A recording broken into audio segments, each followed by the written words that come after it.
fuel, even basic necessities like food, milk, rice, pulses. The prices are skyrocketing, but now there is a political crisis as well. The opposition has refused to join a unity government.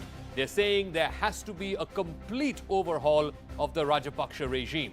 They've even lost majority in parliament, more than 40 legislators, many of them owing their allegiance, owing their support to the Rajapaksas, have quit and joined the other side. The question is, will the Rajapaksa brothers, both Gotabaya, the president, and Mahinda, the prime minister, quit now to pave the way for a new government?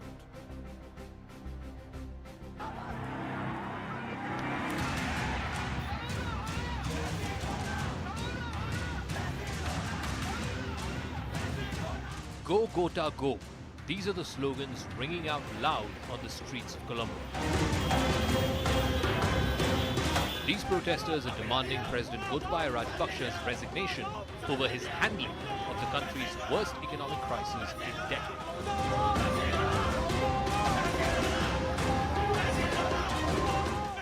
हम ये सड़क के बीचों बीच खड़े हैं। आप देखिए कि यहाँ पर एक तरफ और दूसरी तरफ प्रोटेस्टर्स हैं भारी संख्या में। ये सभी लोग होटल इंडस्ट्री से जुड़े हुए हैं। इनके व्यवसाय पर असर पड़ा है। पर्यटन यहाँ पर बहुत कम हुआ है। इनकी आमदनी काफी ज्यादा कम हो गई है। The ruling government has gone into minority after more than 40 lawmakers walked out of the coalition. But the president and the prime minister are refusing to step down. The Rajapaksa clan has been dictating Sri Lanka's politics for the last 2 decades, and they've run roughshod with the country's economy.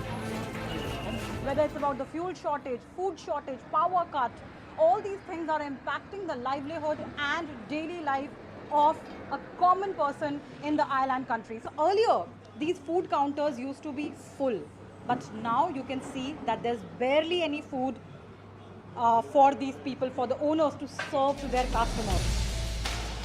Sri Lanka's debt has been rising because of foreign loans, particularly those from China. The situation is so bad that essential items are either in short supply or exorbitantly priced. People are bringing their food, water. In fact, a couple of people, they said that they brought their pillows also so that they can rest, because they know that the moment they will move, they will lose their spot. In helping Sri Lanka, India can help push back China's growing clout in the neighborhood. There are partners who are going through very tough times. In the case of a neighbor like Sri Lanka, we are even supplying fuel on credit and food on credit. But securing financial support from India and China has failed to end the economic crisis and anger against the Rajapaksas. All right, before we go across to our guests, I want to first go across to a special guest who's joining us. Dr. Pakisodi Saranamuthu is the founder and executive director of the Center for Policy Alternatives, also a member of the Foreign Policy Advisory Group. Thanks very much, Dr. Saranamuthu, for joining us. We know the economic crisis, whether it's inflation, whether it's the organic farming crisis, whether it's the shortages of fuel and food. But now there seems to be a political crisis. The opposition has refused to join a unity government. The current dispensation simply refuses to go, the Rajapaksa brothers. Has it got to a situation that this has to be resolved first politically and then the economic mix can be fixed? Absolutely. I mean, it is a gross crisis of misgovernance. And now the political dimension has taken the upper hand, where the protest on the street is giving out one clear message, and that is that President Gotabaya Rajapaksa should go. Now, he has to heed that request, because the protests don't show any signs of abating. And if they don't, then we are into a real stalemate, which could be broken by some violence or whatever. So what is the situation at the moment is that the cabinet has resigned. We don't have a finance minister. We have a new governor of the central bank. The president says he's not going. He seems to have lost his majority in parliament, both the 2/3 as well as a simple majority. And so therefore the ball is really in his court. He has to go, and the opposition and the rest of parliament have to therefore decide on who amongst their number will take the position as the new interim president. Now, even if there were to be one, even if there were to be an interim president, a new government in place, how easy or difficult would it be for that government to fix Sri Lanka's economic mess? Because many of these structural reforms we've been talking about for years, but nobody's done a thing. Yes, we have to go for an agreement with the IMF, and then we have to get bridging finance until that agreement kicks in. There is going to be more bitter medicine to be swallowed. It's going to get worse before it gets better. But therefore, you have to have a government that has the trust and has credibility with regard to the people of the country who can take us through this period, because it's probably going to be about 6 to 9 months before everything settles down. In terms of the immediate crisis, and perhaps another 6 to 8 years before things return to normal. And finally, some are also arguing that the only way to come out of this, you have an opposition that's unwilling to take charge, you have a president who's unwilling to go. The only way to resolve this is to go back to the people and hold an election. Would that be unthinkable at a moment such as this? Well, the arguments against an election are one that a parliament, first of all, cannot dissolve itself unless it votes by a 2/3 majority to do so. So that has to be an agreement on the part of the existing parliamentarians. Then secondly, the arguments are with regard to the finance, the costs, all of that kind of thing. But we will have to go to an election fairly soon. But before that, we need a government that has the credibility to hold the fort, to provide that stability, to get the bridging finance as well as the IMF deal in place. All right, Dr. Pakisudi Saranamuthu, thank you very much for speaking with us here on CNN News 18. Let me now open this up to our guests, G. Parthasarathy, former diplomat, somebody who's served in Sri Lanka before in his career. Dr. Ahilan Kadirgamar is a senior lecturer with the University of Jaffna. Narayan Lakshman, associate editor with The Hindu. Mr. Parthasarathy, I'll start with you. Clearly, the economic woes are there, but now there is a political crisis as well, with an opposition that does not want to be part of a unity government. You have a president and a prime minister who are unwilling to go. What gives? What will give? Look, I think we should bear one thing in mind, that in recent years and in recent months, in fact, we've earned a lot of goodwill. We should avoid the temptation of being seen to be interfering in their internal affairs. But at the same time, we should also be prepared, because I don't think any other country has the sort of links all across the political spectrum in Sri Lanka as we have. And really make it in, yes, have elections certainly, but help them to work out between themselves to have a government of sorts which can run it. Then we have to help them very actively in the IMF and with Western governments. I would like to mention that, a lot of things are now on the works. Mm-hmm. One is that we have already stepped in with assistance wherever we can with regard to the requirements of petroleum, which we've taken in for them from our own stocks. We have also pledged assistance, released foreign exchange to quite an extent for them to buy their medicines. They're even unable to buy medicines. Their foreign exchange reserves are down to $2.3 billion. So, and the help assistance we are providing them should be done discreetly. Sri Lankans have their own pride. Let them be seen to be doing this. But behind the scenes, we should help them to come together. I think we are the ones who can certainly persuade Dr. Ahilan Kadirgamar is joining us from the Jaffna University. Dr. Kadirgamar, one thing we haven't seen in the last week since these protests have really come to the fore is a plan, a concrete plan, either from government or from opposition, on how they plan to fix the economic mess in Sri Lanka. Yes, that's true. There isn't really a credible plan. Almost for a year, whether it's the opposition, and now the government has come to that position, and even most of our think tanks, they've been talking about going to the IMF as if it is some magic bullet. But going to the IMF, bridge financing and so on, is only going to go so far as to allow us to wade through this crisis and be able to continue to import the essential goods necessary for the country. But even as we do that, all these loans that we're getting, including credit from India or China. These are loans. They have to be repaid. Correct. And our debt stock continues to increase. And that is where there needs to be a plan. There needs to be a plan for the immediate term, and there needs to be a plan for the medium to long term. Immediately, of course, we need to be able to have the credit to import the essential goods, and that would be food, medicines, oil, and any intermediate goods necessary for production and exports. Now, the sad part is that we waited 2 years. This government did nothing. Last year was the peak level of imports in the country, 21 billion. We could have saved some of that foreign exchange by prioritizing our imports. That was not done. And going forward this year, there has to be a plan for prioritizing imports. When you prioritize imports and bring them into the country, unless there's a public distribution system, you're not going to be able to get it to the people. And that's a second problem. Mm-hmm. Prices are skyrocketing because if you leave it to the private traders during these kinds of times of fluctuation, there's going to be hoarding, and there's going to be further price hikes, and there's going to be shortages. So that needs to be done through a public distribution system. Okay. But the truth is, whether it's import substitution or a public distribution system, there is quite a bit of taboo. And even the IMF in their recent report, or for that matter, the European Union, their pressure has been for Sri Lanka to continue to liberalize trade. Mm-hmm. And if you don't prioritize imports, then the import bill is far ahead of our exports. We can only bridge that by further and further debt.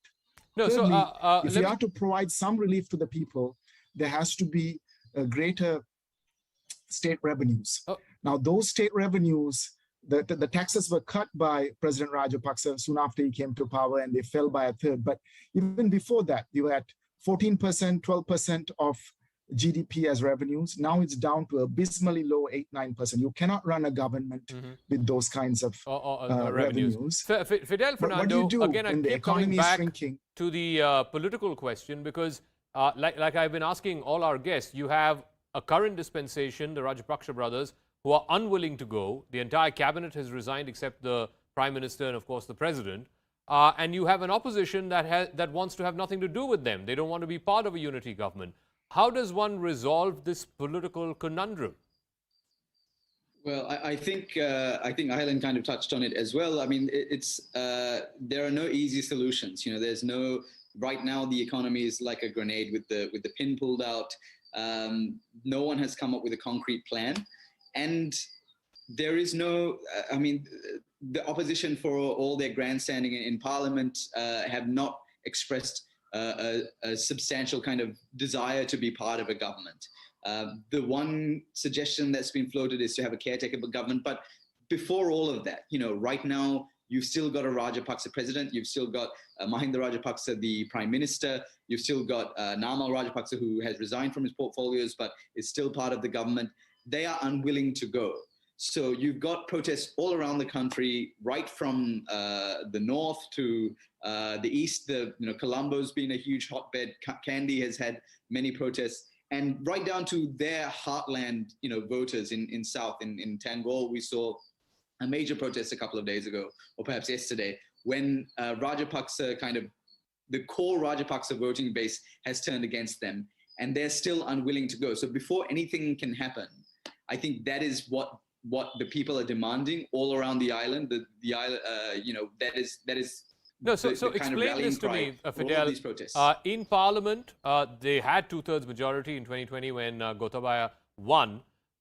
So unless there is a substantial erosion of that majority in Parliament and a good number of them willing to work with the opposition, or you face fresh elections, which at a time like this, many would say it's the last thing that you would want to do because it's expensive to hold elections and you don't want to be wasting money on elections at a time when there is this kind of severe economic crisis. So then how do you resolve it? So, I mean, a couple of things there. The Rajapaksa majority has eroded substantially. I think about 41 members of parliament who were allied themselves with the Rajapaksas have now switched sides, not aligned themselves with the opposition exactly, but left the government and are now sitting in kind of a loose opposition. So they have lost their simple, even, they had a 2/3 majority, they've lost just a pure majority they've lost now in parliament, which is why we saw over the last couple of days, we saw Gotabaya Rajapaksa roll back his state of emergency because he didn't have the parliament backing for that. So that's already happened and will continue to happen. I think we're going to see, with the amount of pressure that people are putting on them, we're going to see more and more MPs leave the government. Elections, yes. I mean, it seems almost. I'm not sure how I can see an election happening now because one, elections are expensive, as you mentioned. Two, Sri Lanka is having trouble importing paper. You know, that is one of the shortages in the country right now, which is something that you need for elections. That is the direness of this crisis. That exams had to be cancelled because there was not enough paper in the country. So in that kind of situation, where the Rajapaksa government has allowed the economy to sink to that level, an election becomes very, very difficult proposition as well. Which is why I think the Rajapaksas themselves are positioning themselves as the people who lead them out of the crisis. So far, people have not bought that idea because they're saying that they need that stability of the Rajapaksas continuing because things are so bad that any kind of change of government is going to plunge Sri Lanka into a worse crisis. But of course, they're the ones who led Sri Lanka to this position. Let me also go across to Narayan Lakshman of The Hindu. Narayan, the question is geopolitically, clearly India is giving whatever assistance it can. There's a $1 billion line of credit. There was, I think, 40,000 metric tons of diesel that was sent last week. And I agree with Ambassador Parthasarathy. While on the one hand, the temptation would be to try and say, oh, look, you fell into the Chinese debt trap and this look at where you find yourselves now. But at the same time, if India needs to win back some of its lost trust in Sri Lanka, it needs to do this behind the scenes rather than appear in front and try to be seen as exploiting what is a bad situation. Yeah, absolutely, Zaka. I think India is aware of these nuances and there is already some supportive financial activity and cooperation happening between the two countries. I think, unfortunately, no country, not even the IMF, can really step in without a clear mandate or a green light, as it were, from the Rajapaksa administration. And the problem is, right now, their hands are tied. And like many of our speakers on the panel today have indicated, it's a bit of a catch-22. So on the one hand, you do need drastic policies, whether from the IMF or just from a bailout loans from other friendly countries, to set right the spiraling economic crisis, which is getting worse literally every day because of enormous debt and mounting debt servicing costs. So that gets harder with every passing second. And on the other hand, however, the mandate to enact such policies. You didn't have the mandate for an emergency, and what you're seeing is a popular revolution in a sense on the street, which has been fomented by this crisis. And to me, the only way out is for the existing regime to work with opposition to bring political sort of unanimity, at least on understanding what the immediate next steps are. Because it's like you have a terrible wound. You have to staunch the flow of blood before you can administer medicine.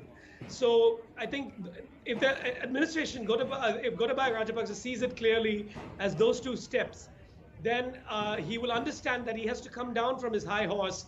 Whatever privileges the Rajapaksa has enjoyed, the control of national assets, they have to put all that on the line and actually do what it takes. All right. Narayan Lakshman, Fidel Fernando, Ahilan Kadirgamar, and Ambassador G. Parthasarathy, thanks very much for joining us. It's a country that we all love.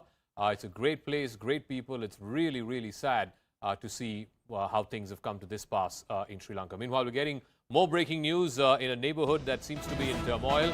Now, let's move to Pakistan, where this is a big exclusive. Prime Minister Imran Khan has now demanded from the Supreme Court that they form a judicial commission to investigate the threat of this letter. Prime Minister Imran Khan, his team is likely to approach the Supreme Court. Remember, the court is still hearing that matter on whether what the Deputy Speaker did on Sunday was unconstitutional. A close aide to Imran Khan says, for full clarity and for transparency, the Prime Minister's grave and serious charges should be legally scrutinized by the Chief Justice appointed Joint Commission. And if necessary, a joint investigation team should be commissioned to get to the bottom of this mysterious letter. Remember, this is even as the Supreme Court is hearing this matter of whether the Deputy Speaker was right whether the action that he took of declaring the no-confidence motion as null and void, whether that was legal, whether that was unconstitutional. And that hearing has been going on for the better part of the last 3 days now, much to the chagrin of the opposition.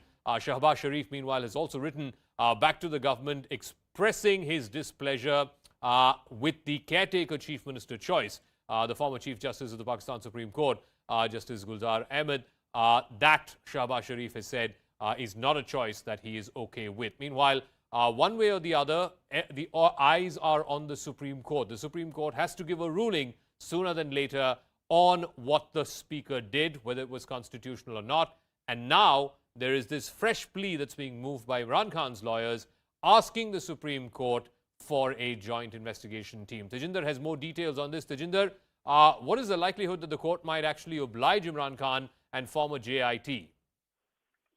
See, Zaka, it seems that the court would listen to Imran Khan, and the joint investigation committee would be formed, as Imran Khan has suggested that the Supreme Court should constitute a committee, and that should look into the allegations which were leveled by Imran Khan regarding the international conspiracy and the letter which which he wanted to show to the media and to the public. However, if you remember, the Islamabad High Court had barred the Pakistani Prime Minister Imran Khan from showing that letter, and now it seems that Imran Khan had requested the Supreme Court of Pakistan that a joint investigation committee should be formed so as to look into all the conspiracy angle of the letter. Yes. All right, Tejinder, we'll leave it at that. Thanks very much. Let me also go across to Moed Jafri, who's joining us live from Lahore. Moed, so now we're getting word that Imran Khan's lawyers are moving a petition before the Supreme Court asking for the CJI, the CJF of the Supreme Court of Pakistan to appoint a JIT to look into the allegations raised by the Prime Minister. We're also getting details that the Pakistan National Assembly Speaker has asked both Shahbaz Sharif and Imran Khan to suggest alternate names for the caretaker Prime Minister. What is the latest in this ongoing saga? Well, the latest you've already pointed out, Imran Khan is looking to delay the proceedings of or a probable decision from the court as much as he can, so that his political agenda of the way the situation benefits him the best, that is going straight up into snap holes, and that can happen if all the electoral procedures like appointment of the caretaker Prime Minister and other such matters of issue are settled before the decision of the court comes, whereas the opposition right now holds the position that nothing can be done unless the decision of the court clarifies if Imran Khan's actions inside Parliament are unconstitutional. So with this in mind, Imran Khan now wants to push ahead, whereas the opposition wants to stall. Okay, Moed Jafri, we'll leave it at that. Moed Jafri there reporting for us from from Lahore. As we finally wrap up, we're shifting focus to the Russian war in Ukraine. And one of the key questions in any key battle is the question of prisoners of war or those soldiers who've been captured. In the case of this current war, there is an agreement on prisoners of war between Russia and Ukraine. But what is their condition? What is the scale of the suffering that's been faced by these captured soldiers? CNN's Christian Amanpour has more.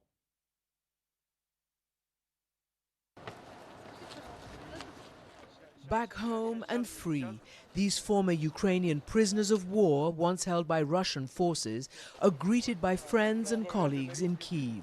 Freedom for now is the drag of a cigarette, walking on home turf, even if that means using crutches. Bags of food are handed out to the more than 80 former Ukrainian POWs released in a prisoner exchange with Russia. It's a welcome meal and a moment to decompress and reflect on what many here say was the physical and mental abuse they endured in Russian custody. One POW, named Gleb, says he was captured nearly a month ago while evacuating civilians. He was beaten by Russian soldiers. They hit me in the face with machine gun butts and kicked me. My front teeth were also chipped. Anya and Dasha were in the same unit. It was shelled by Russian troops, who they say tried to break them, making them shout "Glory to Russia," and they shaved their heads, telling them that it was for hygiene purposes. Maybe they were trying to break our spirit in some way. It was a shock, but then we're strong girls, you know. Dimitro says he was taken by Russian soldiers in Mariupol and suffered daily beatings during his captivity. They would beat us 5 to 6 times a day for nothing. They would just take us into the hallway and beat us up. It's an ordeal, and it will take time to heal both mentally and physically, though many say they want to go back to their units and continue fighting. But before that, Gleb shows us a slip of paper with what he says are the phone numbers of loved ones of prisoners still held captive by the Russians. He says he will tell the families they are still alive and not to give up hope.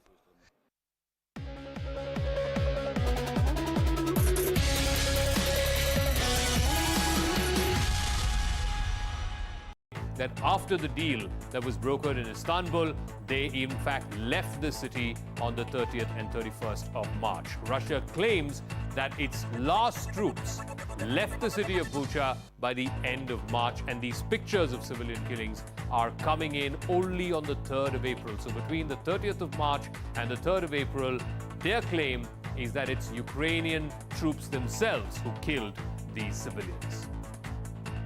Meanwhile, Vladimir Putin is facing accusations of war crimes as these mass graves were discovered across Bucha. It's a region right on the outskirts of Kiev.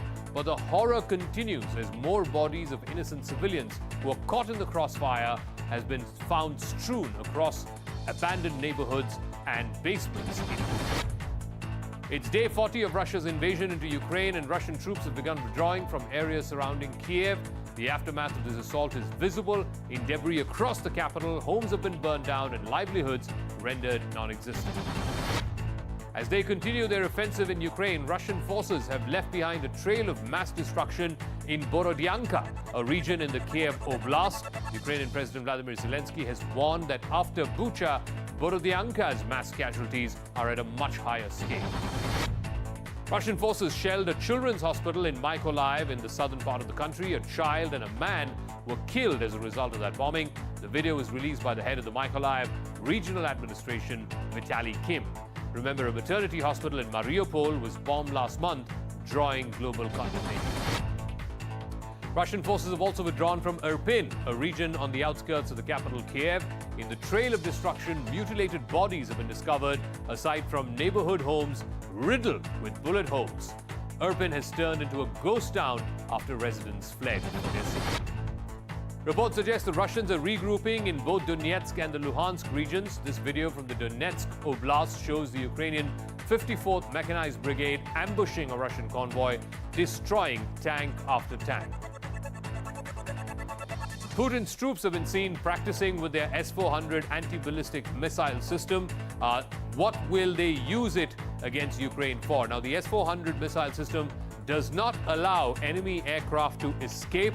In fact, it can shoot down enemy aircraft from an altitude of up to 30 kilometers. That's 30,000 meters. It can destroy enemy aircraft up to a range or a distance of 400 kilometers. So if the aircraft is setting off from Russia, the Ukrainians can hit it on the border between both countries. With 12 launchers in every single S-400 missile defense system, it can target up to 80 targets simultaneously.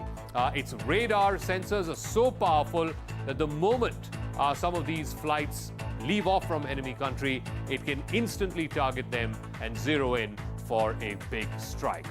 Meanwhile, a metro station in the city of Kharkiv, the second biggest in Ukraine, has turned into a bomb shelter for civilians.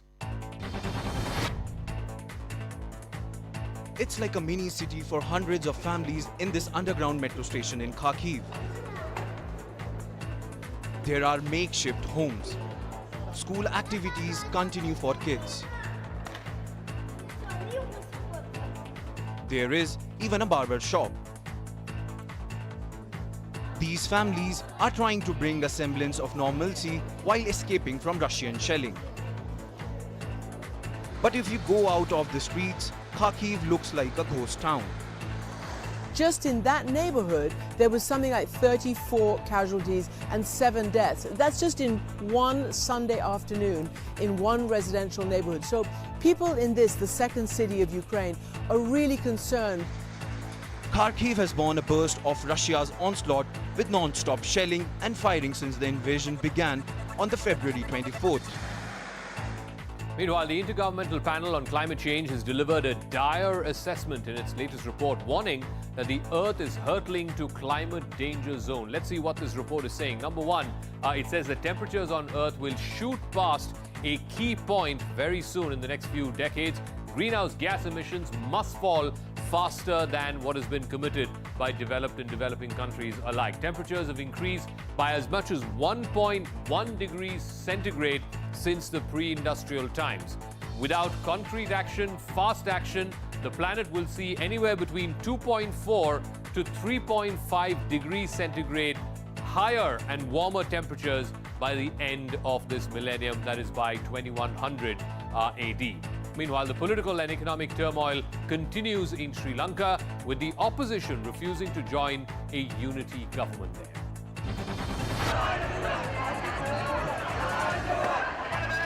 Anti-government demonstrations continue to rock Sri Lanka. The reason for the anger is soaring prices of basic items. 1 kilo मूंग दाल की यहाँ पर कीमत है 1230 रुपए। दाल आम आदमी की थाली से श्रीलंका में गायब हो चुकी है। राजमा की हम बात करें तो 760 रुपए। Sri Lanka is facing its worst economic crisis and it's streaming from a political crisis at the hands of the ruling Rajapaksas. आप कोलंबो में किसी भी सड़क से जाइए, ये वीआईपी इलाका है, यहाँ से।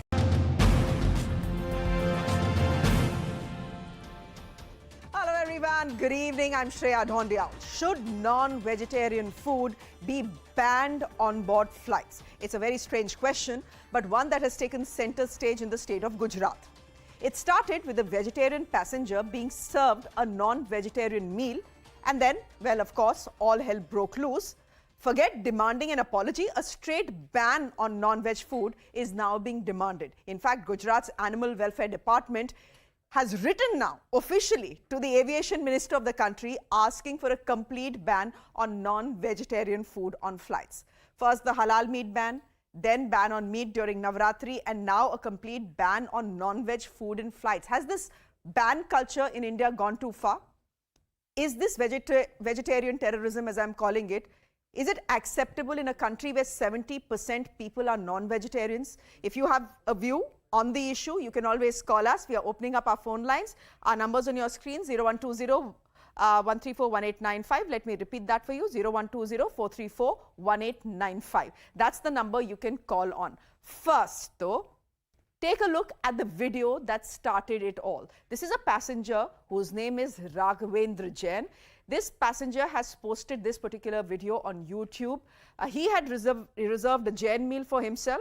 He was on board a flight. He was shocked when his food turned out to be a non-vegetarian tray. Then he's seen arguing with the crew members, as he should have, because it was clearly their mistake. And then ultimately 2 crew members were suspended for what happened. Take a look. मैंने पूछा था आपसे ma'am, मुझे कितना बुरा feel हो रहा है जीवन में। मैं no I am saying you didn't do intentionally but you took it too casually. बुरा फील हो रहा है। You had I been taking it casually, do you think that I would have taken it to the galley? No ma'am, अगर आप इस बारे में sincere होती, मैम अगर आप इस बारे में सिंसियर होती, sorry no I will not such of video. Ma'am आपने एक बार ऑब्वियसली, तो क्या मैं इसको खाऊंगा? आप क्या सोच रहे हो? नहीं नहीं नहीं नहीं, ये फातिमा मुन्नी जी मैम है और एक यमन सर है। मैम एक बार उन्होंने, जब दूसरी मैडम से मैंने पूछा तो उन्होंने, पता है क्या उन्होंने स्मेल किया, उन्होंने कहा दिस स्मेल्स लाइक फिश। आपने अगर चेक करना होता तो आप देख करके, तो मुझे भी आलू दिख रहा था उसमें। मैंने तो कभी जीवन में नॉनवेज खाया नहीं, मैं जैन व्यक्ति हूँ, मुझे नहीं पता नॉनवेज दिखता कैसा है, ठीक है ना। उन्होंने स्मेल किया, उन्होंने कहा दिस स्मेल्स लाइक फिश, और उन्होंने मुझे उसके बाद लेके चली, वहां पर बताया उन्होंने कहा ग्लूटेन में कोई वेज आता ही नहीं है ना। अगर आपको, उनको पता है, आपको नहीं पता, और अगर आप फिश लेती हैं, अगर आप खुद की डाइट में आपको पता नहीं है कि फिश की स्मेल कैसे आती है, जो भी है आपने, ठीक है, आप, उन्होंने जब मुझे बताया ग्लूटेन में नॉनवेज आता ही नहीं है, ये उन्होंने मुझे वेज आता ही नहीं है, पर आपके इग्नोरेंस का मैं आपकी अपोलॉजी आपने मुझे कर दिया, इसके बाद मैं क्या करूं? बैठ जाऊं मैं चुपचाप यहाँ पे, ताकि अगली बार से आप मिस्टेक करते समय, नहीं कंप्लेन तो मैं करूंगा ही मैम आपकी, आपने मेरा धर्म भ्रष्ट किया, अगर आपका भी कोई करे आपको भी अच्छा नहीं लगेगा, ठीक है ना। मैं जैन होकर के आज तक मैंने खाना नहीं खाया जी। Does the passenger have a right to be outraged? Absolutely. He has a right to be outraged. He has a right to complain as well. But does anyone have a right to complain a full ban on non-vegetarian food on board flights? Well, we'll hear from our experts. I don't believe so. But take a look at how many people in this country are actually vegetarians and how many are non-vegetarians. So I'm asking the question whether this is the tyranny of the minority here. 70% Indians are actually non-vegetarian. They consume meat, chicken, eggs. In Delhi, 63%. In Uttar Pradesh, 55%. In Assam, 79%. If you look at the southern states, even more. But for the moment, West Bengal, 99% people are non-vegetarians. Rajasthan, 27%. Madhya Pradesh, 51%. Maharashtra, 59%. Andhra Pradesh and Tamil Nadu, both South Indian states, 98% each. Kerala, 97%. Karnataka, very high. 79%, and Gujarat, where this entire controversy has begun, well, 40% people are non-vegetarian. Joining us this evening on the debate, Darshan Desai. He's a journalist and an editor. He's joining us from Gujarat. Bijon Mishra is from Citizen Voice, joining us as well. Mr. Mishra, you've seen the story play out. You've seen the demand, and you could have dismissed this entire story had it not been for the Gujarat Animal Welfare Board officially writing to the aviation minister to say ban all non-vegetarian food on board. What do you make of this? No, it is, your tagline is taking it too far. The bans are being taken too far. What one needs to understand is there is a diet preference of every citizen, and we have to respect that. And the consumers have the right to choice. The consumers can sometimes feel like having vegetarian, they should have vegetarian, sometimes non-vegetarian. Some consumers only take vegetarian. That's why we brought in vegetarian, non-vegetarian labeling also on the food packaging products in our country, which is the only country which has implemented it. We respect the consumer's right to choice. And the constitution also gives us that right. So nobody has the right to go ahead to say ban this. Why ban? Has the ban culture in this country? Ban? Has the ban culture in this country gone too far? I mean, it has. You don't put a foot down on it for one thing, for a second thing. Obviously, a third thing will crop. Vinay is calling us from Mumbai. Mr. Mishra, do stay on with us. Vinay, please go ahead. No, your anchor said that it's a ban culture, it's a food terrorism, veg food terrorism. How can your anchor call it as a food? No, I'm the anchor. My name is Shreya. Vinay, I'm the anchor. I said it. So go ahead. It's a choice of someone's food preference. Correct. And it's religion attached to it. So how can you say it as a non-food terrorism? Well, it is now when you are asking for a complete ban on non-vegetarian food because of what happened to you.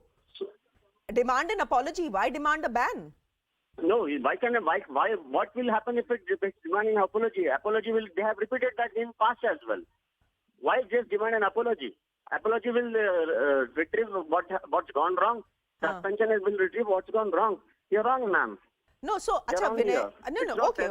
Look, it's a choice. Look, we are a democratic country. Vinay, we are a democratic country of 1 billion plus people, and we'll have 1 billion plus views. So I respect your views. You need to respect my views. That is how democracy works. It's not about your view. We have already put up your across your television's broadcast. It's not just your view. It's a channel's view. Yeah. No. What are you saying? Are you actually telling me that because one person, you have one said passenger, wrong that it's a veg food terrorism? Vinay, upfront pointing it out. Yeah, I'm saying it. Say that. It's a people's preference. I'm putting a question. No. So hear me out, Vinay. Hear me out. Since you have bothered to call, which is why I'm having this conversation with you, because in a country like ours, it's a good thing that many of us differ on many issues.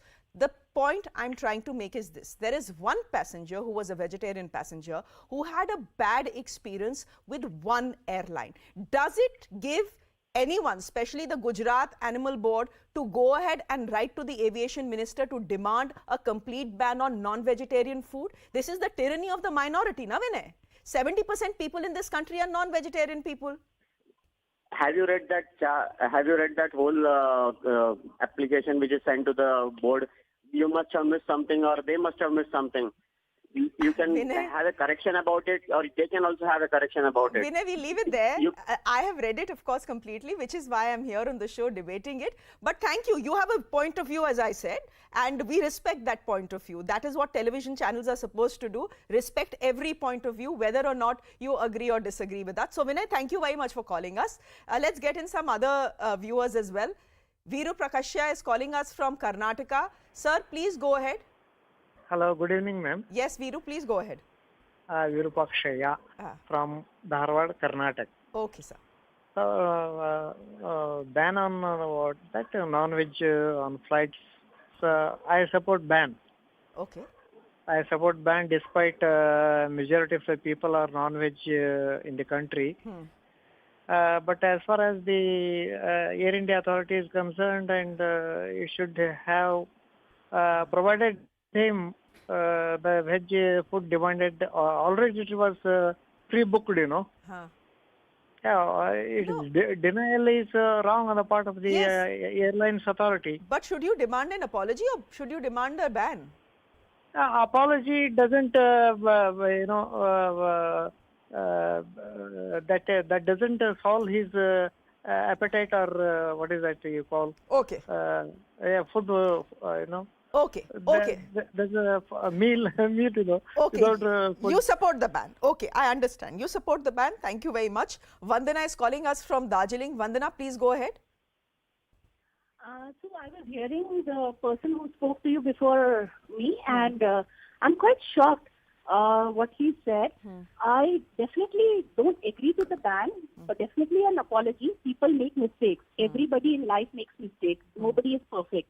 If somebody's made a mistake, an apology should... How can you ban people who have non-veg? Majority are non-veg eaters. How can... I should feel... If I'm a non-veg eater, I should feel offensive if somebody gives me a vegetarian food. Should I also start saying vegetarian food should be banned? Because there are times I've flown and they said, sorry ma'am, non-veg meals are not available. You will be getting vegetarian meals. So shall I feel offended that I've been given vegetarian meals for when I am a non-vegetarian? How? Definitely there was a mistake made. You can definitely apologize and finish the matter. You cannot take the matter to a level of banning for everybody. That's what I feel. Okay. Thank you very much, Vandana, for calling us from Darjeeling. Prateek Jain is calling us from Bellary in Karnataka. Prateek, please go ahead. Hello. Yes, Prateek, please go ahead. Yeah, madam. So you're calling us as minority terrorists. Just for information. Tyranny. I said tyranny. Tyranny of the minority. Even that's you what mentioned I said. us as you said mentioned us as terrorists. No, Mr. Jain. No, hang on. No. Don't misconstrue this. Don't misconstrue this. My mother is a vegetarian. Okay, madam, will I call her a terrorist? Come on, yaar. yaar. This is a democratic country. This is a democratic nation. We will put forward our demands. Oh, go ahead. For that, why you have to use such aggressive terms? Just are we killing anyone? What is the meaning of terrorism? How can you say that? Okay, so there is a limit to what you say. Okay, madam. Okay. Just because you have so many viewers, you can't. You have to be responsible. You have to Mr. Jain, choose the words correctly. Okay, Mr. Jain, tell me something. The question is this. The question is this. Yeah. Because of one mistake made by one airline, is it right to demand a complete ban on non-vegetarian food when 70% of this country is non-vegetarian? This is the tyranny of the minority then, I'll tell you the fact. No. Okay, listen to me. The fact is, in 70%, it's not that they consume meat every day. Okay, so I belong to South India. I am from Karnataka. It's not that there are on many days, most of the days, they don't eat non-veg food. Okay, so even in Navratra, in the time of Navratra, those 70%, even in those 70%, many follow vegetarian diet. So we are just asking, this is our demand. We are not saying that you have to impose this. This is a demand from our side. If you want, you can implement it or not. They can reject it. If you have any problem, you can approach them if they are implementing it. But okay. You are calling it, taking it so aggressively, calling us terrorists, and what is this? No, I'm not calling vegetarians terrorists. Even about the... No. I said this is the tyranny of the minority. That is what I said. Raghavendra Jain, he's clearly mentioning that he was purposefully served. Those people, they were Muslims.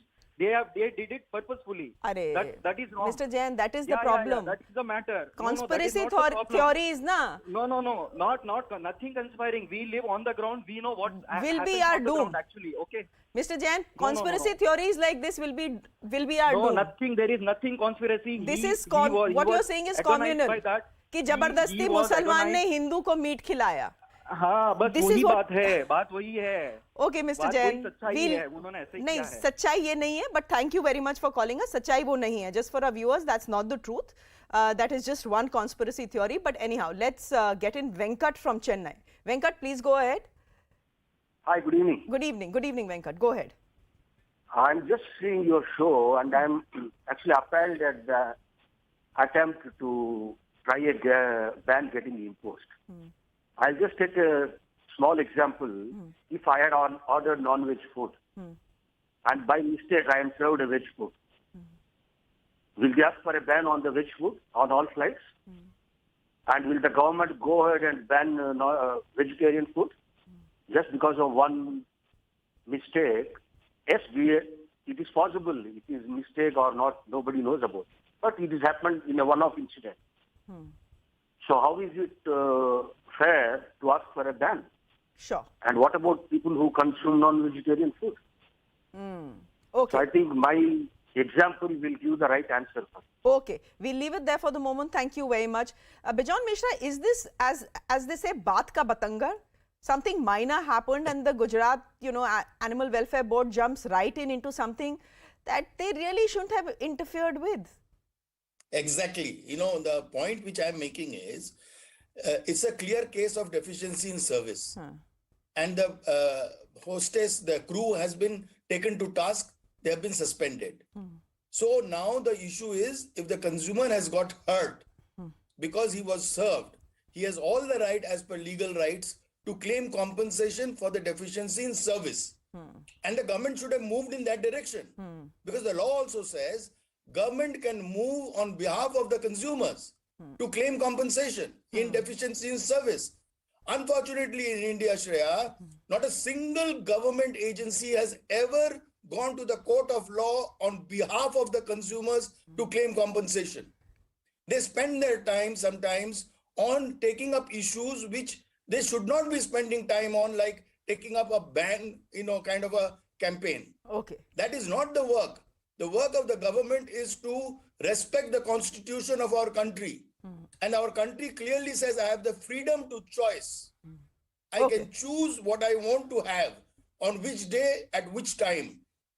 Nobody should stop me from my diet preference. I'm again saying, I have a preference. On Thursday, I want to have vegetarian. I should get vegetarian on Thursdays. But if somebody commits a mistake or there is a deficiency, whether it is deliberate or it was, accidental, that needs to be investigated. Okay. It wasn't deliberate. I understand. I mean, it wasn't deliberate. The point is that we had at least one viewer trying to make this into a communal Hindu versus Muslim issue. It's not that. I just want to tell our viewers. Yeah, it's not that. It's not that. There was a mistake made. There was nothing deliberate or communal about what happened. But Mr. Mishra, to be fair to the Aviation Ministry, I have to say that they haven't responded so far to the issue, although they have been officially written to. So we'll wait for them to respond and see if at all they respond to this, because many people will say that this is absolutely frivolous. This is absolutely frivolous to be asking for a demand like this, for a ban like this. But we'll leave it there, Mr. Mishra. Thank you very much for joining us. There's a bit of a scare that is emerging in India once again, and this is a story I'd like to focus on for the next 5-6 minutes as well. The XE variant of Omicron has now officially landed in India. The first case has now been reported in Mumbai. Now, this COVID strain has been wreaking havoc in China, as you know, in the United Kingdom as well. So let's quickly see what this variant is and why we should be worried about it. Now, this is a recombinant, which means it's a mutation of BA1 and BA2 strains. A recombinant mutation emerges when a patient is infected by multiple variants of COVID. So it's more transmissible than any other COVID strain that we have seen so far, and it is 10% more transmissible than the BA.2 subvariant of the Omicron. It was first detected in the United Kingdom in January. There are some 637 XE cases that are being reported in the United Kingdom. 2 other recombinants viruses have been detected along with this in India, the XD and the XF variants. The XD and XF are a combination of the Delta and the Omicron variant. Quickly going across to Dr. Ishwar Gilada, who's joining us on the broadcast. Dr. Gilada, how worried should we... Good evening and good to see you. We met in Hyderabad and it's good to see you now via satellite on television. Could you tell me whether we should be worried? We should not be worried at all, Shreya, because if we try to compare 2 variants or 2 subvariants or 2 countries and 2 timelines, I think we are making a big mistake. What is happening in China or Eastern countries, that they had a lot of strict lockdowns in the first and second wave period, and therefore a lot of people were not infected. They were available to be infected, and therefore they are now caught up. In the Europe, what had happened when Delta was having a tail, Omicron came. Omicron, it was BA.1, and when you have 2 variants of Delta and BA.1, in Europe, in particularly UK, it became XF, and in France it became XD. But after Delta was taken over by Omicron, BA.1 went into BA.2, they got combined and they became XC. In India, what has happened? We did not get Omicron BA.1 at all. We got directly BA.2. And because India already had a lot of infection in the first and second phase, in the third phase, remaining people got infected. Currently, our natural infection rate is around 90%. If you check antibody of anybody, 90% people have infected. And 78% of the population is vaccinated. So we have close to 85% population which is a hybrid immunity, and 95% population which is already immune, either through natural infection or vaccination. So we have 5% population. It is not a small, 5% of India is a big population. Okay. But in that kind of situation, we should be bothered about newer variants. What is the trajectory? How many of them are landing up in hospital? How many are landing them in ICU and dying? So if that trajectory is poor, we should not be worried at all. But Dr. Gilada, most people in India have stopped wearing a mask, and we know that you may have that natural, immunity, but it doesn't stop you from getting reinfected again, no? You see, what happens is, if we go by real life situation, we have seen elections in 5 states. We have seen Holi, how crowded people are there. You travel in flight and train and in airport. There is no social distancing. Despite that, socialization, conferences, there is no escalation in numbers. So sometimes the human nature is to challenge. If we know that the trajectory is down, numbers are down, you challenge. Despite challenging, nothing is happening. That means we have overcome. And this we'll keep on seeing also. We should not keep our eyes closed. We should keep on open. But we should, our variant of interest should not become variant of concern and variant of panic. So we should not go into panic at all. Okay, no panic, but be careful is what Dr. Gilada is saying. Dr. Gilada, thank you very much for joining us. The first case of the XE variant has been detected in Mumbai. Will this number grow? We'll just have to wait and watch. For the moment, it's a wrap from me. News and updates continue right here. Do stay with us.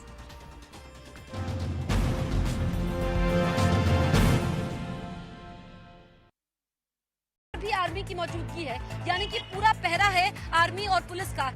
Sri Lanka's opposition has dismissed President Gotabaya Rajapaksa's invitation to join a unity government. Instead, they are demanding his resignation. Meanwhile, let's see what kind of clout the Rajapaksa family holds in Sri Lanka. Remember, as many as 5 of them are part of the cabinet, except the 2 brothers who resigned. Everyone else has. The clout of the Rajapaksas, they steered the political narrative in Sri Lanka for the last 20 years, particularly during the war years with the LTTE. Both the president and the prime minister are brothers. Gotabaya, the younger brother, Mahinda, the elder brother, and key members of the family hold ministerial posts up until a few days ago when they quit. Now, the family controls up to 70% of the national budget of Sri Lanka. Also, it is accused of money laundering, corruption, flight of capital outside, and most importantly, absolutely lousy economic management. Let me now also shift focus to a prominent builder, Sanjay Biani, who was shot outside his residence in Nanded in Maharashtra by two assailants. The two bike-borne men opened fire on Biani as he was exiting his car, pumping in multiple bullets into him before fleeing. The motive behind the murder is not known. The police are trying to access CCTV footage to ascertain the identity of the attackers. The shocking CCTV footage of the events which culminated in the murder of the Rampurhat TMC leader Bharu Sheikh have emerged. Assailants can be seen fleeing the scene of the murder, which sparked carnage in Birbhum. 9 residents were charred to death in the violent aftermath. Citing religious sentiments, South Delhi meat stores have been directed to be shut until April 11th for the Navratri festival period. All violators will face a fine and teams will be deployed in different areas to ensure compliance. Talking about those mass killings in the Ukrainian town of Bucha, they've now triggered a global condemnation. Here's bringing you up to speed with the reactions that have been coming in. The US is seeking Russia's suspension from the UN Human Rights Council, and President Biden has vowed more sanctions. This guy is brutal, and what's happening in Bucha is outrageous. This warrants him, he is a war criminal. Bucha's mayor says the mass grave could carry up to 300 victims. We shall never forgive them. They will never be forgiven on this earth or in heaven. But despite all the evidence of horror in Bucha, Russia is calling it fake news. Meanwhile, addressing the UN Security Council, Ukrainian President Vladimir Zelensky raised the Bucha massacre and said that Russia was destroying Ukraine inch by inch. They shot and killed women outside their houses when they just tried to call someone who is alive. The civilians were crushed by tanks while sitting in their cars in the middle of the road, just for their pleasure. They cut off limbs, cut their throats, slashed their throats. Women were raped and killed in front of their children. Now the world can see that what Russian military did in Bucha while keeping the city under their occupation. But the world has yet to see what they have done in other occupied cities and regions of our country. Meanwhile, News18 India's Arun Singh sent us his report from ground zero in Bucha, and what he saw there is absolutely terrible. रूस के tank तबाह हुए हैं, यहाँ पर बर्बाद हुए हैं, क्योंकि यूक्रेन ने उनको कड़ा प्रतिरोध दिया था। यहाँ पर चारों तरफ तबाही और बर्बादी का मंजर है, लेकिन यहाँ एक ऐसी जगह थी जहाँ पूरी तरह से यूक्रेन की सेनाओं ने बर्बाद कर दिया रूस के टैंक्स को। आपको मैं तस्वीरें दिखा रहा हूँ यहाँ, हालांकि मना किया गया सेना की तरफ से इधर जाने से। उनका कहना था कि कई ऐसे गोले यहाँ हो सकते हैं जो अभी फटे नहीं है। So these are the evidences you are collecting. What is it? This is missile. What is this? This is what? Missile. ये देखिए, ये मिसाइल है। छोटी-छोटी जो मिसाइल है, इसका ये देखिए, ये फट चुकी है, लेकिन ये एविडेंस इकट्ठा कर रहे हैं और ले जा रहे हैं। ये क्या है? ये क्या? What is this? This is ammunition. ये देखिए ammunition है। मुझे लगता है ये अभी एक्सप्लोड नहीं हुआ है।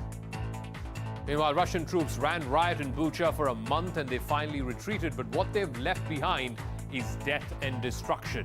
If you were to look at just what you're seeing, the brutality, the Russian troops captured the city on the 26th of February. This was just 2 days after Putin declared his war on Ukraine. The first signs of mass graves in Bucha emerged as early as the 10th of March, within about 2 weeks of the invasion of Ukraine.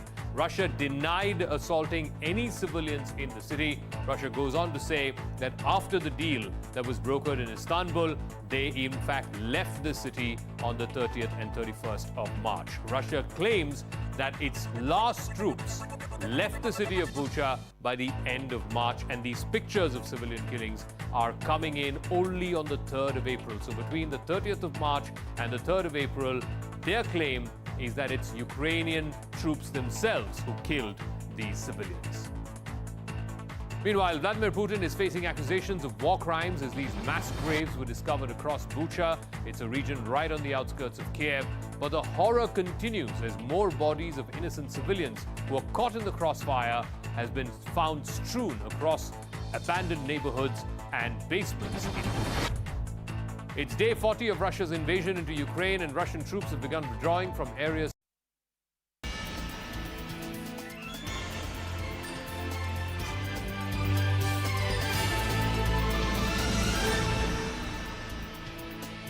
Good evening, everyone. I'm Shivani Gupta. Thanks a lot for staying with us. A fresh twist to the Karnataka hijab fight that is just not ending, despite the Karnataka High Court ruling.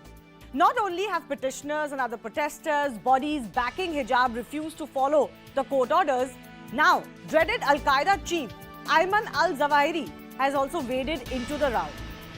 This is what the world's most wanted terrorist, who is believed to be dead, he has released a propaganda video on the hijab row. This jihadi believed to be in Afghanistan has exhorted Indian Muslims to fight against court oppression of the Indian government. Now the BJP has pounced on this, citing this as proof that terror groups were backing this protest. Remember, BJP Karnataka government has also vowed to probe this. Let's not forget though, while passing the hijab order, the Karnataka High Court too had backed the government's then view that quote, unseen hands were at work to engineer social unrest and disharmony. Commenting on the manner in which this row had erupted mid-session at that time. But the big question that we're also asking today in the aftermath of this propaganda video is, are pro-hijab activists comfortable with a terrorist backing?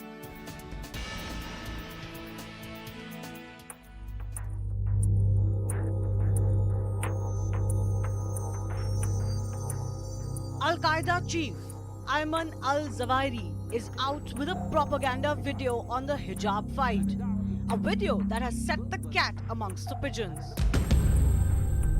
Wading into the hijab row, Zawahiri called on Indian Muslims to react to what he termed as oppression by their government. He said the only way out is to follow Sharia and uniting as a single ummah from China to the Islamic Maghreb, from the Caucasus to Somalia. Most certainly a high-level probe is needed, because this is not something that is happening organically. There are very powerful groups who are behind it, and their agenda is obviously not kosher. So let's not push it under the carpet. This is serious, this needs investigation, and we need to work towards making India a safer place to live in. Al-Zawahiri also hailed Muskan Khan, who became famous for her pro-hijab protest, shouting down a group of saffron-clad boys at the height of the hijab fight. So moved was the terror chief by Muskan's bravery, he went on to recite a poem on her. This video has now given a handle to the ruling BJP to connect the entire hijab row to motivated external factors and even terror organizations. ನಾವು ಕೂಡ ಅನೇಕ ಸಾರಿ ನಾನೇ react ಮಾಡಿದ್ದೆ. ಅದು ಕಾಣದ ಕೈಗಳು ಅದರ ಹಿಂದಕ್ಕಿದ್ದಾವೆ, ಮತಾಂಧ ಶಕ್ತಿಗಳು ಅದರ ಹಿಂದಕ್ಕಿದ್ದಾವೆ ಅಂತ ಹೇಳಿದ್ದೆ. ಈಗ ಸಾಬೀತಾಗಿದೆ, ಈಗ ಅದು ಇದೆ ಅಂತೇಳಿ ಹೇಳಿ ನಮಗೆ ಆಶ್ಚರ್ಯ ಆಗುವಂಥದ್ದು ಇಂಟರ್ನ್ಯಾಷನಲ್ ಲೆವೆಲಲ್ಲಿ ಕೂಡ ಇದು ಹರಿದಾಡ್ತಾ ಇದೆ. ಹಾಗಾಗಿ ಇದನ್ನು ಬಹಳ ಗಂಭೀರವಾಗಿ ತಗೊಂಡಿದೆ ನಮ್ಮ ಕೇಂದ್ರ ಸರ್ಕಾರ ಮತ್ತು ರಾಜ್ಯ ಸರ್ಕಾರದ ಗೃಹ ಇಲಾಖೆ. ಇದನ್ನು ಇನ್ವೆಸ್ಟಿಗೇಷನ್ ಮಾಡ್ತಾ ಇದೆ. For many years before 2014, a lot of Al-Zawahiri's videos focused on India. The hijab row has now given the terror organization a fresh opportunity to attempt to radicalize Indian Muslims. But those who backed the hijab protests, will they denounce this support? With Natasha Menden, Shivani Gupta, CNN News 18. I'll go across to several guests joining us in just a bit. But first up, I want to go across to BC Nagesh, Karnataka Education Minister, who of course was handling the entire hijab row in Karnataka too. Now this video, BC Nagesh ji, the government is linking it as a terror hand behind the row itself. But is this video enough to make that connection? I think I am unable to answer your first question. Because Home Department is going to look into it. But only we had doubts, and we had expressed it that because the student behavior before and after was entirely different, and we were saying that some outside force are behind that girls. We had thought that Campus Front of India was behind that girls. Now again some organization are also involved now, as they themselves have said that we want to support that girls, etc., etc. And they want to make her as an hero. The unfortunate thing is, when they are unable to do anything in India with the leadership of Modi and Amit Shah, no one was able to come into the Indian territory and do some things which they were doing before. They are frustrated and they want to use such girls, college going girls, and to disturb the condition of the country and to create gap between two communities. Such things have been attempted by such forces, but I am confident that no one can do anything for the country when the country is in the safer hands. Okay, you say that we are in safe hands, but are you not concerned at all of what these terror groups based out of India are attempting to do? They are attempting to radicalize Indian youth and Indian Muslim youth. I am not worried about Al-Qaeda. I am worried of the political parties which supported such people. As you know that this was a small incident in a small college of Udupi. But some political parties who supported them made it a big issue. And they wanted to, that political party always sees Muslims as the vote bank of their political party, and they tried to create such problem. And when our own people are doing such things, definitely an organization like Al-Qaeda will take advantage of such situations. But as I said, the country is very strong. Even the society is so strong. It is able to answer all such questions. The people of Karnataka are answering many such questions now itself. And now even this will make the society still stronger. Okay, but the question that is also emerging after this video was released is it may be a propaganda video, Minister, but this row is just not ending. Some girls are still refusing to attend without hijab. The matter is of course pending before the Supreme Court, and now this video has come out. Is that not a matter of concern for you? Definitely it's not a matter of concern, because we always see things positively. When the 99.9% are following the rule of the land, when they are following the order of the court, when they are following the rules led by the education department, how can I see this otherwise? Okay, can I ask you though, you were saying 99.9% is following the rule. How many girls are still not attending the classes on the issue of hijab as it stands? I think within 50-60. 50-60. Okay, 50-60 you said. Is that not a reasonably big number? Yeah, definitely it is. But government has its own limitation. As I had said earlier, we can take horse to the water. We cannot make it to drink. Okay, so you are saying that there is an inability at one level for the government to do anything beyond what you have already done. That's what you're saying. We have appealed that girls many times. We have appealed their parents many times. Even the leaders among the community had appealed like anything. The girls are not minor girls. They are able to take their own decisions, and they are the citizens of the democratic nation. They have every right to whether attend or not. So they have used their own right given by the constitution. So we tried our best as an education department and with concern about the ladies' education, but we cannot cross our limitation. Dhanyavad. Okay, I give you that much. The government can only do as much. If some people still want to exercise what is personal choice and not attend classes as a matter of protest, and some people are still backing it, then so be it. That takes me to our larger debate today, and we will focus on what is really the angle here that the Al-Qaeda is trying to do.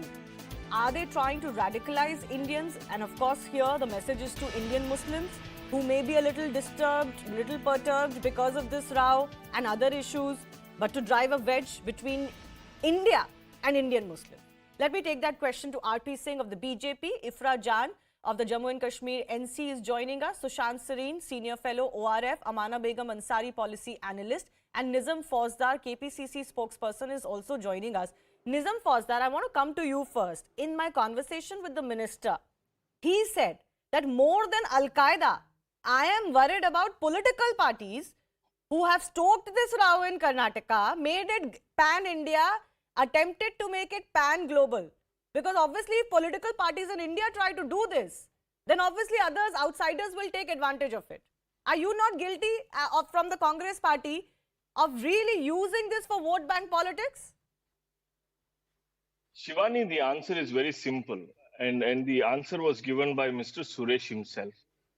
That tell me, in the country, everybody knows and everybody is the witness to it, which party polarizes this community, polarizes the society, polarizes the voters. It's the BJP. The BJP made an issue out of nothing. And the BJP made sure this becomes a national issue because they wanted some, the effect on the UP election and the Uttarakhand and the various other 4 states. But it did not happen.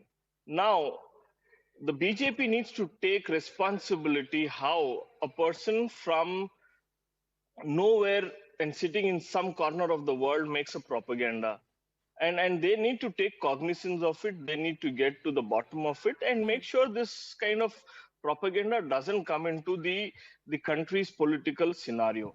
The BJP needs to take responsibility. What the BJP is saying, or at least what the minister said, is that if people create these troubled waters out of nothing, if they create these fissures, then obviously terror organizations with this larger Ummah message will try to divide Indian Muslims, no? No, you should see it this way. आप मौका किसने दिया? जो बच्चे पिछले 4-5 दशक से हिजाब पहन के आ रहे थे, तो उनको रोकने वाले कौन थे? ये बीजेपी का एमएलए था। अरे शिवानी जी सुनिए मेरी बात बताइए। निज़ाम फौजदार जी मेरी बात बताइए, आपको लगता है कि ये बच्चे 4-5 दशक से आप बोल रहे पहन रहे थे हिजाब, कोर्ट उसको नहीं देखता क्या? Will the court have not looked at that factor? The court in its judgment is saying the manner in which this row was stoked mid-session leads them to believe that there are unseen hands. Shivani, I cannot allow patently false. You have to allow me. Patently false assertions I cannot allow. There is not a single proof that these specific girls were wearing hijab. So, but I don't want to go into that matter. Sir, you please address my question. Do you want to take my take? Let me speak. If BJP's MLA comes out and says and makes derogatory comments and then challenges the government, challenges the communities, and then says it was not BJP, tell me which sane person in this world is going to agree to it? No, I'm not defending any statements made by the BJP, sir. That is not my contention here. But please respect the judgment of the court. If these girls were always wearing hijab, do you think that would have not been mentioned? Not a single petitioner has mentioned it during the course of the hearing. That is not being used as, that is not even being used as a means to appeal. Please, so let's not vitiate that. Shivani, you have to listen to me. Shivani, you have to listen to me. You have asked me to come. You have asked me to come and speak. My question was what? No, let me finish. Statements. No, Shivani, you have to allow me to But speak. BJP statements one way or the other way, or Congress statements one way or the other way, should not give agency to a terror organization to wade into India. You agree or not? The BJP is 100% responsible for this entire fiasco, and they have to take responsibility of it. The Prime Minister and the Home Minister have to take cognizance of this entire propaganda that's happening. It is in their hands. The ball is in their court. Okay, Ifra, I want to come to you. How do you look at a terror organization chief, one commenting on this hijab row in India and using this as a means to promote the larger single Muslim ummah concept amongst Indian Muslims? I have 2 points to make. I would really appreciate if you do not interrupt me. Number one, Taliban one day shot a small girl right in the face. Her name was Malala Yousafzai. And that anti-Taliban crusader who's been around the world crusading against them also came out and supported Muskan out openly. So I am on the side of anti-Taliban women and feminists supporting Muskan openly. I don't know why I did not unfortunately see any shows that day when anti-Taliban crusaders were supporting Muskan like Malala Yousafzai. Second point, I do not agree with Ayman al-Zawahiri. He has to do and, take care of what happens in his country. We as Indian Muslims will not listen to him, are not answerable to him, and he has no business telling us what we should do and what we should not do. I would probably agree with him if he, in his country, Afghanistan, allows those small girls to visit those schools. I mean, they don't allow girls to come to their schools, and they think they have business telling our girls how to come to school. I think you're confusing him with the Taliban. Al-Zawahiri is Al-Qaeda. He's from a terror organization. Forget the Taliban being a terror organization, now being given some sort of a world status. No, Shivani ji. Al-Qaeda actually has a similar policy on girls. Sure. They believe, one, the government should decide what women should wear, what people should eat, who everybody should get married to, how people should be living their lives. And I, as a liberal, believe that people should be allowed to decide what they want to wear. If they want to put on a hijab, they should be allowed to. If they don't want to wear hijab, they should not be allowed to. If they want to eat meat on certain days, they should be allowed to. If they don't want to eat meat on certain days, they should not be allowed to. I'm okay with all of that. I am just amazed that you're talking to me about what Al-Qaeda stands for without talking about the fact that it is one of the bloodiest terror organizations in the world. If a terror organization had views that were similar to yours, will you be okay with that terror organization? Yeah. A terror organization believes that their respective governments should decide what people will be eating, drinking, wearing. I disagree with them as an authoritarian organization, as a terror organization, because I believe that people, the citizens of this world, should be at the liberty to decide what they want to wear, what they want to eat, who they want to marry, who they want to love. But what do you make of his message? What do you make of his message of wanting to unite Indian Muslims in a larger Muslim cause worldwide and fight against the oppression of the Indian government? Clearly, they are trying to exhort Indian Muslims to join some larger radical movement, no? Please let them do whatever. If they want us to fight and do, they can keep dreaming about it. Okay. We are not that stupid that we'll actually do this. Okay, but the question is that it is perfectly okay to stand with those girls in Muslim countries, especially in Afghanistan, want to go to school, and with Muskan, whose doors of college education were shut on her simply because she put a headscarf over her head. For me, the education of girls everywhere comes I'm not questioning any support to pro-hijab girls. I have not even mentioned Muskan. I support something called choice. A woman, there is a limitation to choice though. Your choice stops when there are institutions' rights, and your choice also stops when my rights begin.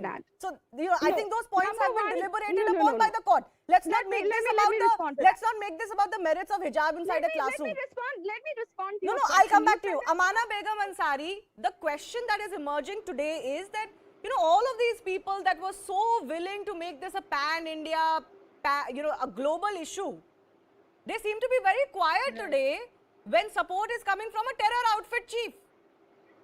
The kind of vociferous support we saw for the hijab movement, where are the same number of people who are coming out and saying, oh, don't associate us with you. We have nothing to do with you. Where are the petitioners? Exactly. Where is Muskan? Those people will not speak, and those people were also silent when the girl in Kashmir was heckled by the terrorist and called for her murder and all. So as an Indian Muslim, I want to say it's very, very unfortunate that terror organization had come forward in the support of Muskan, and this should make the supporter of Muskan think that where they are standing and for what values they are standing for. And it absolutely absolutely tragic that the kind of hatred these people, this organization carry towards the Hindus and non-Muslim and even towards the moderate Muslim. That same hatred is getting resonation in India, within the India. So we should be very careful right now.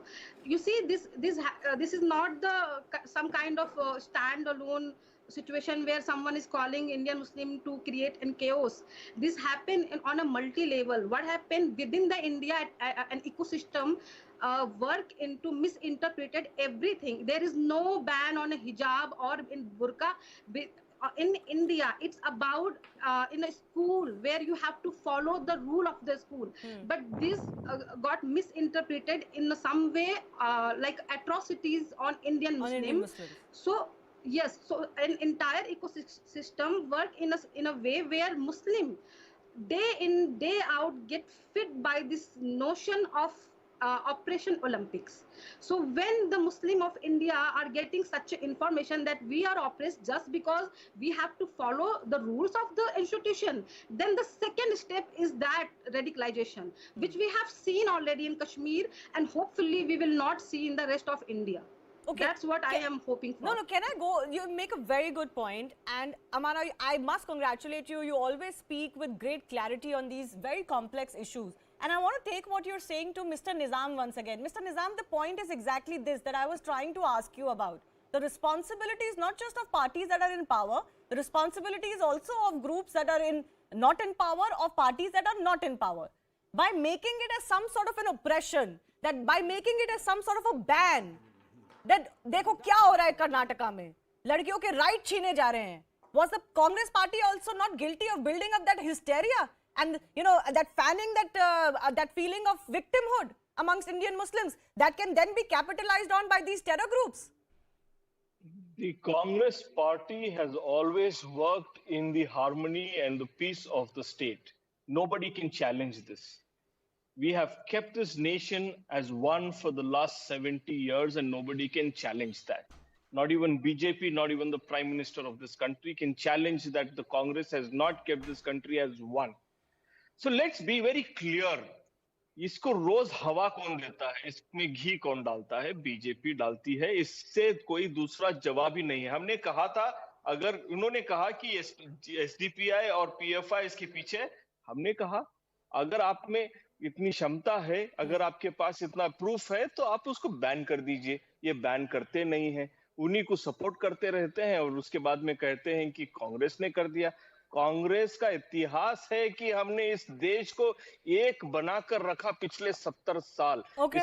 इसको कोई challenge भी नहीं कर सकता. चलिए, I'll give the opportunity to RP Singh of the BJP to respond to you. All of this is your doing and you must take responsibility, and if you have suspicion, you must act. Absolutely. RP Singh. Well, I have two names to take. One is Jishan Siddiqui and other is Tare Sheikh Rashid. Both of them went to Muskan Khan and offered them money, other goodies for doing what she did. So who's supporting, and both are Congress MLAs or Congress mayor. So who's trying to divide society? We can just taken the recent example. But my concern is bigger. This nationalism among the Muslim of the world is not new. It's, in my memory, 1918 Khilafat movement, and then to 2020 when the French president, the cartoon row, and then how it erupted in India and other Bangladesh and other countries also.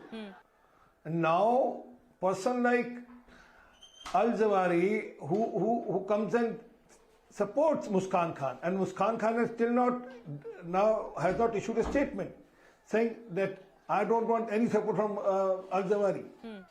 But this is happening, and the sad part is that this radicalization is being picked up by and supported by Congress leaders. And I'm giving a challenge. I'm giving a challenge to one of the panelists who says, no, they used to wear hijab. I'll appreciate, please, tomorrow or day after, whenever you come again, show me a photograph of Muskan Khan's mother wearing a hijab. She never used to wear hijab. No, but sir, that is not the issue here. Her mother may not wear. Sir, her mother may not wear. That is not the issue here. Muskan can still choose to wear it. Oh, no. She has been. No. She has been. No. I mean, she has been. And again, and let me take it further. Constitutionally, there's no provision for it. Religiously, I'll appreciate. Show me one ayat of Quran where it is said that one need to wear a hijab. No, I'm not discussing the hijab. No, I'm not discussing merits of hijab. Sir, please, I'm not discussing merits of hijab, Rao. We have discussed it. Supporting the exactly. Man outside, Let's focus on this video. The terrorist, the Al-Qaeda terrorist is supporting such activities here. Yeah, so why? Such movements here. Yeah. They're trying to make it a pan-Islamic, pan-world. I mean, as a Islamic movement worldwide. So, and whereas the fact is, there are equal rights. They're better provided for in India than any other country in the world. And people who says no, they are deprived. And I will appreciate. Let's debate on that. Yes. Shivani. Yes. Respond to, can I? Yeah, Ifra first. 30 Shivani. seconds, please. One by one. Ifra. Yeah, there is a person called Swami Narsimhan who actually is a terrorist in my eyes. If you look at the kind of statements he has been making, he has openly come out and supported the Karnataka. एक second. He has openally come out and supported the Karnataka government. Sir, why are you on the side of the terrorists, sir? Why you on side of people who give hate statements? No one is. I condemn it. Don't compare. Are you comparing Al-Zawahiri? Are you comparing Al-Qaeda? Why are you on the side of terrorists? Why are you on the side of terrorists, sir? Who is on the side of terrorists? You are on the side of terrorism. You are trying to divide the society. You are trying to divide the society. Have you heard on flimsy issues, on non-issues. Have you You are trying to create issue out of nothing. Only because you can't fight the government on electoral level, so you are trying to pick up issues. Let me make a point. I would just want to make a point. Swami Narsimhan, who is a terrorist, is on your side. What ayat? Sir, why do Quran says to be a One second. Let's not deviate the debate. 1 second. I cannot allow this. Ifra, you're talking about the Hindu priest that comes from Dasna. I'm guessing that's the person's. Yeah. So he has FIRs against him, and he has been booked and he has been in jail. Precisely. Why are you on his side? Who's on his side? The government on the side of the terrorists. He believes that the hijab should be Who's on his side? He supports. This is the best way to defend exactly. Who has defended him ever? Yeah. If I'm allowed to speak, I'll be able to speak. He has openly come out and said that he's... Sir, one by one, please. One by one, sir. Show me picture of Malala. He's not allowing me to speak, so this is not going to be happening. आप 3 साल पुरानी मलाला की picture डाल दीजिए हिजाब पहने हुए है क्या? Sir, he's not allowing me to speak. Sir, one by one, please. Ifra, please finish your point. Thank you. Swami Narsimhan who has multiple FIRs on hate speech because he has called for genocides. Yeah. Remember, he's calling for a genocide, has come out and supported the Karnataka government on the Muskan's issue. So my question to those who are opposing Muskan would be, and Muskan's choice to wear whatever she wants to, is that why are you on the side of a well-known hate speech but who is supporting that, Swami? Who is supporting that, Swami? I didn't get that. But why is he on your side? Why is he coming out and supporting you? But that's his view, na? Please don't confuse. So that is the view of Ayman. No, but by that logic, Ifra, I can also... 1 second, no, not like this, please. Not like this, please. By that logic, I can also say that Muskan has not come out so far distancing herself from Al-Zawahiri's statements. So by that logic, should I just say that she agrees with Al-Zawahiri? Why is the government of Karnataka not come out openly and said they don't want Swami Narsimhan's... Because he doesn't matter. He's in jail. The same state has sent Narsimhan to the jail. What she is talking... That man is in a jail under this state. इसी government ने उनको jail भेजा है. Exactly. I don't understand what this whataboutery is. Nobody supported that priest. Came out in and we don't support Ayman al-Zawahiri either. Okay, I want to go across to Sushant Sareen now. He's been waiting very patiently. Sushant, I want to understand from you, Al-Qaeda, given where it is right now, why do you think Al-Zawahiri is stoking passions in India using this hijab row? Is there some larger design of what Al-Qaeda hopes to achieve in India? what Al-Qaeda wants to achieve in India. Both Al-Qaeda, ISIS, and some of the other international jihadist groups need to expand. And given the number of Muslims in India, it's a natural extension for them. It's a good catchment area. They haven't got much traction in the past, but they sense that given the kind of controversies which erupt, for example, this hijab thing, there is no ban on hijab. You are free, or whatever this woman's name is, she is free to wear whatever she wants to wear. She's only not allowed to wear what she wants to wear in a school where there's a certain prescribed uniform. Now, if you are going to hold that against, the state or that college or that institution, then you take this logic to bizarre levels where tomorrow you will say that, even within the army, somebody can do whatever somebody wants to do. Within any institution, you can do whatever you want to do. So, one is, you are free to wear whatever you want to wear. You are free to eat whatever you want to eat. Nobody stops you from doing that, especially, in this particular case. But to conflate that the way Ifra is trying to do, incidentally, she should know Ayman al-Zawahiri is not an Afghan. He's an Egyptian. So his country is not Afghanistan. His country is Egypt. But the fact of the matter remains that they sense that there is a growing radicalization of Muslims in India. This is something they can capture. This is something they can exploit. This is something they need to reach out to. And increasingly, you are seeing signs of that radicalization manifest itself. For example, that particular IIT student who went and with a machete and into the Gorakhnath temple. And there are many other instances. For Ifra to pick out some crazy Swami who says some obscure thing, nobody is defending it, nobody has defended it. He would have some following, just as some Muslim cleric who spouts hate on every second day or every second occasion would also have a following. Now, are you going to blow that out of proportion the way she's trying to do, or are you trying to deflect an argument? And frankly speaking, it is this specific kind of, yes, I don't agree with this, but the moment you start adding the but you have lost the argument, because essentially what you are trying to do is you are trying to justify what has happened. And it has to be an unequivocal condemnation. It has to be an unequivocal distancing from characters like Al-Zawahiri and others. Sushant, that's exactly the point. I am just surprised. Who does this reflect badly on? It reflects badly on the petitioners in this case. It reflects badly on Muskan. It reflects badly on the CFI, the PFI, the SDPI, because they are getting support from an international Muslim terrorist organization. Let's not forget, there's a religious angle involved here, right? So, Sushant, one second. Who does it reflect badly on the larger community? लेकिन कोई कुछ बोलने को तैयार नहीं है. एक ये जो स्वामी का नाम लिया है, वो कुछ बोलता है, तो there are thousands of Hindus who condemn him. Yes, Sushant. 1 second, Ifra. Sushant. Shivani, organizations like the PFI is precisely why I'm trying to tell you that these are the organizations which are stoking the fires of radicalization among Indian Muslims. And they are finding traction. And that is the more worrisome part. It is not the PFI which is worrisome. It's the fact that the poison which they are spreading is finding a lot of traction.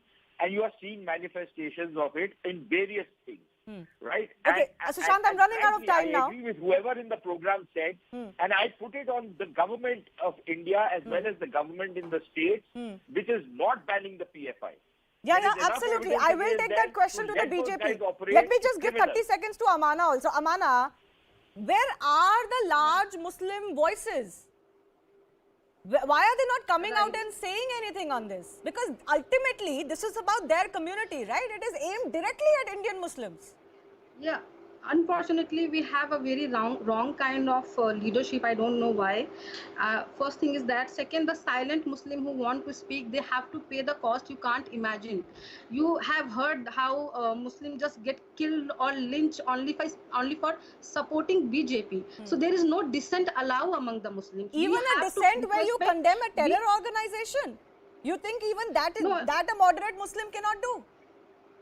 They can do that, but here the thing is that it's about entire agenda, because right now if they will do that, they have to accept the value they are supporting and protecting right now is a very conservative idea. It is not the pro women choice, it is the suppression of women under the garb of women choice. So they cannot do that. So there comes the politics also in such a kind of thing. Also I want to add only one thing. Why I don't know why center is not putting a ban on PFI, and I don't understand why Congress is supporting the PFI. PFI ने यहाँ राजस्थान के अंदर अभी एक पूरा का पूरा programme किया था अंदर द कांग्रेस गवर्नमेंट, और वो पूरी तरह से सपोर्ट करते हैं. तो मुझे ना दूध के धुले कोई नहीं लगते हैं. मुझे समझ नहीं आता कि वो क्यों नहीं एक्शन ले रहे हैं. नहीं, Congress MLAs have also in other states gone and supported the PFI and the SDPI, saying RSS को बैन करो, SDPI, PFI nationalist organizations है. If for 1 second please, some of our other guests have been waiting. Yes sir, go ahead. Shivani, I seriously condemn Amana for saying that Congress is supporting SDPI and PFI. But sir, they have. Several of your people have. No, don't. Please don't push your facts into it. It is absolutely wrong. We do not support. I'm an official spokesperson here, and I'm telling you, nobody supports. It's the BJP which is funding it. If BJP has enough guts and the political will, let them ban that organization. Sir, I've run out of time. I want to give RP Singh those 30 seconds to respond to exactly that question that three of our guests have raised. Why don't you ban the PFI, SDPI instead of every day raising their name and saying कि ये करते हैं सारी चीजें, तो आप ban क्यों नहीं कर रहे हो RP Singh? अल-जवारी तो चलो कहीं और बैठा है, अल-कायदा से हमारा कोई लेना देना नहीं है, पर PFI को तो बैन करो. एक मिनट शिवानी, मैं पहले निजाम फौजदार की बात का खंडन, अरे एक मिनट सुनिए शिवानी, एक मिनट समझिए. निजाम फौजदार की बात का खंडन करता हूँ और मजम्मत करता हूं कि ये बकवास कर रहे हैं आपके चैनल पे कि बीजेपी फंडिंग करती है. सबको पता है कि कांग्रेस ने किस किस को पैसे दिए थे, वो कौन कौन लोग थे, कौन कौन अलकायदा के कहां के लोग थे, वो पूरी जानकारी सारी सबके पास जानकारियां हैं. एक बात. दूसरी बात, ये जो अभी बहन जी कह रही थी कि नहीं हिजाब पहनना जरूरी है, पाकिस्तान का भी आपने सीन चलाया था पंजाब असेंबली का. वहां पे पंजाब असेंबली में जिस प्रकार से गुत्थम गुत्था हो रही थी बहनें हैं, किसने हिजाब पहना हुआ था वहां पे? नहीं सर, PFI के सवाल पे आइए. Fair enough, I take your argument. ये सब हमने डिस्कस किया है. आप PFI के ऊपर जवाब दीजिए.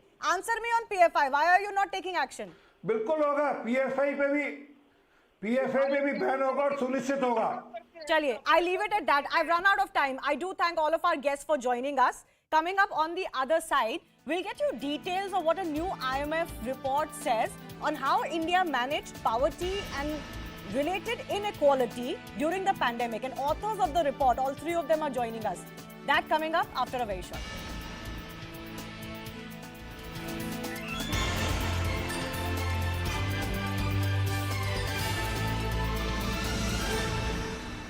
Particularly during the war years with the LTTE. Both the President and the Prime Minister are brothers. Gotabaya, the younger brother, Mahinda, the elder brother, and key members of the family hold ministerial posts up until a few days ago when they quit. Now, the family controls up to 70% of the national budget of Sri Lanka. Also, it is accused of money laundering, corruption, flight of capital outside, and most importantly, absolutely lousy economic management. Let me now also shift focus to a prominent builder, Sanjay Biani, who was shot outside his residence in Nanded in Maharashtra by two assailants. The two bike-borne men opened fire on Biani as he was exiting his car, pumping in multiple bullets into him before fleeing. The motive behind the murder is not known. The police are trying to access CCTV footage to ascertain the identity of the attackers. The shocking CCTV footage of the events which culminated in the murder of the Rampur Haat TMC leader Bharu Sheikh have emerged. Assailants can be seen fleeing the scene of the murder, which sparked carnage in Birbhum. 9 residents were charred to death in the violent aftermath. Citing religious sentiments, South Delhi meat stores have been directed to be shut until April 11th for the Navratri festival period. All violators will face a fine and teams will be deployed in different areas to ensure compliance. Talking about those mass killings in the Ukrainian town of Bucha, they've now triggered a global condemnation. Here's bringing you up to speed with the reactions that have been coming in. The US is seeking Russia's suspension from the UN Human Rights Council, and President Biden has vowed more sanctions. This guy is brutal, and what's happening in Bucha is outrageous. This warrants him, he is a war criminal. Bucha's mayor says the mass grave could carry up to 300 victims. We shall never forgive them. They will never be forgiven on this earth or in heaven. But despite all the evidence of horror in Bucha, Russia is calling it fake news. Meanwhile, addressing the UN Security Council, Ukrainian President Vladimir Zelensky raised the Bucha massacre and said that Russia was destroying Ukraine inch by inch. They shot and killed women outside their houses when they just tried to call someone who is alive. The civilians were crushed by tanks while sitting in their cars in the middle of the road, just for their pleasure. They cut off limbs, cut their throats, slashed their throats. Women were raped and killed in front of their children. Now the world can see that what Russian military did in Bucha while keeping the city under their occupation. But the world has yet to see what they have done in other occupied cities and regions of our country. Meanwhile, News18 India's Arun Singh sent us his report from Ground Zero in Bucha, and what he saw there is absolutely terrible. रूस के tank तबाह हुए हैं, यहाँ पर बर्बाद हुए हैं, क्योंकि यूक्रेन ने उनको कड़ा प्रतिरोध दिया था। यहाँ पर चारों तरफ तबाही और बर्बादी का मंजर है, लेकिन यहाँ एक ऐसी जगह थी जहाँ पूरी तरह से यूक्रेन की सेनाओं ने बर्बाद कर दिया रूस के टैंक्स को। आपको मैं तस्वीरें दिखा रहा हूँ यहाँ। हालांकि मना किया गया सेना की तरफ से इधर जाने से। उनका कहना था कि कई ऐसे गोले यहाँ हो सकते हैं जो अभी फटे नहीं है। So these are the evidences you are collecting. What is it? This is missile. What is this? This is what? Missile. ये देखिए, ये मिसाइल है। छोटी-छोटी जो मिसाइल है, इसका ये देखिए, ये फट चुकी है, लेकिन ये एविडेंस इकट्ठा कर रहे हैं और ले जा रहे हैं। ये क्या है? ये क्या? What is this? This is ammunition. ये देखिए ammunition है। मुझे लगता है ये अभी एक्सप्लोड नहीं हुआ है। Meanwhile, Russian troops ran riot in Bucha for a month and they finally retreated, but what they've left behind is death and destruction. If you were to look at just what you're seeing, the brutality, the Russian troops captured the city on the 26th of February. This was just 2 days after Putin declared his war on Ukraine. The first signs of mass graves in Bucha emerged as early as the 10th of March, within about 2 weeks of the invasion of Ukraine. Russia denied assaulting any civilians in the city. Russia goes on to say that after the deal that was brokered in Istanbul, they in fact left the city on the 30th and 31st of March. Russia claims that its last troops left the city of Bucha by the end of March, and these pictures of civilian killings are coming in only on the 3rd of April. So between the 30th of March and the 3rd of April, their claim is that it's Ukrainian troops themselves who killed these civilians. Meanwhile, Vladimir Putin is facing accusations of war crimes as these mass graves were discovered across Bucha. It's a region.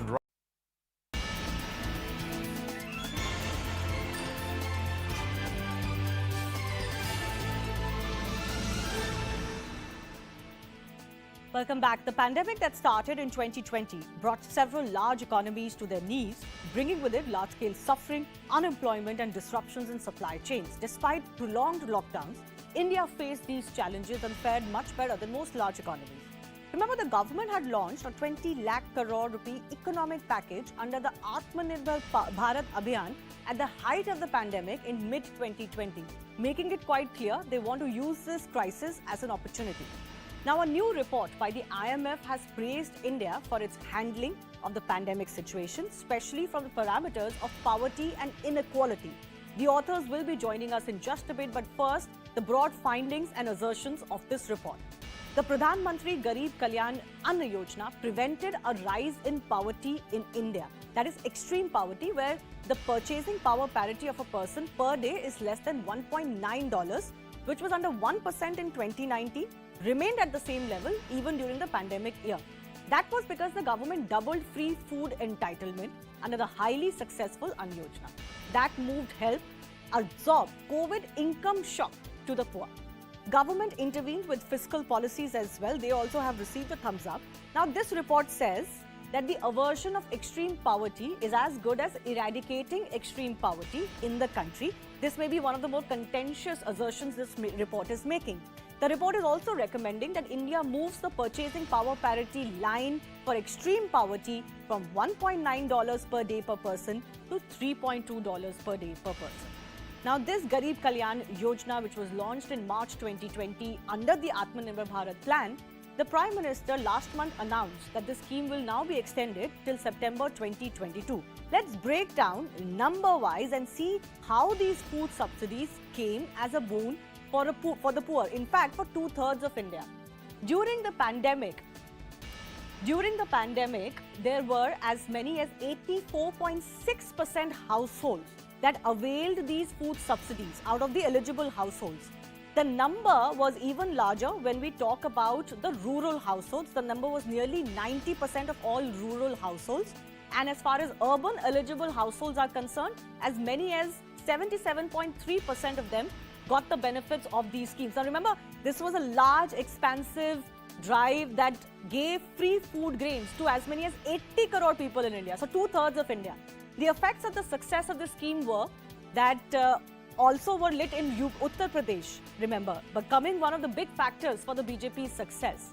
Now, this helped keep extreme poverty levels under 1%. That's the big assertion of this report.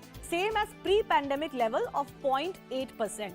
So, post-food subsidy inequality at 0.294 is now very close to its lowest level of 0.284 observed in 1993-94. This is all a bit technical. We'll of course break this down a little bit more with the authors of the report joining us. But let's compare volumes of rice and wheat provided under the PDS schemes during the in comparison of the last 10 years. So under the UPA and under the NDA. You can see by the amounts that have been provided as food subsidy in 2020 in comparison to 2011, that there is in total, if you just put rice and wheat in lakh tons as the metric, it has increased by nearly 400 lakh tons between 2011 and 2020. That also gives you an idea of the sheer scale as far as this scheme is concerned. So we're going to take more of these questions that arise from this to our guests also joining us. We have Karan Bhasin, researcher and economist, Arvind Virmani, founding chairman, EGRO, Surjit Bhalla, executive director of the IMF, who are all joining us on the show. Let me go across to Arvind Virmani, who's joining us first up. I want you to break this down for us, sir. First of all, thanks a lot to both of you for joining us. But in simple layman terms, I want to understand from you, Mr. Virmani, how did this food subsidy be so crucial? Why was this so crucial in keeping poverty levels down and keeping inequality, as your report says, in check? So let me start by just clarifying a few background points that you made. One is that this is a research study. It is not an IMF report. Sure. It's a research done by one or more people at the IMF. Of course, I am no longer at the IMF. So it's a research study which went through a process of peer review, not a official administrative review. Okay, so that's quite different. So we will be judged, and we have been judged by the peers and will be in future. So I want to make sure that people understand this is an academic study or a professional study.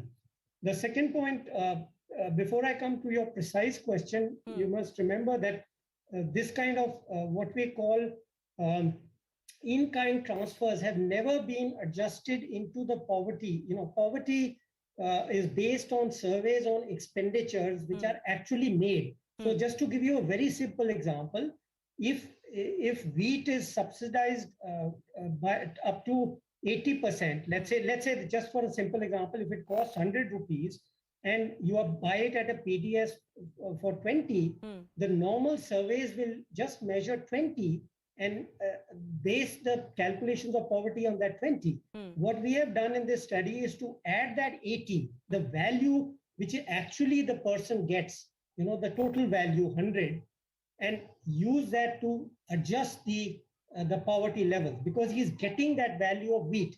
So what the difference between 2019, so since the National Food Security Act was passed from 2014 to 2019, they were getting the subsidy at 5 rupees a kg or whatever the exact price is, some people. So we've done it for that whole period going back up to 2011. But the big difference in 2020 is that whatever that 5 rupees was went down to 0.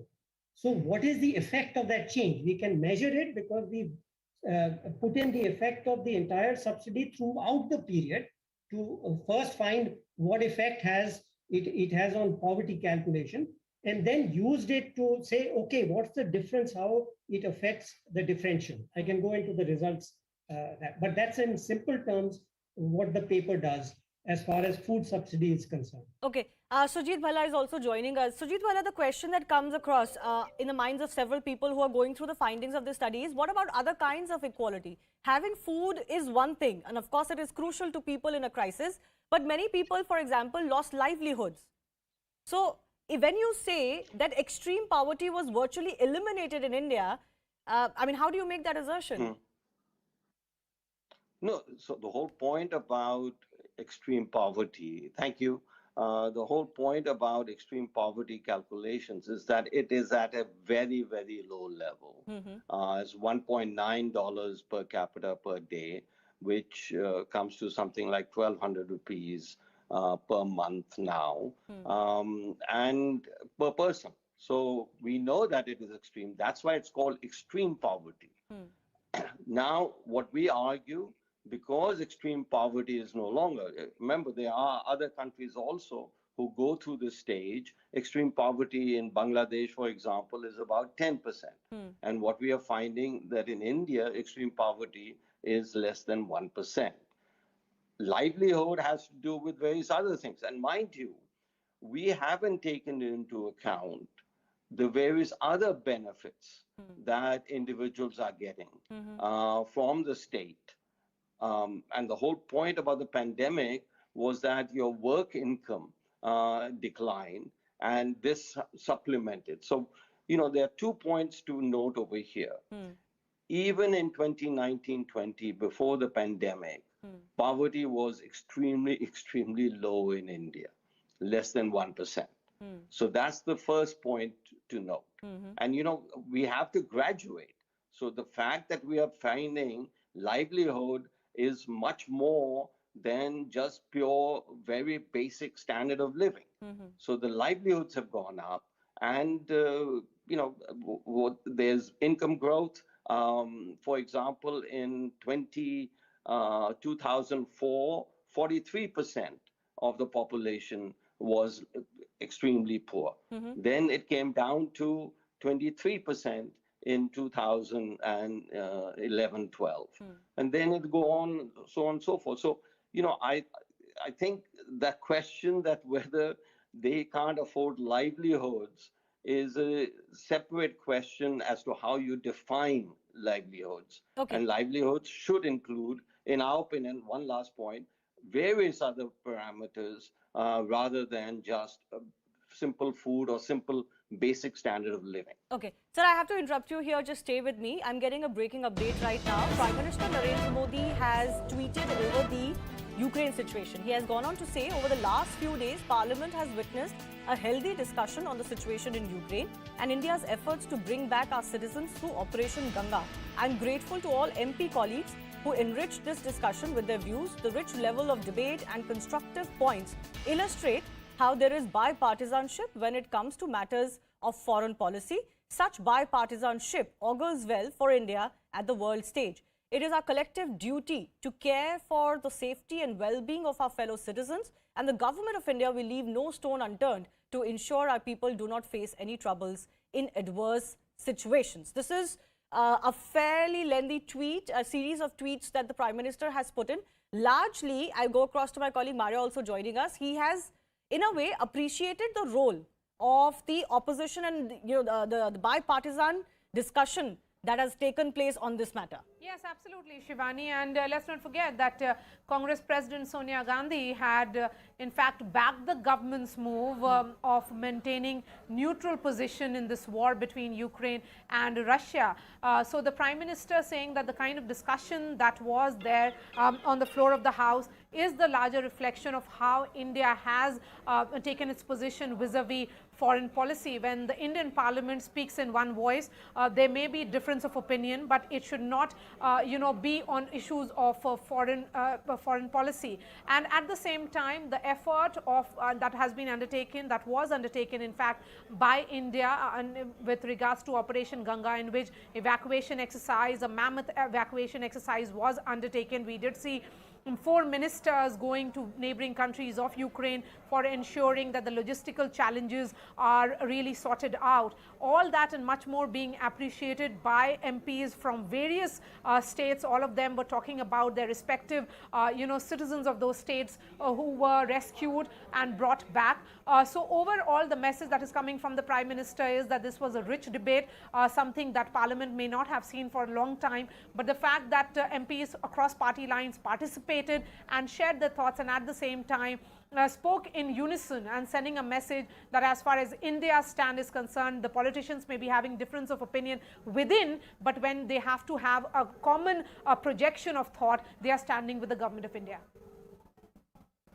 We've also seen, just for the benefit of our viewers, Maria, just recap also what, External Affairs Minister has said earlier. India has, of course, been under pressure as far as its position is concerned on the Russia-Ukraine crisis and war.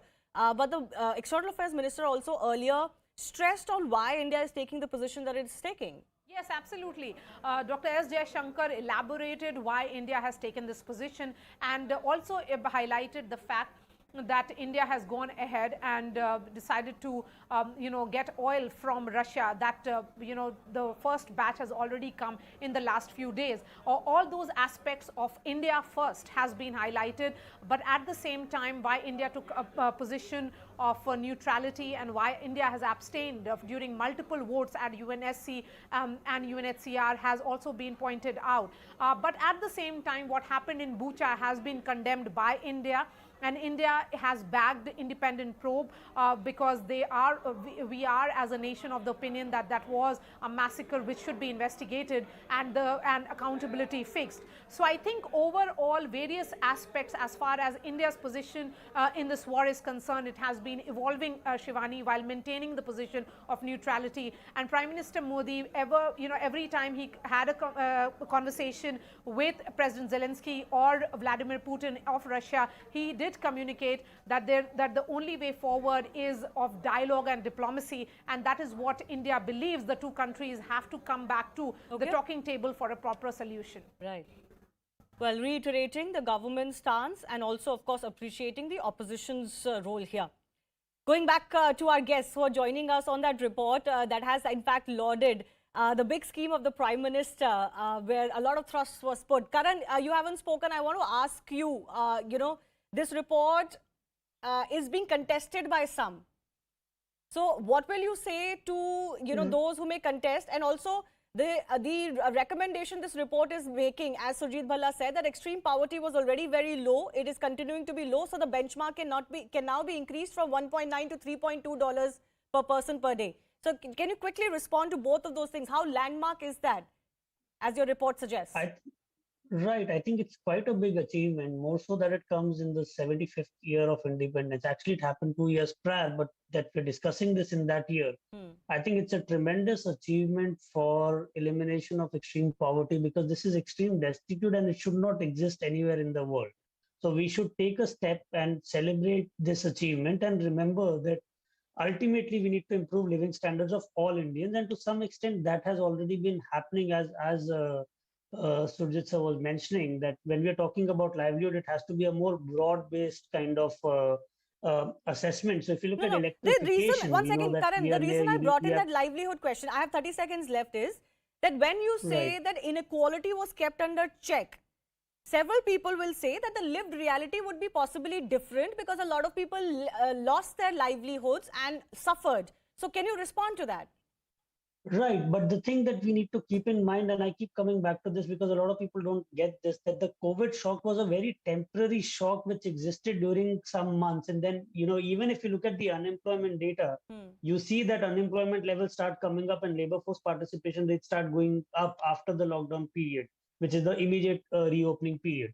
So to say that for the entire year the situation was bad is actually not accurate. You see that there was some stress which was extreme during the lockdown periods, and then it was not that much okay. 30 pervasive. seconds Having each to said the that, you cannot disregard the policy interventions by various governments. Okay, I wanted to come in to order exactly to cushion that impact. Whether we look Mr. at Virwani, I have 30 Manrega, seconds each for you and Surjit Bhalla. Apart from the food subsidy, which everybody knows was a game changer and it met with large success, it gave them success, the BJP in big states as well.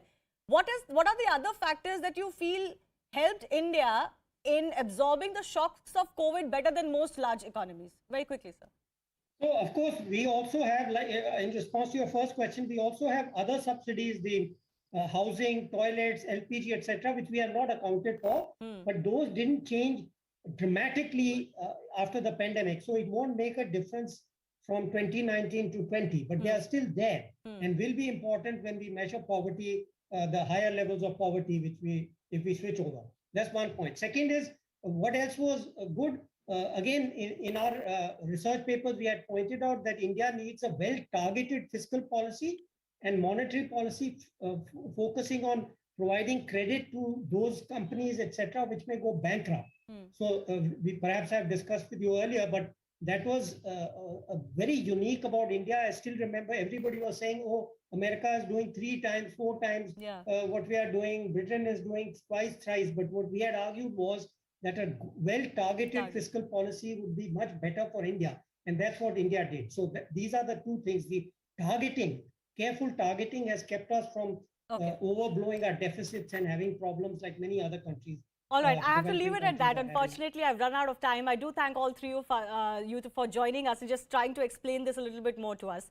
Finally, former US President Barack Obama returned to the White House for the first time since leaving office in 2017, touting his signature healthcare law at an event with both the current president and vice president. Now, Obama clearly overshadowed even the current voters.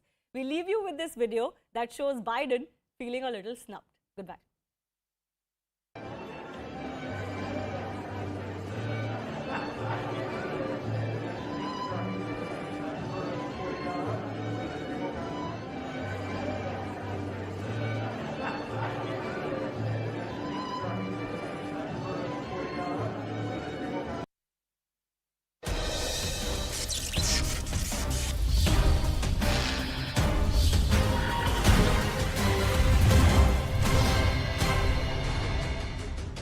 Hello everyone, good evening. I'm Shreya Dhondial.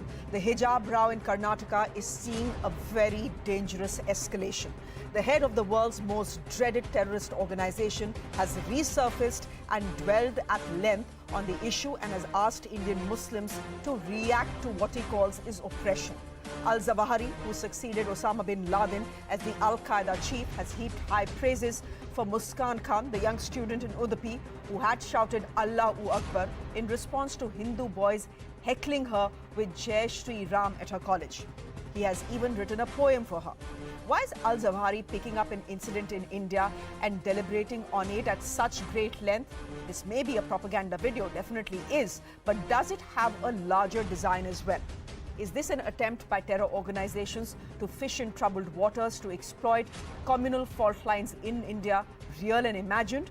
Those are questions we'll be asking our guests this evening. Let's start though with Al-Zawahiri's sudden interference and what it could possibly imply.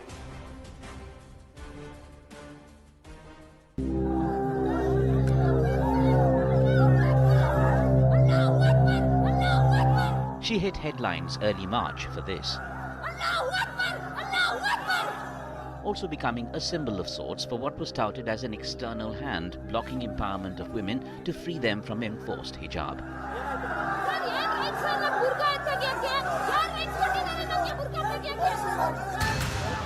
Now Muskan Khan of Udupi has some toxic support. شمخ الحجاب مكبرا لن أستكين هتف الحجاب تعلموا مني اليقين.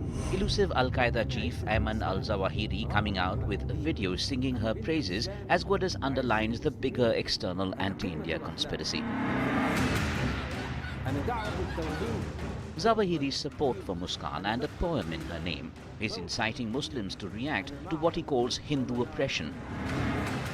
His attack on nations banning hijab all point at a propaganda offensive to fan Muslim protest. The bigger picture shows up a conspiracy to incite radical Indian Muslims and brazen interference on a matter ruled by Indian courts. Misinformation is spread in the name of school uniform and appeasement pushed in via a terror threat. It also amounts to a threat against empowering women. The BJP smells a fish on the Zawahiri video of a bigger anti-India conspiracy in the making with strong security concerns. So when this whole controversy around hijab broke out and the PFI student wing was behind it, it was quite obvious that it wasn't a group of students wanting to suddenly wear hijab. It was a sponsored effort. Perhaps most disturbing, Zawahiri echoes inciting sentiments already raised by radical elements within India. ये कर्नाटक हिजाब प्रकरण का जो मुद्दा है, मैं इस पर ये कहना चाहती हूँ कि ये हमारे देश की बहन बेटियों के आत्मसम्मान पर हमला है। हमारे हिजाब पर या हमारे आंचल पर हाथ डालने वालों के हम हाथ काट देंगे। अरे भारत विविधताओं का देश है, यहाँ पर माथे का तिलक हो या पगड़ी या हिजाब, ये सब तो हमारी संस्कृति का हिस्सा है। इस पर राजनीति करना नीचता की पराकाष्ठा है। Are these radical elements themselves to blame for the Al-Qaeda chief wading in, eyeing opportunity to raise unrest? Will this pro-hijab brigade now come out to openly condemn the Al-Qaeda? Veba Verma, CNN News 18. A quick introduction of my guest this evening. Shazia Ilmi is the national spokesperson of the BJP. She's joining us on the broadcast. Tushar Gupta is senior editor at the Swaraj magazine. He's with us as well. Asif Sohail, he's a social activist. Syed Asad Abbas will be joining us in just a bit as well. And Pratikrit Pain is a geopolitical analyst joining us. I'm coming to you first, Shazia Ilmi. This is a 9-minute video that has been put out by Al-Zawahiri. And this is something he says that I found particularly worrying. I'm quoting him verbatim. He says, she, which means Muskan, has unveiled the reality and unmasked the nature of the conflict between the chaste and poor Muslim Ummah and the degenerate and depraved polytheist and atheist enemies it confronts. May Allah reward her greatly for imparting a practical lesson to Muslim sisters plagued by an inferiority complex vis-a-vis the decadent Western world. May Allah reward her for exposing the reality of Hindu India and the deception of its pagan democracy. Can I ask you, as spokesperson of the ruling party in this country, what is it about this video that worries you the most, Shazia? So first of all, I would like to say, Shreya, that this is really unfortunate, and it's we all have condemned this video. We all have condemned what the bunch of students did to this young girl. But the fact that Al-Qaeda comes out and denounces India and talks about chaste Muslims and speaks of them as Ummah being hounded by atheists and infidels and kafirs, it's something which is even more sinister and ominous. And that is really, really something that worries me. When this incident happened, I really feel that nobody had a right, especially a bunch of men or women, to heckle a young girl, whether she was in a hijab or not. That was wrong. I agree with you. I never would want any girl in a hijab or without a hijab to be heckled by a bunch of people. Not for their attire, not for anything else. So that has to be condemned. And we cannot condone that whatsoever. But to make it about Hindus and Muslims, about calling it a threat to India's democracy, India's inclusiveness, and making it about a threat to India's Muslim, then India's Muslims are in danger, their chastity is in danger, and who will tell us that? I mean, Al-Qaeda will tell us that. Oh my goodness, I mean, how sad is that? I mean, please, I really want to tell the head of this terrorist organization that the biggest disservice anybody has done to Muslims and the cause of Islam is people and dangerous messengers of Shaitan and Satan as them. So when they talk about Ummah and Islam, I don't think any Muslim would want to be a part of it. So please don't speak for Islam and Muslims and for India. And for India. Because I represent just not Muslims or women, but I represent my country. Yes, I agree with you. I will not let the likes of Zawahiri I agree with you. about my country. We are Hindus and Muslims later, we are Indians first. Our national identity comes much before our religious identity. I agree with you there. Syed Asad Abbas, come in here. Has Al-Zawahiri done great disservice, I beg your pardon, to the Muslims in this country, in India? Al-Zawahiri and many of his likes have no right whatsoever to say with respect to the Muslims of India. I think earlier we saw neighboring country Prime Minister Imran Khan doing the same. The fact of the matter, look at the hypocrisy. हमारी ज़बान में श्रेया जी इसको मुनाफिक कहते हैं, जो China के मुसलमानों के लिए कुछ नहीं कहते, लेकिन इनको हिंदुस्तानी मुसलमानों की पड़ी है. The fact of the matter here is that who is speaking here? This is the second in command of Osama bin Laden of the Al-Qaeda. This man who has taken millions of innocent lives, what right does he have to speak about our country and Muslim brothers of our country? Absolute zilch. This is the hypocrite of the highest order. The fact of the matter, let me tell you, Shreya ji, these people have not even read Quran. Because in Quran it says, you save one life, you save the life of mankind. You take one life, you take the life of the mankind. The fact of the matter, what does a prophet say? Hubbul watan, love for your country, live for your country, die for your country. Because this country gives us our bread, butter and salt to be a truest Indian, to every drop of our blood. That is the way ahead to go. Okay. So through your channel, Shreya ji, through your program, I'd like to say to all my brethren in faith that this is a sound of a hypocrite. This is a sound of a man who has taken lives of humanity. So this is not a sound to be listened to. This is a voice to be condemned and neglected and ignored, like a being who does not belong to humanity but the worst of his sort. Asif Sohail, come in here. Have a section, I'm going to be provocative here and you are free to disagree with me, but have a section of Indian Muslims given someone like an Al-Zawahiri a handle to beat India with? This was a law and order issue and it was made into a religious issue. The court has already ruled on it. Shreya, firstly I want to say who is giving this credibility about the terrorist Al-Zawahiri statement. First of all, there is many sources he has been killed from the grave. He is giving this video or somewhere. The government should investigate about this matter. You know, second thing, there is a conspiracy behind in Karnataka. BJP is going to go for the midterm polls. This all propaganda is false propaganda is making about that, targeting the innocent girl. Innocent Muslims should not raise their voice. So, if it's there, so then the government should investigate about this issue. Are you trying to say that the BJP in Karnataka has tied up with Al-Zawahiri to release this video? That's what. See, I'm not talking about. See, there are many sources. This person has been killed when in the Afghanistan issue. He has not given any single statement. How come he's coming to the India? My question is with the government. You know, they should go with this thing. You know, they are least bothered about the Afghanistan. Now they are coming to the hijab issue. It's a big propaganda. There is an right wings are involved in this. Government should investigate. Sohail, and, you know, and this Asif Sohail, I'm again going to ask you that question. I just want to ask you that question once again, just to ensure that I heard it right. Are you telling me that the BJP in Karnataka has tied up with Al-Zawahiri to put out this 9-minute video?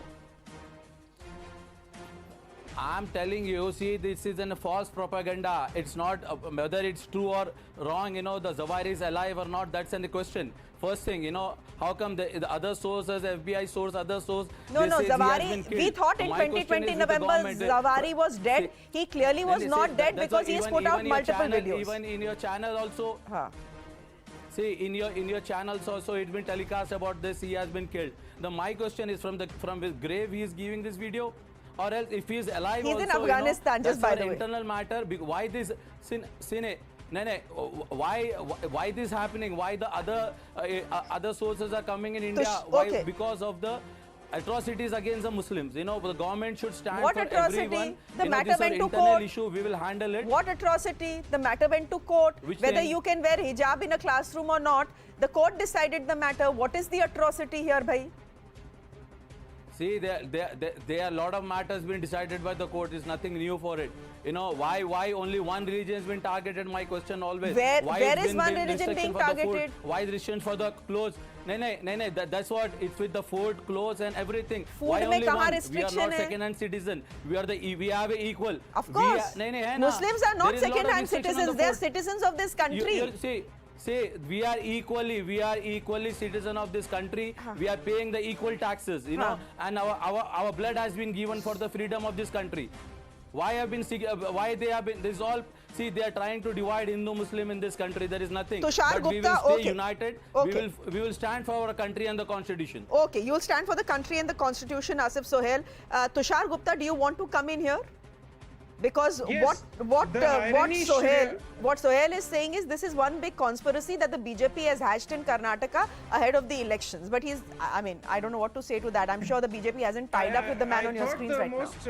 I thought the most bizarre statement would be that the BJP hacks all the EVMs there are to win the elections and to ensure Congress loses. But Amir Sohail here has done us... left us surprised with that statement. But Shreya, on a serious note, the irony is that the leader of a terrorist group which discourages, which beats up women and girl children if they want to go to school is today dictating how girls in India, a democratic country, should go to school. That's the irony of the situation. And this is the end game. This was always the end game for the entire controversy that broke out. That was to drive a wedge between Hindus and Muslims, to create a perception that the BJP is against the minorities, specifically the Muslims and the Sikhs, as the events of the last 2 years have shown. So this was the whole perception game. This was the end game. To have provocative speeches being made as been one made by this Al-Qaeda leader Zawahiri. That was the end game, and this is what we are seeing. And I applaud what Shazia Ilmi just said early on in this show, that people like him cannot dictate how democracy in India will function, how equality in India is or is not. They are not the ones who will give it any credibility. That's very, very important. And we should applaud what Shazia Ilmi said on behalf of an Indian, on behalf of being a woman, on behalf of being a Muslim. True. He deserves no credibility. He's trying to fish in troubled waters here. And the waters are troubled. Let's not kid ourselves. The waters are troubled, which is why I'm asking, are we giving people like terrorists like Al-Zawahiri a handle to beat us with? Pratikit Pain, a question has been raised by one of our panelists. Everyone thought in November 2020, that Al-Zawahiri was dead because of natural reasons. Now, post that, we have seen him come out and put out some videos, but the veracity could never be established. Now you have him here. Clearly, this is Al-Zawahiri because, we've seen him all this while. He's been putting out regular videos and he's engaging with a current issue. I wonder what you make of this. There are security concerns that will be raised with this video as well. But what do you think Al-Zawahiri is here trying to do? Of course, he's trying to tell the world he's well and alive and engaging with issues around the world. But beyond that, what? Sure. First of all, these whether it's a Zawahiri or somebody else, these people will keep on coming up with these videos. See, first of all, Al-Qaeda has competition with its peers also, like the IS and some other organizations. So they are trying to project who is more important. Secondly, irrespective of whatever, they would always have some alibi to justify their existence and to whatever they do. That has always been there. I mean, the problem is somewhere else. Yes, there is an issue of terrorism, there is an issue of instigating lone wolf attack, which is far more profound than Al-Qaeda coming in one go and doing something. Incidentally, I want to say one thing. Al-Qaeda has been phenomenally and surprisingly always very silent when Shia mosques are bombed by Sunni Islamist groups. So this is what Al-Qaeda is. So they don't generally represent all Muslims. And secondly, the problem is somewhere else, Shreya. The problem is how the narrative is set. Look, first of all, hijab is not banned. It is just about uniform in a school. Correct. That's it, nothing else. Now, look at the way the victimhood is created, the alleged persecution is created. Have you ever wondered, Shreya, when we talk about Muslims in this country, when we talk about Muslim organizations who say that they are fighting for the rights of Muslims, why is it that in that case a Muslim man has to be a bearded man and a Muslim woman has to be a burqa-clad woman? Why is it today Muskan Khan's name is being taken? Because that name has been propagated for a long time. I'm just want to take an example, Shreya. Two of your colleagues, extremely brilliant journalist in your organization, and I also have done so many shows with them, extremely professional, knowledgeable visible nationalists who happen to be Muslims, Maria and Maha. Why is it, and how many times, say, an Islamist organization would project and tell the women, Muslim women, that be like them? Why is it that it doesn't happen like that? Why is it, and how many madrasas actually tell their students that be, no, just one sec, Abbas. How many organizations come up and say that be like an Azim Premji, be like a YK Hamid, be like a Habib Korakiwala? That is where the problem of image setting is there. If we have to talk about, victimization, I mean, Kashmir issue happened 30 years back. There's a movie which is creating controversy. That time, they engineered something. So the engineering part is always there. The problem is the radicalization and the spreading of that radicalization. Unfortunately, political group parties either have been too rabid in their, counter, or they have completely turned a blind eye when this radicalization happened. There are a large number of madrasas all across Darul Ulooms which have set up. We have reached a level of tipping point when it comes to the radicalization. Terrorism is an output product, Shreya. Problem is with radicalization. Problem is with narcotics. Problem is with fake currency. Problem is with conversion. Problem is with justification. Unless we address those things, terrorism itself, by killing a terrorist, you will not be able to solve the problem. And let's understand, the victimhood culture has to come out. I mean, there is a temple which was attacked in Gorakhnath. Should we blame everybody? Absolutely not. It was one person who did it. That is where the problem is. So I think we should come. That is where it has to be hit. Abbas, Muslim you wanted to come in? Yes. Okay, Abbas wanted to come in, and then I'll get in Shazia. Go ahead, Abbas. Yes. To rebut one point, who has told this gentleman that Muskan is the only being? Absolutely not. I've many a times I've said that not just a Maria Shakil or a Maha Siddiqui, that even a YK Hamid or Azim Premji, many of them have led. Muskan Khan became a symbol because of those saffron-shawled goons who came pouncing and attacking on a woman. That is a sign of that is gravity. What Shazia ji has already said. And in defense of Muskan, she didn't ask for Al-Zawahiri to read a poem on her or praise her. I'm fairly certain she's very irritated with what has happened. Allow me, Mr. Payne, you're heckling me. Don't be a pain on the show, please. Don't be a pain on the show. Allow me to complete. Allow me to complete, sir. I didn't heckle you. Don't actually reduce your caliber to a level where you make it a slum-like, Allow me to complete. Please. This is not fair. He's heckling me. I'm not allowed to being made by No, you are not. No one is heckling. No one is heckling anyone. Allow me to make my point. You are giving too much importance to yourself. I don't even give a damn about you. I'm talking to Shreya. I know you are pathetic pain, but stop being a pain on the show. Allow me to make my point. Gentlemen, let's not get personal here. Gentlemen, let's not get personal here. Allow me to Abbas, let's not get personal here, please. Please, let's not get personal here. Allow me 30 seconds to make my point. Okay, gentlemen, just Shazia, go ahead. 1 minute, Pratikrit and I want to say something Abbas, here. just a minute. Forget about a terrorist. Responsible journalists who are fighting elections, when they hail Muskan, and by all means, please hail somebody. But when you say that she is noble and she is chaste and she is good, are you saying that all other Muslim girls who have defied hijab, who have stood against this tradition, which is not even mandated by Quran, they're not noble? They don't deserve to be hailed? That they have fought and carved out a niche for themselves? They've gone out of their way to eke out a livelihood?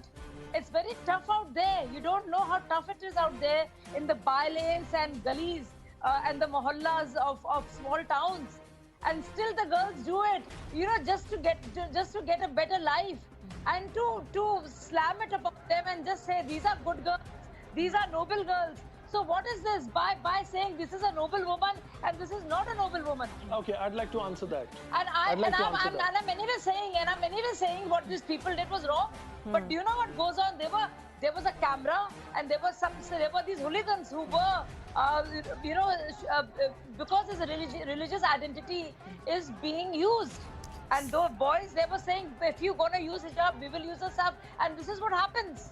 Asif Sohail, do Muslims in India... But this is much better than what actual women go through.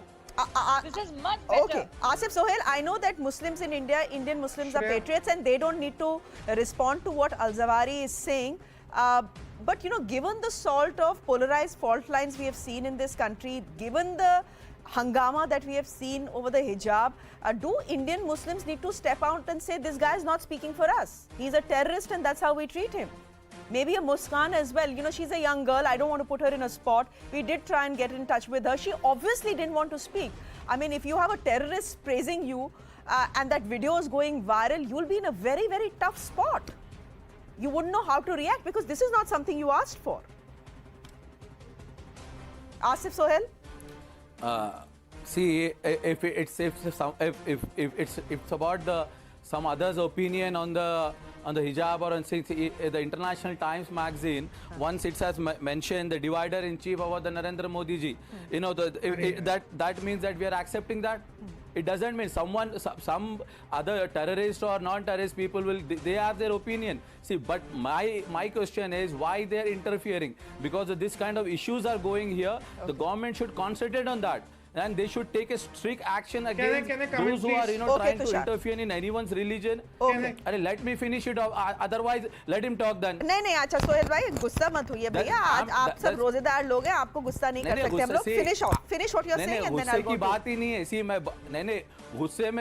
गुस्सा अगर होते तो फिर वहाँ होते थे ना. बताइए आप. गुस्से की बात ही नहीं है यहाँ पे. I'm just trying to explain the problem and the pain what the Muslims are going through now. Who is responsible for it? Tushar Gupta? Why you're targeting one innocent girl? See, you're targeting No, innocent we are girl not. over there. How are we targeting that innocent girl? I think Mr. Al-Zawari, Dr. Al-Zawari, is a surgeon, by the way, who served in the Egyptian army. He is the one who is targeting her has given a statement and you are acknowledging it.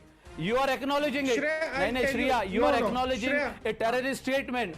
That shows the credibility. Okay. Why are you acknowledging a terrorist statement on it? Because that statement has a deeper design. It's meant to create trouble in this country. Yes, Tushar Gupta, See, there is no credibility and there is no authentication of the statement. First, we should verify the sources who has given the source to him. Sohail, on which platform Asif who has given a Sohail, I don't have platform too for much this time video. on this debate. I've heard you. Let Tushar Gupta respond to it. Then you should not question it, ma'am. If you don't have a time, then you should not raise a question on it. अरे रुक जाइए ना, जवाब तो सुन लीजिए. तुषार गुप्ता को है. Shreya, I'll tell you the problem. I'll be a little blunt here. Firstly, this was not. अरे sir, एक मिनट सुन लीजिए. Shreya, I'll tell you the problem here. This was not as big an issue as it has made out to be. This is a girl who's supposed to go to school and is throwing a religious tantrum in the abode of education. I come from a school which was run by a Sikh couple in Punjab where Hindus and Sikhs studied there. There was no debate whatsoever ever about how the uniform should be. I come from a Jain household. I wasn't told that I cannot wear anything or Hindus are not supposed to wear anything or Sikhs are supposed to come in some way. It was a uniform. The court has said that the girls can wear hijab wherever they want, but in the school they have to come in a uniform. What is so difficult about that? We have given this issue, we have given Muskan Khan far more importance. And people like Asif Sohail here make this issue into a huge some sort of a persecution issue, an imaginary persecution, thus giving more flame to the fire. And then you have people like Zawari, and then you have people like Zawari then coming out and making such statements. It belongs to everyone. Sir, school में uniform होती है, आप हिजाब जहां मर्जी पहनिए, किसने रोका है? यूनिफॉर्म स्कूल में यूनिफॉर्म होता है. See, the court होता है ना, तो see, all this year there was practicing इसमें persecution कैसे हो गया? नहीं, इसमें religious नहीं. एक बात बताइए, अगर स्कूल में यूनिफॉर्म है, no. It's a pre-planned propaganda. You need to नहीं, understand. आप एक बात बताइए. बार you're bringing in BJP in this Al-Zawari video. I mean, that's a bit ridiculous, but we'll leave it there for the moment. I think all of you have had your say and we've heard all points of view here. So I'm going to thank Shazia Elmi, Tushar Gupta, Asif Sohail, Syed Asad Abbas and Pratikit Pine for joining us. With that, for the moment, I'm taking a break. There's more coming up on the other side. Do stay with us.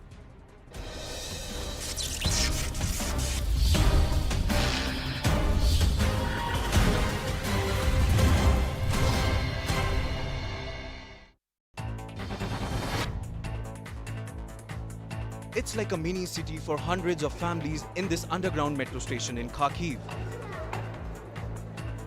There are makeshift homes. School activities continue for kids. There is even a barber shop. These families are trying to bring a semblance of normalcy while escaping from Russian shelling. But if you go out of the streets, Kharkiv looks like a ghost town. Just in that neighborhood, there was something like 34 casualties and 7 deaths. That's just in one Sunday afternoon in one residential neighborhood. So people in this, the second city of Ukraine, are really concerned. Kharkiv has borne a burst of Russia's onslaught with non-stop shelling and firing since the invasion began on the February 24th. Meanwhile, the Intergovernmental Panel on Climate Change has delivered a dire assessment in its latest report, warning that the Earth is hurtling to climate danger zone. Let's see what this report is saying. Number one, it says that temperatures on Earth will shoot past a key point very soon in the next few decades. Greenhouse gas emissions must fall faster than what has been committed by developed and developing countries alike. Temperatures have increased by as much as 1.1 degrees centigrade since the pre-industrial times. Without concrete action, fast action, the planet will see anywhere between 2.4 to 3.5 degrees centigrade higher and warmer temperatures by the end of this millennium, that is by 2100 AD. Meanwhile, the political and economic turmoil continues in Sri Lanka, with the opposition refusing to join a unity government there.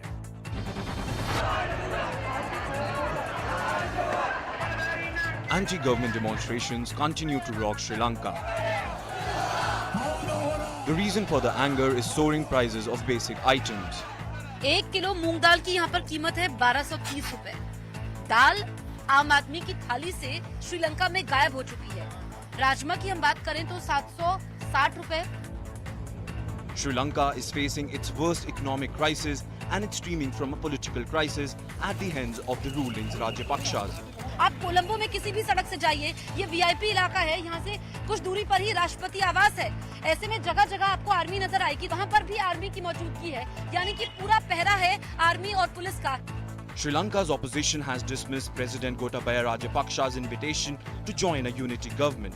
Instead, they are demanding his resignation.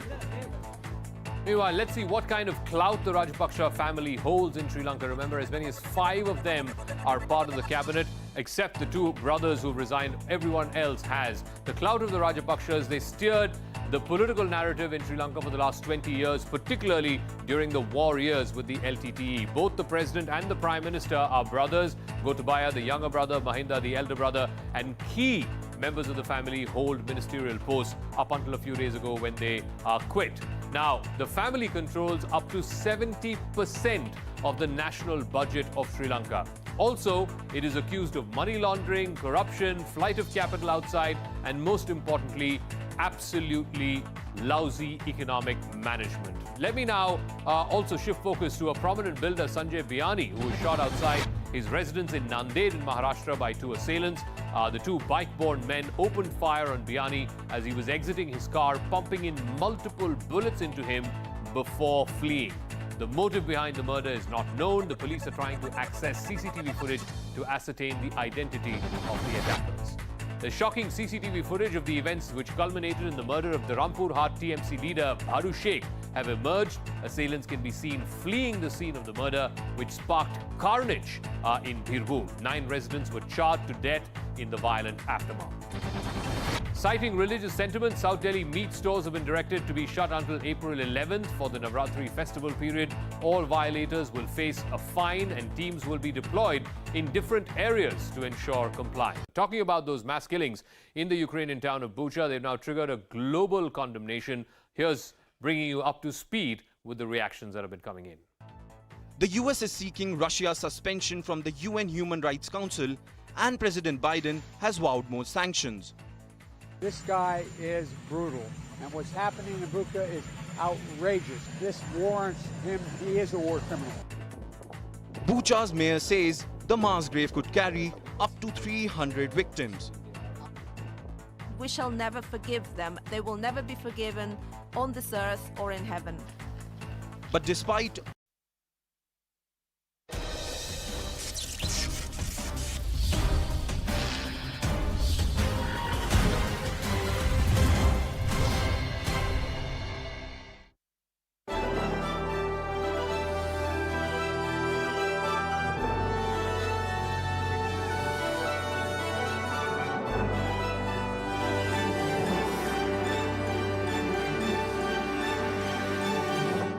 Here we are at the hallowed turf of the Melbourne Cricket Ground, ladies and gentlemen. This is historic. Historic for me personally, but historic for two great nations, that is India and Australia. On the sidelines of this agreement being signed by these two nations, India and Australia, perhaps the biggest delegation visiting Australia from India is currently along with the Union Minister for Commerce and Industry, Shri Piyush Goyal ji. What is significant is that this heralds the decoupling away from China, moving out of RCEPs and looking at mutually beneficial trade agreements between democracies. It also sets up the template for all of the Indo-Pacific, and we are only hoping that there are many more ASEAN nations and beyond that would wake up to the possibilities of engaging with India. An India which is looking to become Atmanirbhar and also looking at the next 25 years as Amrit Kal of its growth.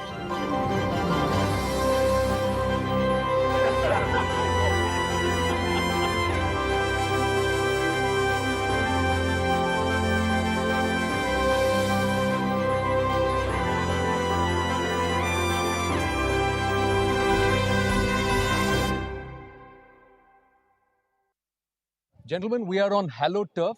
For a cricket fan and a crazy like me, I would like actually never leave this place because we are right at the heart of the Melbourne Cricket Ground. I have Minister Dan Tehan with me and Minister Piyush Goyal. Very, very iconic. This Indos Ekta here at the MCG, Minister. It is the unity agreement, which will bring our two nations even closer together. To be here celebrating it on the MCG is very special. And as you say, I just love a bat and a ball, and to be able to play a forward defence like our great Australian cricketers do, or like your great Indian cricketers do. Yeah, I remember watching Sachin Tendulkar here. What a batsman, the little master, just unbelievable. And it's a great ground. And I'm hoping that this wonderful agreement that we've been able to strike will do wonders for our two countries. And if we can bring the closeness as we've had in cricket to our two economies, wow, look out, we're going to be powerhouses. Well, there have been a lot of, on-field tussles, but I'm sure that's happened backdoor with these negotiations. But overall, it's all about friendship. How significant is this? I think it was wonderful working with Minister Tehan and the entire team, because we never felt that we were in any way competing with each other on concessions or agreement terms. So I think this has been one negotiation that was less a negotiation, more a conversation. And the Australia-India connect is very pertinent because we don't compete with each other. We actually complement each other in terms of our offerings to each other, in terms of the fact that they can help us make Indian manufacturing more competitive with their materials. We can help provide high quality, competitively priced products for the Australian economy, particularly things like medicines or textiles. So we are natural partners, and we have only converted that natural partnership into a formal. Absolutely, and strategically is this also, as many are calling it, this Indos Ekta is a trailer, is an Australia, because for the rest of this entire region to follow, because India and Australia actually saddle two ends of the Indo-Pacific. How would you see that, Minister? It is a unity agreement, and it's incredibly important for the Indo-Pacific because we do bookend the Indo-Pacific, and the closer we are, the more we can provide the stability that's needed, that economic certainty for supply chains, making sure that liberal democracies continue to flourish, incredibly important. So there is a really, really important strategic dimension to this agreement. True, because the Chinese hegemony, breaking away from that, decoupling from China, nations have been destroyed. We see what's happening with Sri Lanka. India and Australia perhaps striking this right at the right time? I think so. There's always the desire that it could have been done much earlier. But I think, as we say in Hindi, der aaye durust hai. And it's better late than never. Better late than never. It's because the geopolitical situation today demands that well-meaning, trusted friends, transparent economies with shared values of democracy work together. And I think this agreement will help us also show to the rest of the world, send a big message that India is open for business. We want to work with the developed world with a lot of offerings that will help them. And we are open also to engage in a vast area of activities. Like today morning, we looked at how we can work together on research, particularly medical research. We are looking at a very deep connect on education going forward. Our IT industry is serving Australia in a big way. So there's huge potential in areas which have hitherto played a very small role. Through medical tourism and also helping them build a digital infrastructure. We should be proud that we do 470 crores a month on digital payments. Now that is something which we can take to Australia.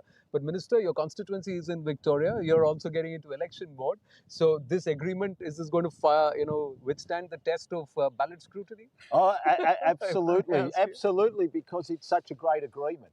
And it's something that we've been wanting to do now for over 10 years. So now this is wonderful news. It came just at the right time. And so I couldn't be happier with it. And Dan, in fact, we recently had an election in India in 4 states where most people didn't believe we would come back into government.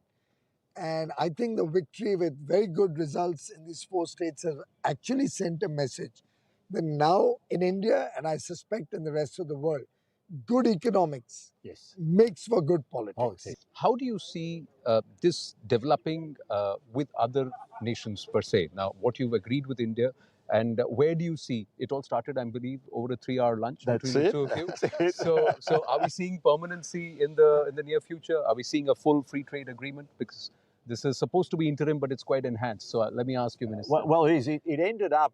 It was going to be an interim agreement. It became so comprehensive. We're registering it at the World Trade Organization, so which is fantastic. But it will evolve over time, and there's a review process. So we will make sure that it continues to grow as our two economies grow. But can I just thank Piyush for his friendship through negotiating this agreement? As he said, there was never a crossword.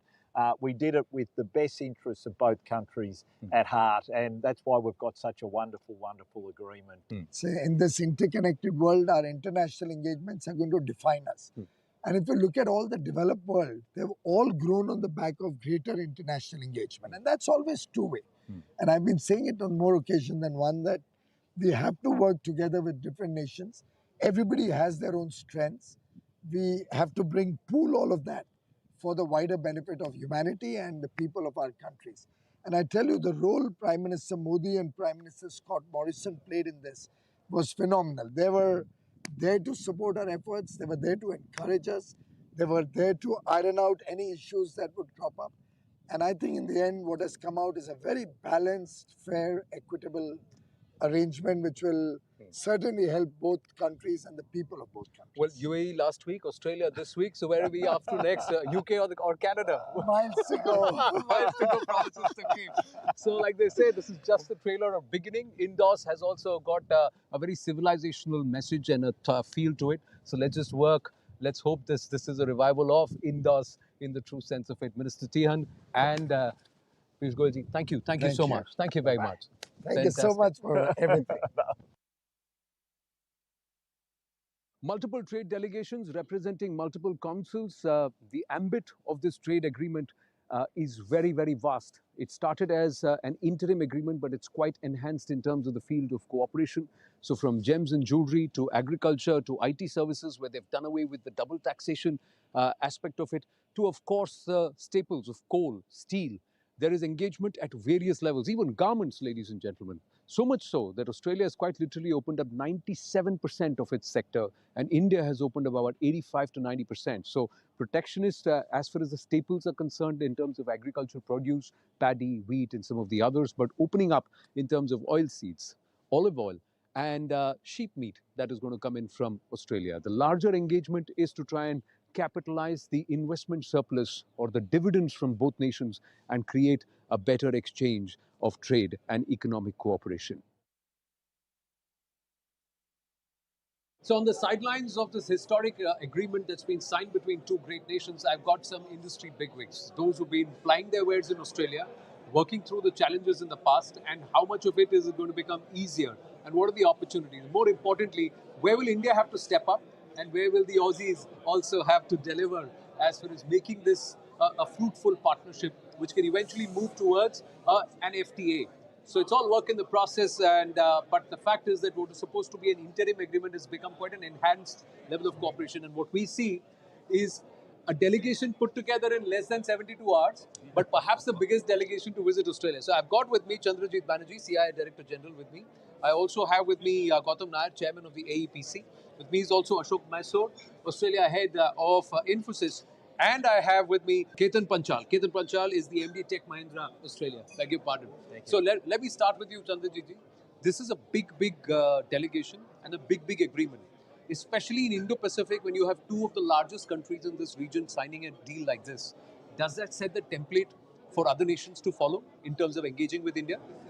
Absolutely so. So if you find that what has been done in the recent past, and the minister alluded to it, about UAE, about its talks with Canada, about what's going on with UK and with Australia. So it's a trendsetter. It's a trendsetter that India is really open to connecting with the world. India is free to do trade as long as it is fair. And yes, we will have partners in groups or sometimes on a one-to-one basis. So it is indeed a trendsetter, and I'm sure that we are going to see more and more when we talk about people to understand what Atmanirbhar Bharat means. It's a self-reliant India which will be globally connected, and I think that's what we are seeing, and that's the message that's going out. Before I begin, Gautam, a quick question to Ashok. Sure. You've been plying your wares here in Australia for a bit. Double taxation was an issue. Is that a big bonus now that's struck off the list? I think that's it was actually very surprising, and it was a pleasant surprise for us to actually see double taxation, especially for services industries, being actually sorted out. It's about a 250 million per year kind of a revenue loss for the Indian government.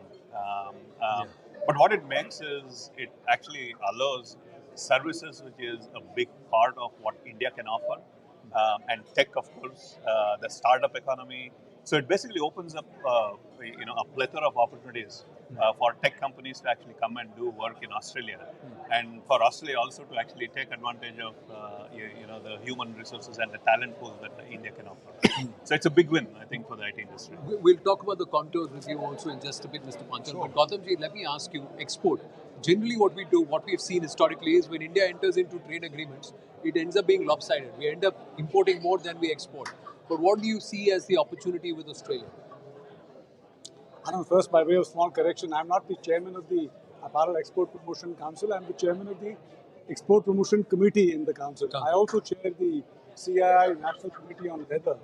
And both these sectors, both apparel and leather, have a lot to gain from a free trade agreement with Australia.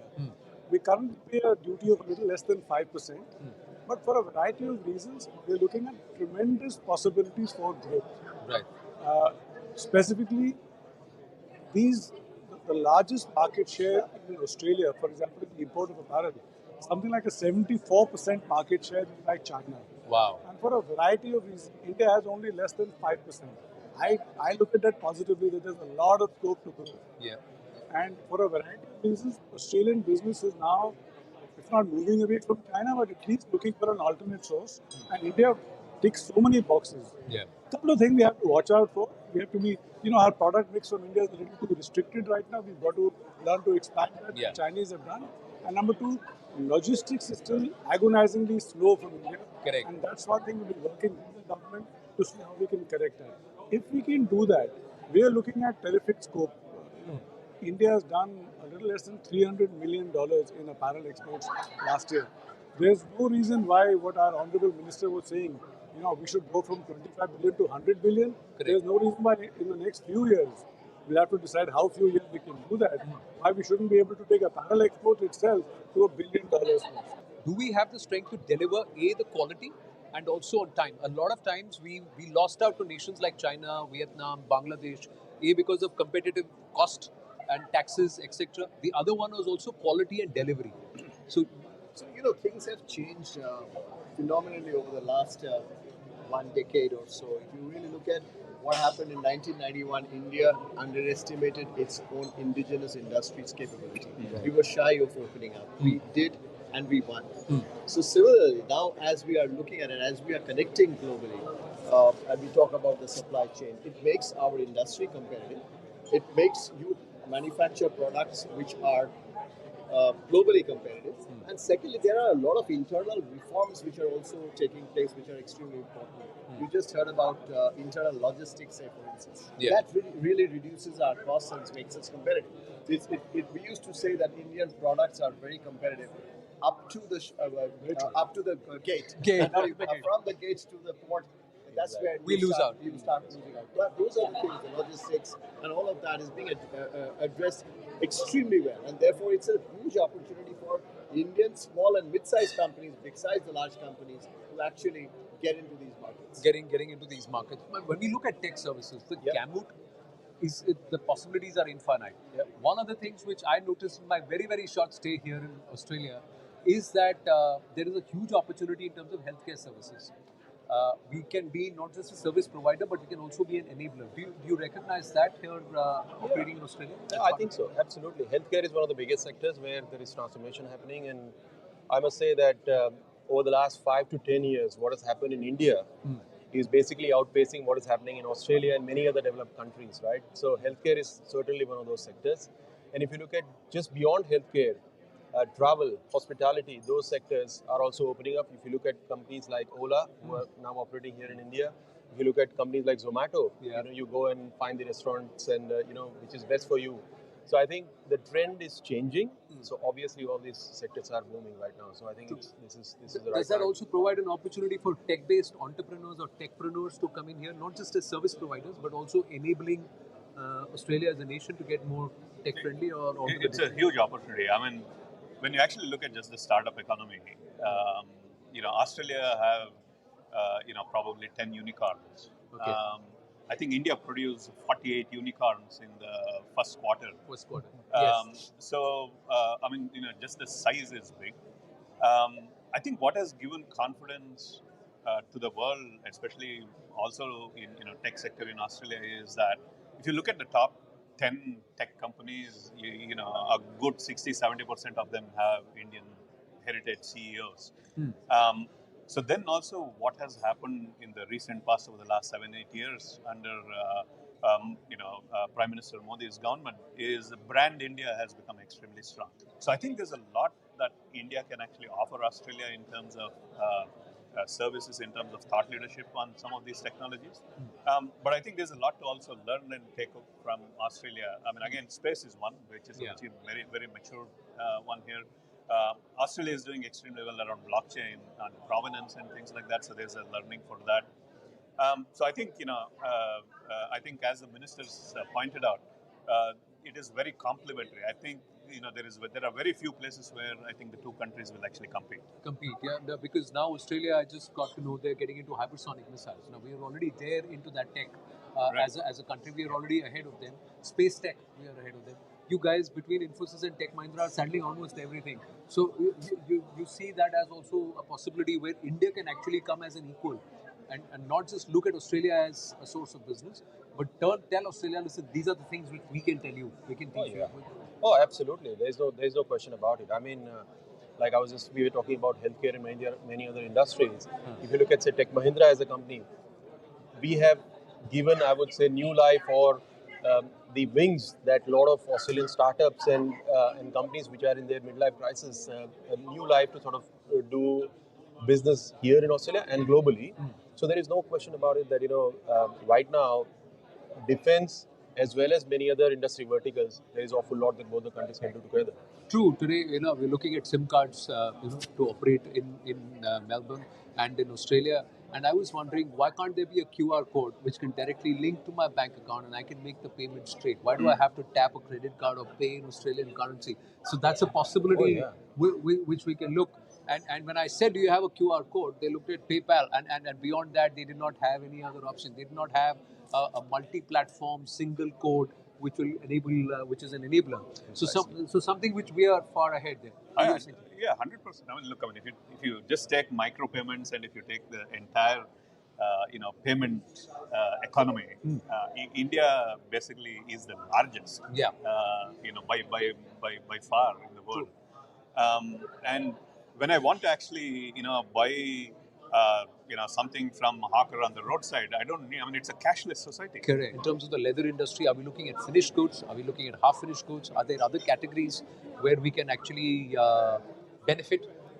We are absolutely looking at the value-added finished goods. We are not talking of exporting leather.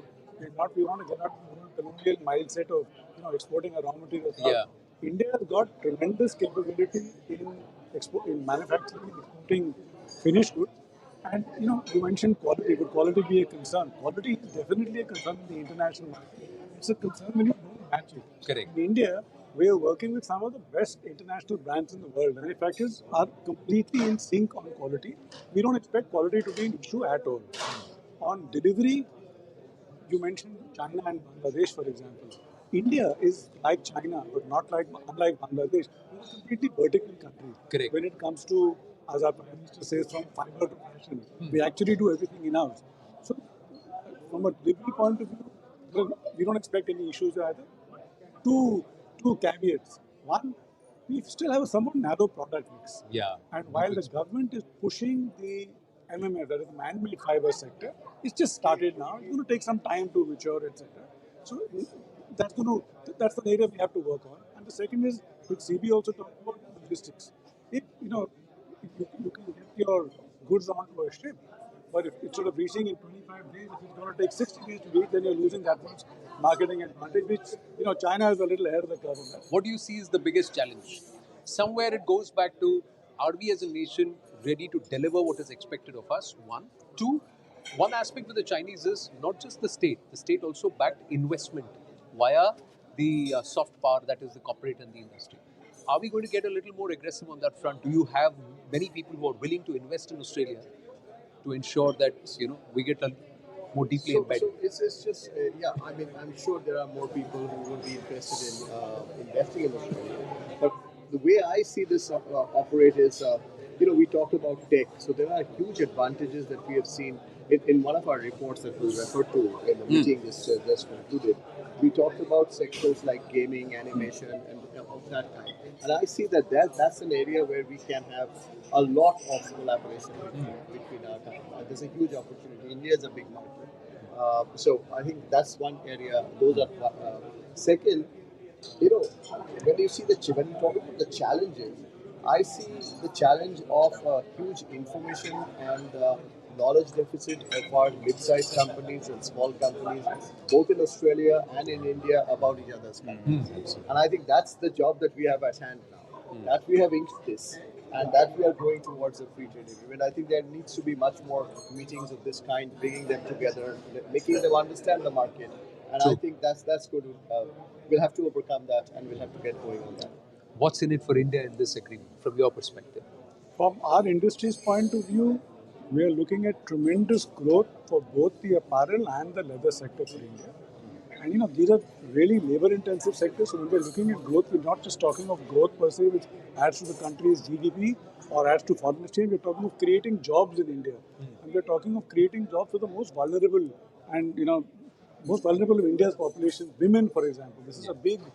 70% of the workers we employ are women, perhaps the only industry that does that. So all along, great deal for India. Great. So I think, there are raw materials which we are going to import. In most of the times in our previous FTAs, we've seen our FTAs not getting successful because we were exporting our raw materials. Here we are going to source raw materials to a great extent at competitive prices, and therefore which will help us become competitive, for question that you asked me. And second, the sectors that we are talking about, besides the tech sectors, the sectors like leather, footwear, food processing, these are all labor-intensive sectors. So if we are able to really expand and take advantage, we have a huge scope of increasing employment in our country. So opening up all these visas for the students and then having a longer-term visa to work over here and sort of contribute to the local economy ultimately helps in turn to Indian companies basically take these skills and do all the digital and the newest stuff that we do for our clients in making them successful. Skills is a big one. Skills is a big one. Talent is required, and I think the world is looking for it. India's economy is around services, and from a tech sector perspective, I see education as a big thing in India for us. Well, yeah, it's a huge door of opportunity. Yeah. Now the challenge is for us as a nation, as Indians, to be able to stand up and deliver. And if we can make that count, then perhaps not just sky, but beyond that is the limit. Thank you very much, gentlemen. Wonderful conversation. Thank you so much. Thank you. Thanks a lot. Thank you. Cheers. Well, on the sidelines of this historic agreement between two nations on economic cooperation and trade, I have with me the President CII. He's also the MD and CEO of Tata Steel, Mr. TV Narendran. Thank you very much, sir. You've just finished signing an MOU. It's been historic here at the MCG. Your thoughts on this deal? I think it was a deal which was waiting to happen, as the ministers themselves said. Australia and India complement each other in many ways, and there is a relationship which extends beyond economics. And I think for multiple reasons, it's very timely. It's very important that we take it to the next level. And I think this agreement has been structured in a way that pretty much everyone is happy, industry is happy, the government is happy. You think the shifting geopolitics has a huge contribution or role to play in both nations actually looking at making this happen? I think it does, because China is a big trading partner for Australia. India is a natural option for them to develop. So for multiple products, if you look at, for instance, coking coal, which is used for steel making, China used to import about 50-60 million tons. India also imports 50-60 million tons. China is not buying much from Australia these days, but India continues to buy a lot from Australia, and naturally so. Australian coking coals are good. So that's just an example of one of the products where India is a natural market. But from India's perspective, is this agreement going to be more for what India gets out of Australia or what India can give to Australia? I think both. The balance. I think both. That's why there is a balance, because India sees an opportunity to export a lot of labor-intensive goods to Australia, where some of the other countries like a Bangladesh or a Vietnam have an advantage with Australia based on past trade agreements. India was at a disadvantage. I think this creates a level playing field. Australia is obviously short of labor, so labor-intensive goods which are being imported is a great opportunity for India to export. Where do you think India needs to step up? Or what are the facets where we need to stand up and deliver in order to ensure that this is a fruitful agreement which eventually takes the shape of an FTA? Sure. I think there's also a lot of work that we need to do in helping Australians understand India and for India to understand Australians. I think while the bigger companies are more exposed to the opportunities across both the countries, I think the smaller companies need to see these opportunities more, so that those are some of the conversations we were having on the side. How do we introduce the SME sector in India to Australia? How do we introduce Australia to the Indian SME sector? So I think there are many such areas where probably the kind of deep relationship that one has with the UK or the US or many European countries like Germany, etc., is more, so people know those countries better than they know Australia. Australia is not in the peripheral vision. Absolutely. It's so somewhere I think both industry associations in both Australia and India, so NCI has offered to do that, needs to play a role in introducing Australia to our members in India. Many opportunities for Indian companies here, including in green energy, etc., and vice versa. I think many opportunities for Australian companies, even in the mining space, to come to India, because India is still underexplored as compared to Australia as far as the geological wealth of India is concerned. India is actually geologically as rich as Australia. We have to do a lot more of the exploration. So these are areas where Australian companies have done a great job over the last few decades, and we need to leverage their experience and knowledge to accelerate our growth in India. So something in it for both sides. We've got to make sure we leverage that. Mr. Narendran, thank you very, very much. Thank you. Thank you so much. Thank you.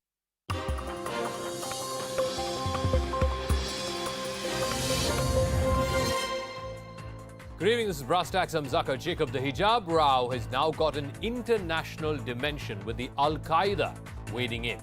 Dreaded global terrorist Ayman al-Zawahiri has penned a poem for the Mandya girl Muskan Khan, who stood up to hooligans who were taunting her for saying Allahu Akbar.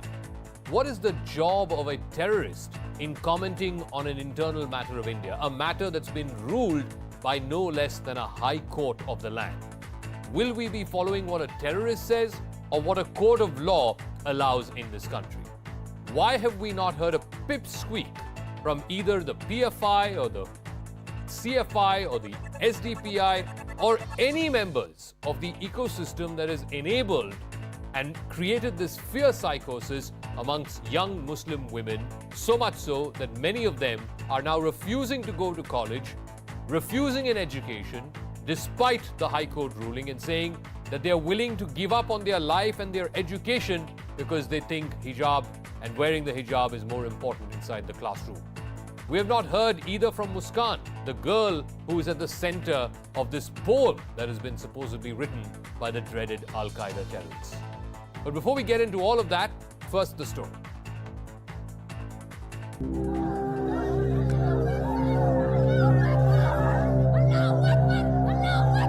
She hit headlines early March for this. Also becoming a symbol of sorts for what was touted as an external hand blocking empowerment of women to free them from enforced hijab.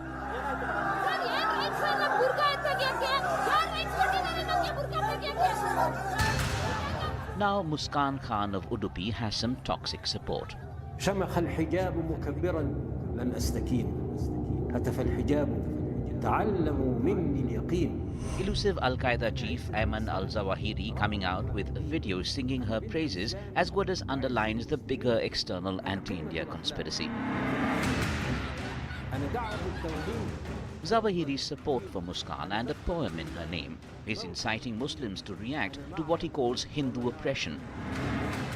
His attack on nations banning hijab all point at a propaganda offensive to fan Muslim protest. The bigger picture shows up a conspiracy to incite radical Indian Muslims and brazen interference on a matter ruled by Indian courts. Misinformation is spread in the name of school uniform and appeasement pushed in via a terror threat. It also amounts to a threat against empowering women. The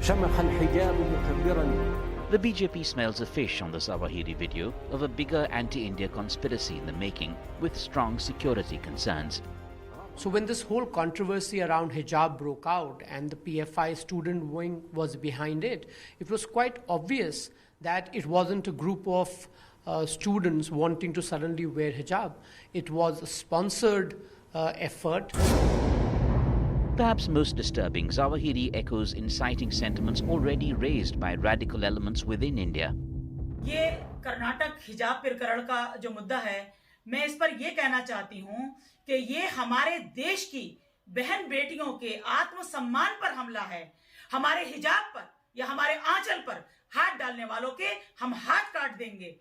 अरे भारत विविधताओं का देश है, यहाँ पर माथे का तिलक हो या पगड़ी या हिजाब, ये सब तो हमारी संस्कृति का हिस्सा है। इस पर राजनीति करना नीचता की पराकाष्ठा है।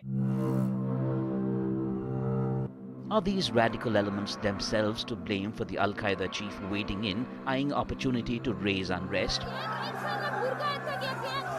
Will this pro-hijab brigade now come out to openly condemn the Al-Qaeda? Deva Parma, CNN News 18. So at the end of the day, here is a terror group questioning a matter that has been ruled upon by a court of law in this country. Here's what the Karnataka High Court said in its ruling last month, whereby it said that wearing of hijab is not essential to Islam and cannot be worn inside the classroom. This is what the Karnataka High Court said in its order. Remember, this matter is under challenge now in the Supreme Court. We'll try and wait for that graphic to come up about what the Karnataka High Court said. But essentially, the High Court came to the conclusion two things. One, that hijab is not an essential practice as far as Islam is concerned. And two, more importantly, that the rights of the institution, in this case schools or degree colleges or UG colleges, their rights as an institution are more than that of an individual. Let me also bring you up to speed with this whole mystery surrounding Al-Qaeda's elusive chief, Ayman al-Zawahiri. This man was appointed after, of course, Osama bin Laden's death in 2011. He was first rumored to have died of natural causes back in November of 2020 at the height of the pandemic. But since then, 3 videos have emerged which show that this man is still alive. The first video was on the 20th anniversary of 9/11. This was in 2021. Then in November of that year, there was a second video of Ayman al-Zawahiri that came out accusing the United Nations of being anti-Islam. And now, this is the third and latest video in which he has waded into the hijab debate. So why is Ayman al-Zawahiri eyeing India? Well, for starters, his terror outfit has been dented by the growth of ISIS and also the crackdown by the West against it for the last 20 years. Zawahiri is also hoping that Al-Qaeda's India unit, they used to have something called the Al-Qaeda in the subcontinent, AQIS, can help revive this terror group in a part of the world where there is a large proportion of Muslims. Al-Qaeda is allegedly working with banned terror outfit Simi. they're also using the hijab controversy to target and radicalize Muslim youth. Let me go across to our guests now who are joining us on this, because it's a grave matter of concern that a terrorist is wading into a matter which has national security implications and certainly is an internal matter, a matter that's been ruled upon by a court of law. Aparajita Sarangi is Member of Parliament of the BJP, Tanvi Pruthi, educationist and political analyst, Sushant Sareen, Senior Fellow at the Observer Research Foundation, Ratan Sharda, author, and Ifra Jan, spokesperson of the JKNC, now joining us. Let me start with Tanvi Pruthi. We haven't heard a word from either the Campus Front or the PFI or the SDPI or any members of this ecosystem who are going on and on about hijab and the rights of young Muslim women to wear the hijab even inside a classroom. Are you saying that they need the endorsement or they will give the silent approval of a terrorist wading into such a debate rather than obey what is the laid down law and the interpretation of it by a high court of this country? Tanvi? Back in 1947, every time when it is challenged that, what Indian Muslims feel, whether Quran is important or the Indian Constitution is important, I think they made it very clear when they decided to stay back in India that they want to abide by Indian Constitution and they will abide by that. And till now it has happened, and I'm sure that it will continue in future as well. 6 years ago, if you remember, there was a similar video by Al-Qaeda chief where he said that he wanted to recruit more youngsters in Southeast Asia, particularly in India, because he wanted to free Indian Muslims in Gujarat and Kashmir. And there was CNN's interview only with Prime Minister Modi. I think the anchor was Fareed Zakaria, if I'm not wrong. He asked Prime Minister Modi that what does he think of the video back then. And Prime Minister Modi very wisely said, and I think his words are very relevant even today. He said that if Al-Qaeda thinks that Indian Muslims will dance to their tunes, then they're delusional. Indian Muslims will live for India and Indian Muslims will die for India. And I think with this video also, his words summarize the entire incident very well. Let this not become a bait for right wing in India to sort of question every time Indian Muslims voice their opinion. We live in a democratic setup where even they have a right to put out their opinion. No, which is absolutely fine. Nobody is arguing with people having opinions or freedom of expression, freedom to choose. But ultimately, what I'm concerned about is, and Aparajita Sarangi, I want to ask you this. There were an entire bandwagon of people from the Campus Front, Popular Front, SDPI, some mainstream political parties, all who encouraged this entire set of 6 girls initially, and then of course it spread to other colleges, to go ahead and boycott classes if they're not allowed to wear the hijab. Today, the world's most dreaded terrorist has waded into this debate, and none of these folks, none of these entities, none of these organizations have a word to say about it. At least they could come out and say, we have nothing to do with this man or his ideology, and we don't need him to fight our battles. Aparajita. A very good evening. As a citizen of this country and somebody who has actually gone into the whole hijab row and analyzed the whole thing, I can say with all conviction at my command that this hijab row has been motivated and sponsored, and these terror outfits are behind the hijab row. This is absolutely beyond doubt. It's surprising why PFI and SGPI did not say anything, as you rightly said, and these radical organizations are definitely linked to terror outfits. Now, Al-Qaeda chief making this kind of statement is not so very innocent. I can always say that it is not just a political issue, it is a national security issue. Yeah. We are a democracy. We run through certain constitutional principles, and we do not want Al-Qaeda chief to talk about India and its issues. We do not want him to come suddenly from nowhere and try to create disruption in the country. We are a peaceful nation. Why does he try to say all these things and instigate the radicals here? Ifra Jan, the point is not just about these fringe groups. That's one part of it. To identify these radicals. I also want to ask about mainstream opposition parties. We haven't heard from the Congress. We haven't heard from your party, the National Conference. We haven't heard from Mr. Owaisi, who of course has every time there is an issue concerning Muslims that's raised, he's the first one to speak. We haven't heard a word from him. Why is this not important for the leadership of the Muslim community to come forth and say that, look, we don't need a terrorist to be fighting our battles or to be wading into what is an internal matter. And most importantly, it's very, very clear. Either you think that this terrorist is important, or you think that the law of this land as interpreted by the Karnataka High Court, till it is overturned, I don't know, it may be overturned, it may not be overturned, but till there is a definitive verdict from the Supreme Court on that, the Karnataka High Court order stays. And the people of this country will follow that order.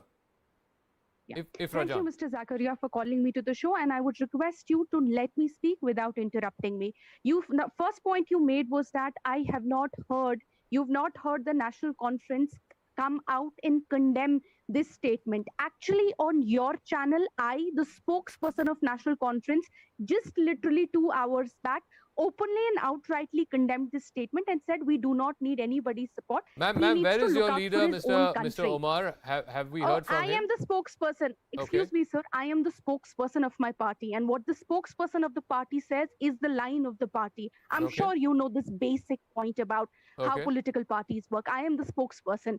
Number two, you constantly talk about how openly radicals are somehow come out in support of Muskan. I think there are radicals on the other side too. Swami Narasimhan, somebody who's made genocidal hate speeches, who wants to come out and who wants every person from his community to come out and commit a genocide. He's also come out and openly supported the Karnataka government. He was arrested, as I understand, he's on bail right now.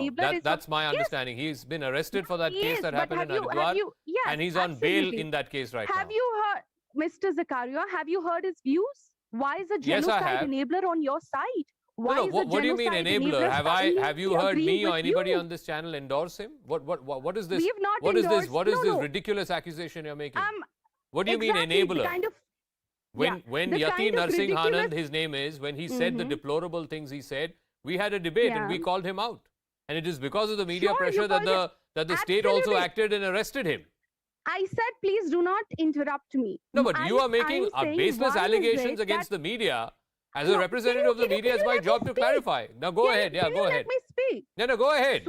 As long as you don't make ridiculous accusations against the media, you're free to speak. Yes. A genocide enabler like him openly comes and opposes Muskan. So a lot of people who are opposing Muskan will see themselves on the side of Swami Yati Narasimhan. Very tragically, a genocide enabler. So just like you don't need Swamiji, this guy's support, we do not need any other terrorist or extremist support either. So why aren't more people coming out and saying that, Ifra? That was my question. Kindly answer that. I just said it. All your panelists are saying it. The panelists before me said it. I have said it. But you're constantly insinuating that there are people, somehow conspiracy theory. No, I'm not talking about any conspiracy theory. I'm talking about organizations who are happy to talk when that entire hijab controversy was going on. CFI, PFI, SDPI, political parties, none of them have anything to say today. I'm not making this stuff up. You should have called their spokespersons on your channel. No, they've refused to come. They are refusing to come. They are refusing to come, and I include mainstream political parties in it. I include the likes of the Congress Party and other parties who have refused to send spokespersons on the show because they don't want to be associated with this controversy. They don't want to come on a channel and say that Indian Muslims should not have anything to do with what a terrorist is saying. They don't want to come out up front and say that. Why? What are people scared of? Very tragic. Why would you assume that Indian Muslims? No, I didn't assume anything. You asked me who are these elements. I gave you the names of 5 elements. None of those people have come on television today and said we don't want to have anything to do with Ayman al-Zawahiri. Excuse me, here we are. A lot of people do not go to these channelists for the reasons I am getting heckled here because you don't allow the panelists I'm to not speak, heckling you. I said at the start I welcome the fact that you have condemned this, number one. Number two, I asked a question about your party chief. Anyway, you deflected that. That's okay. No, I said I reiterate the organizations that were active when this whole hijab stuff was happening are all today mum. But be that as it may, Ratan Sharda. No, Ratan Sharda. I want to go to Ratan Sharda. The question is, who is giving a handle to the likes of Ayman al-Zawahiri? Now, he is a terrorist. He is going to fish in troubled waters. He is going to look around the world and say, where can I hire my next recruiter from? And he looks at India, is a country that has 17 crore Muslims, and he says, this is a place where we need to recruit people from. So he's going to do what he's going to do. Question is, who are the people who are enabling this ecosystem by creating this impression, by creating this perception that India under Modi, India under the BJP has become an anti-Muslim place. Muslims don't have rights in this country. Who's enabling this false narrative? See, Zaka, first of all, I've seen for last few months, the media people are the fall guy nowadays. The seculars who are using your channels to spread venom against Modi for years together have suddenly started shooting the messenger. I think this is a condemnable way of actually coming to debate. Secondly, as far as Al-Zawahiri is concerned, let us understand Al-Zawahiri is presenting the global view of jihadis who believe that Pakistan is the new Medina and they will have to convert the entire Darul al-Harb, that is a majority Hindu area like nation like India, to Darul Islam. And the people sitting in India are the people who are supporting these activities.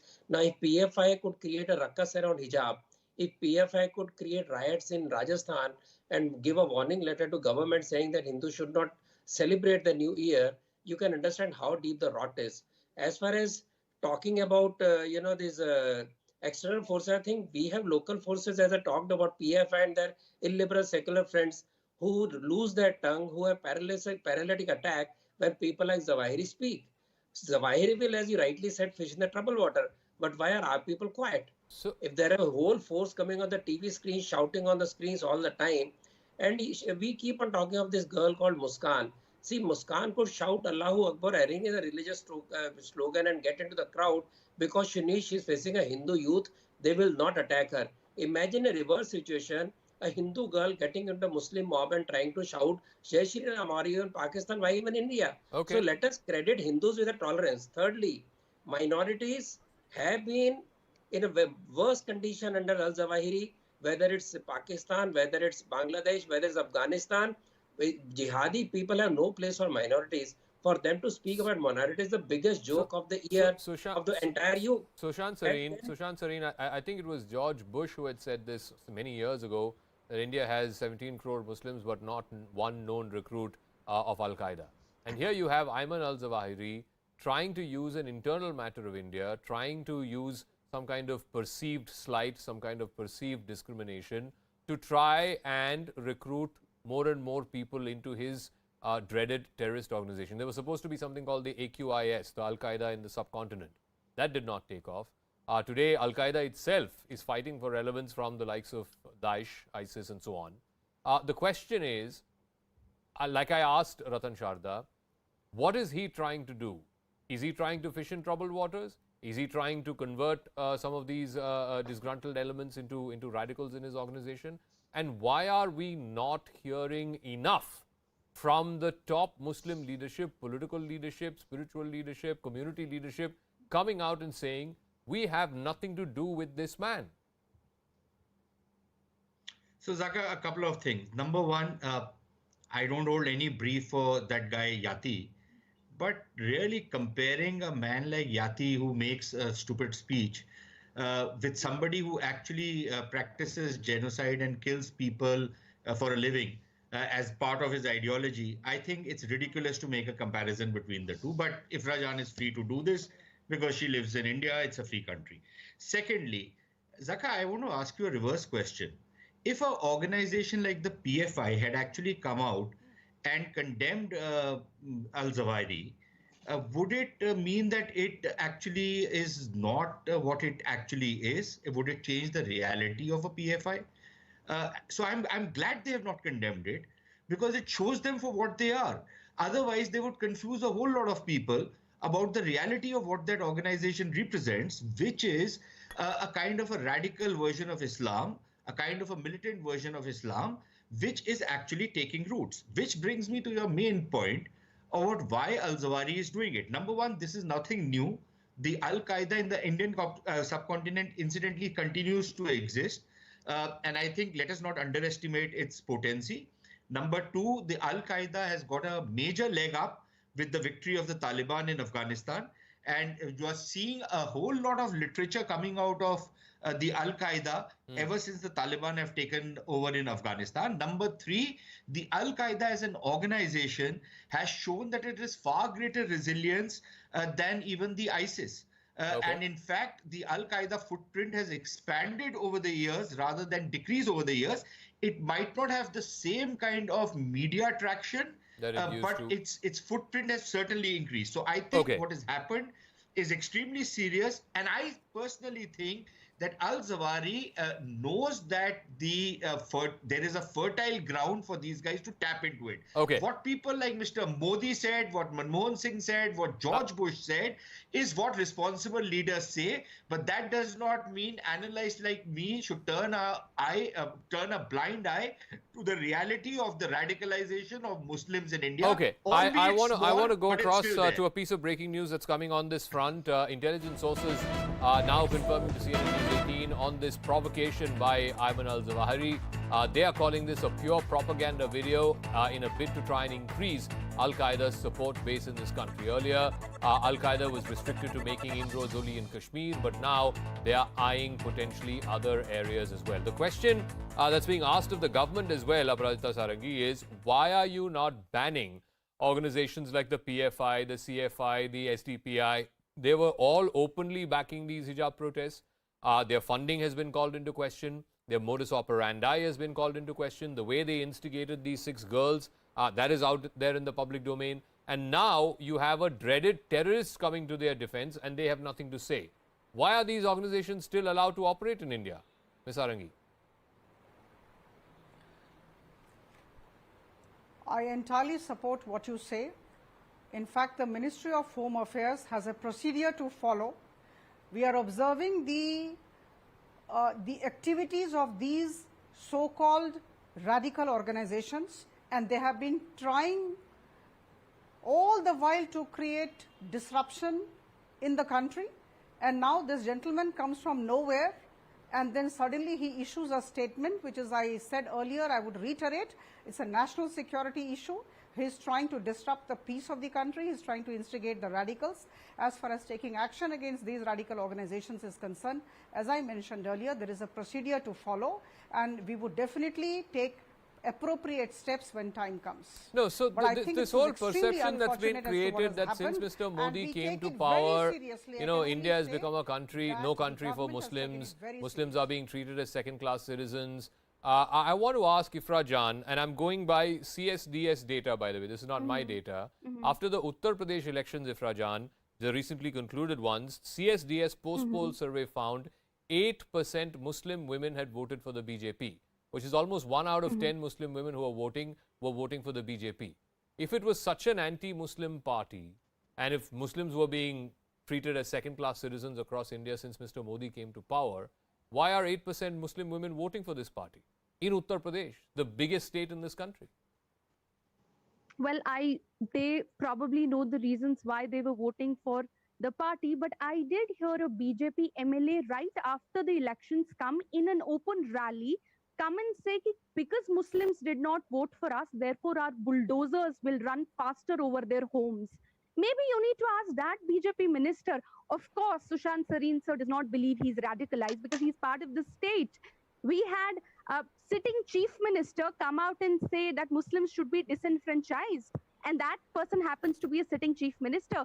We have multiple hate speeches from BJP ministers every day. There was a former BJP MLA in my state, Jammu and Kashmir, who actually said that we need to cull the entire community. And interestingly, it's we who are radicalized. It's we who deserve the radicalization. No, but Ifra Jan, please answer my question. The narrative that is being spread. No, I asked you a question. Can you please try and answer that question? I've responded to your question. No, you have not responded to my question.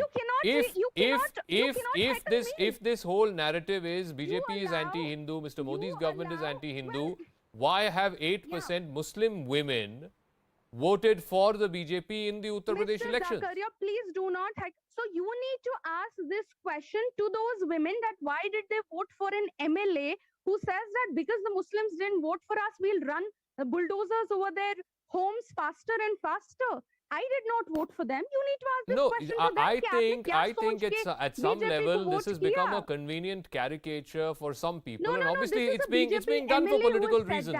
Let's be. I'm fine with that. I'm not a politician. I hold no brief for no political party.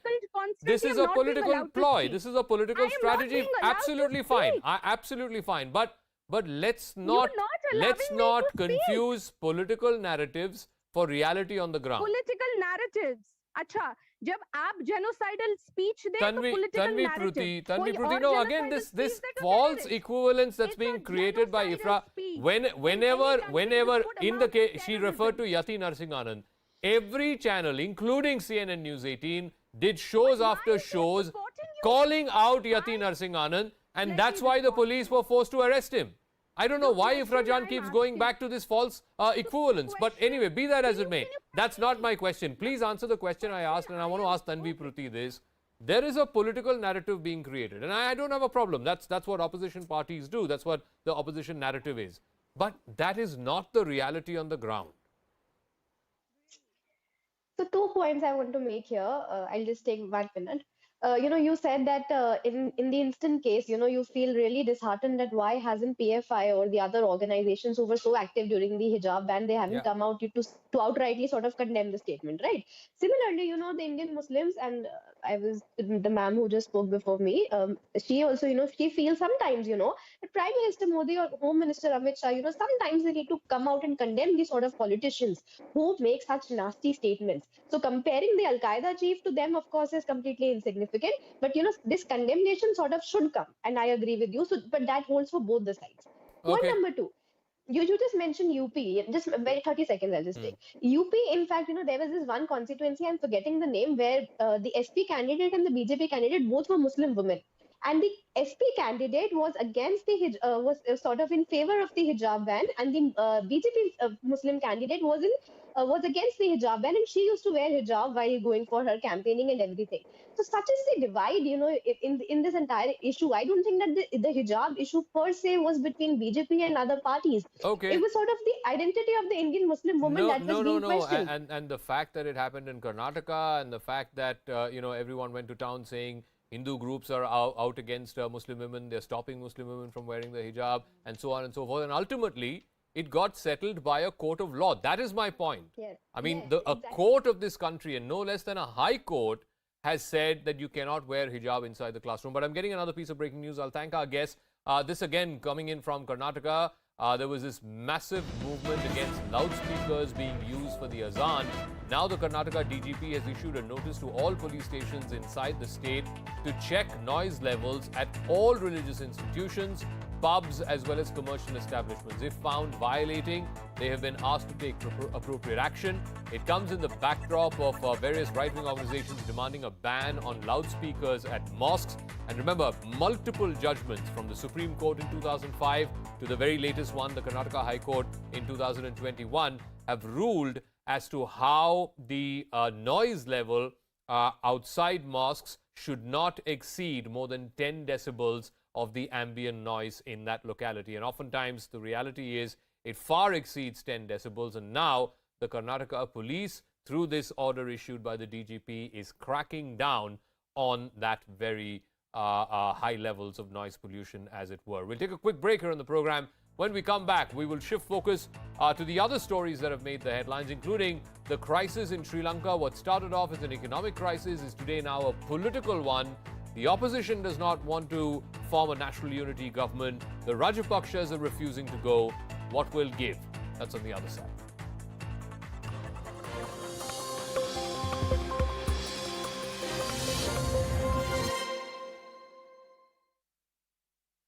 In this underground metro station in Kharkiv, there are makeshift homes. School activities continue for kids. There is even a barber shop.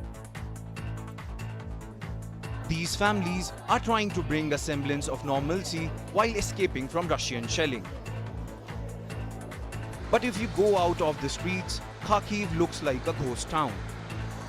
just in that neighborhood, there was something like 34 casualties and 7 deaths. That's just in one Sunday afternoon in one residential neighborhood. So people in this, the second city of Ukraine, are really concerned.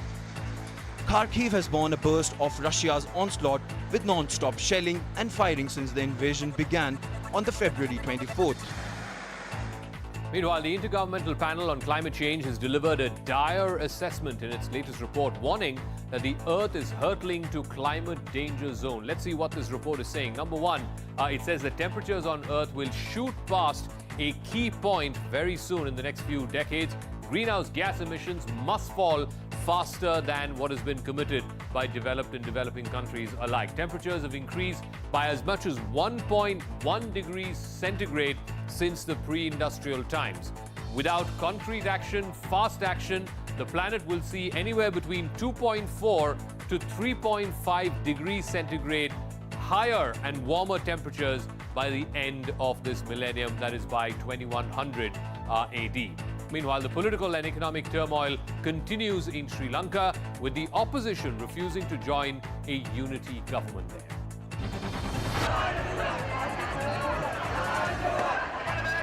Anti-government demonstrations continue to rock Sri Lanka. The reason for the anger is soaring prices of basic items. 1 kilo मूंग दाल की यहाँ पर कीमत है 1230 रुपए। दाल आम आदमी की थाली से श्रीलंका में गायब हो चुकी है। राजमा की हम बात करें तो 760 रुपए। Sri Lanka is facing its worst economic crisis and it's streaming from a political crisis at the hands of the ruling Rajapaksas. आप कोलंबो में किसी भी सड़क से जाइए, ये वीआईपी इलाका है, यहाँ से कुछ दूरी पर ही राष्ट्रपति आवास है। ऐसे में जगह जगह आपको आर्मी नजर आएगी, वहाँ पर भी आर्मी की मौजूदगी है, यानी कि पूरा पहरा है आर्मी और पुलिस का। Sri Lanka's opposition has dismissed President Gotabaya Rajapaksa's invitation to join a unity government. Instead, they are demanding his resignation. Meanwhile, let's see what kind of clout the Rajapaksa family holds in Sri Lanka. Remember, as many as 5 of them are part of the cabinet, except the 2 brothers who resigned. Everyone else has. The clout of the Rajapaksas, they steered the political narrative in Sri Lanka for the last 20 years, particularly during the war years with the LTTE. Both the president and the prime minister are brothers. Gotabaya, the younger brother, Mahinda, the elder brother, and key members of the family hold ministerial posts up until a few days ago when they quit. Now, the family controls up to 70% of the national budget of Sri Lanka. Also, it is accused of money laundering, corruption, flight of capital outside, and most importantly, absolutely lousy economic management. Let me now also shift focus to a prominent builder, Sanjay Biani, who was shot outside his residence in Nanded in Maharashtra by 2 assailants. The 2 bike-borne men opened fire on Biani as he was exiting his car, pumping in multiple bullets into him before fleeing. The motive behind the murder is not known. The police are trying to access CCTV footage to ascertain the identity of the attackers. The shocking CCTV footage of the events which culminated in the murder of the Rampur-Hat TMC leader Bharu Sheikh have emerged. Assailants can be seen fleeing the scene of the murder, which sparked carnage in Birbhum. 9 residents were charred to death in the violent aftermath. Citing religious sentiments, South Delhi meat stores have been directed to be shut until April 11th for the Navratri festival period. All violators will face a fine and teams will be deployed in different areas to ensure compliance. Talking about those mass killings in the Ukrainian town of Bucha, they've now triggered a global condemnation. Here's bringing you up to speed with the reactions that have been coming in. The US is seeking Russia's suspension from the UN Human Rights Council, and President Biden has vowed more sanctions. This guy is brutal, and what's happening in Bucha is outrageous. This warrants him, he is a war criminal. Bucha's mayor says the mass grave could carry up to 300 victims. We shall never forgive them. They will never be forgiven on this earth or in heaven. But despite all the evidence of horror in Bucha, Russia is calling it fake news.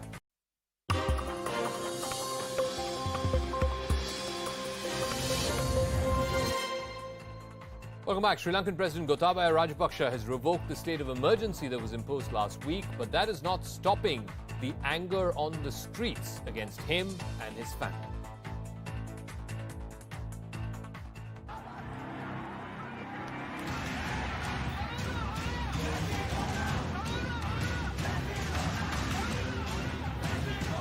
Go Gota Go. These are the slogans ringing out loud on the streets of Colombo. These protesters are demanding President Gotabaya Rajapaksa's resignation over his handling of the country's worst economic crisis in decades.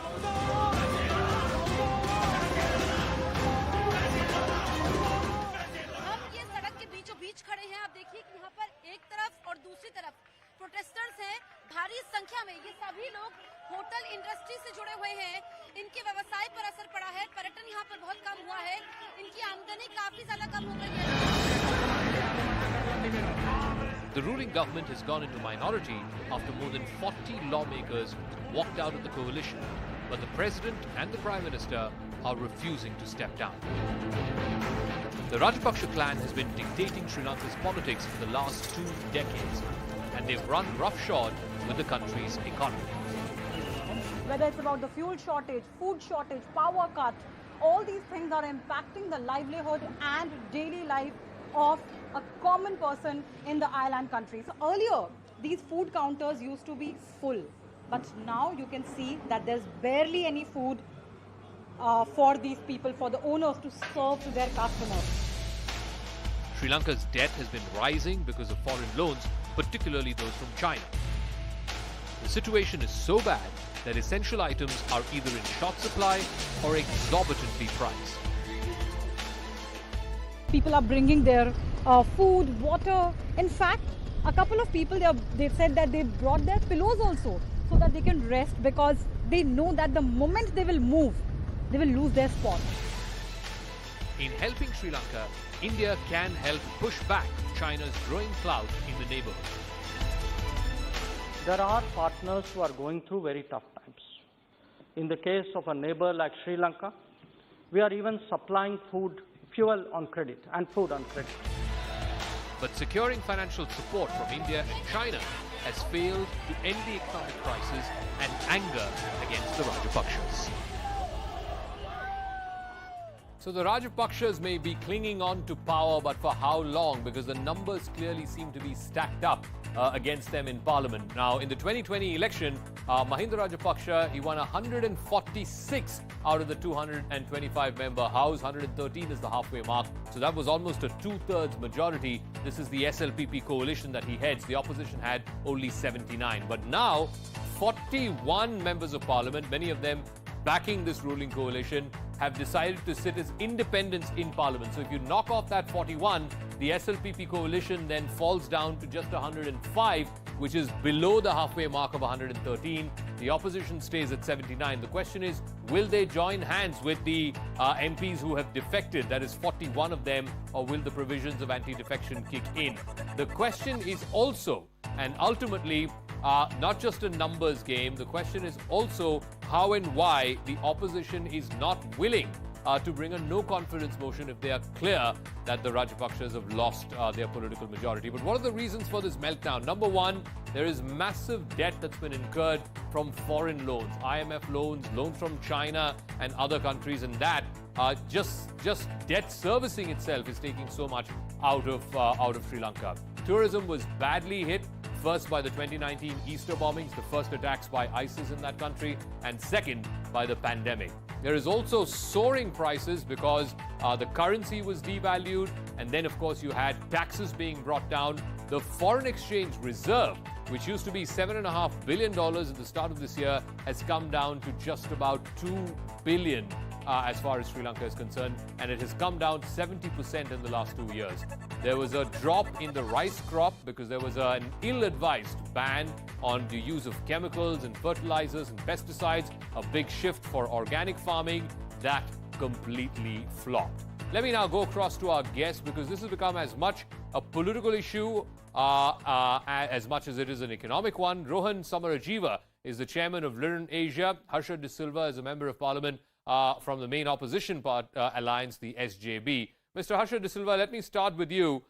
If you are confident that a good chunk of MPs have ditched the Rajapakshas, why are you not bringing in a no-confidence motion in the parliament and allowing the opposition to form a government? If you are so convinced that the Rajapakshas cannot rule and find an effective solution to the troubles that Sri Lanka is undergoing, why don't you vote them out? Well, I mean, everything is about timing.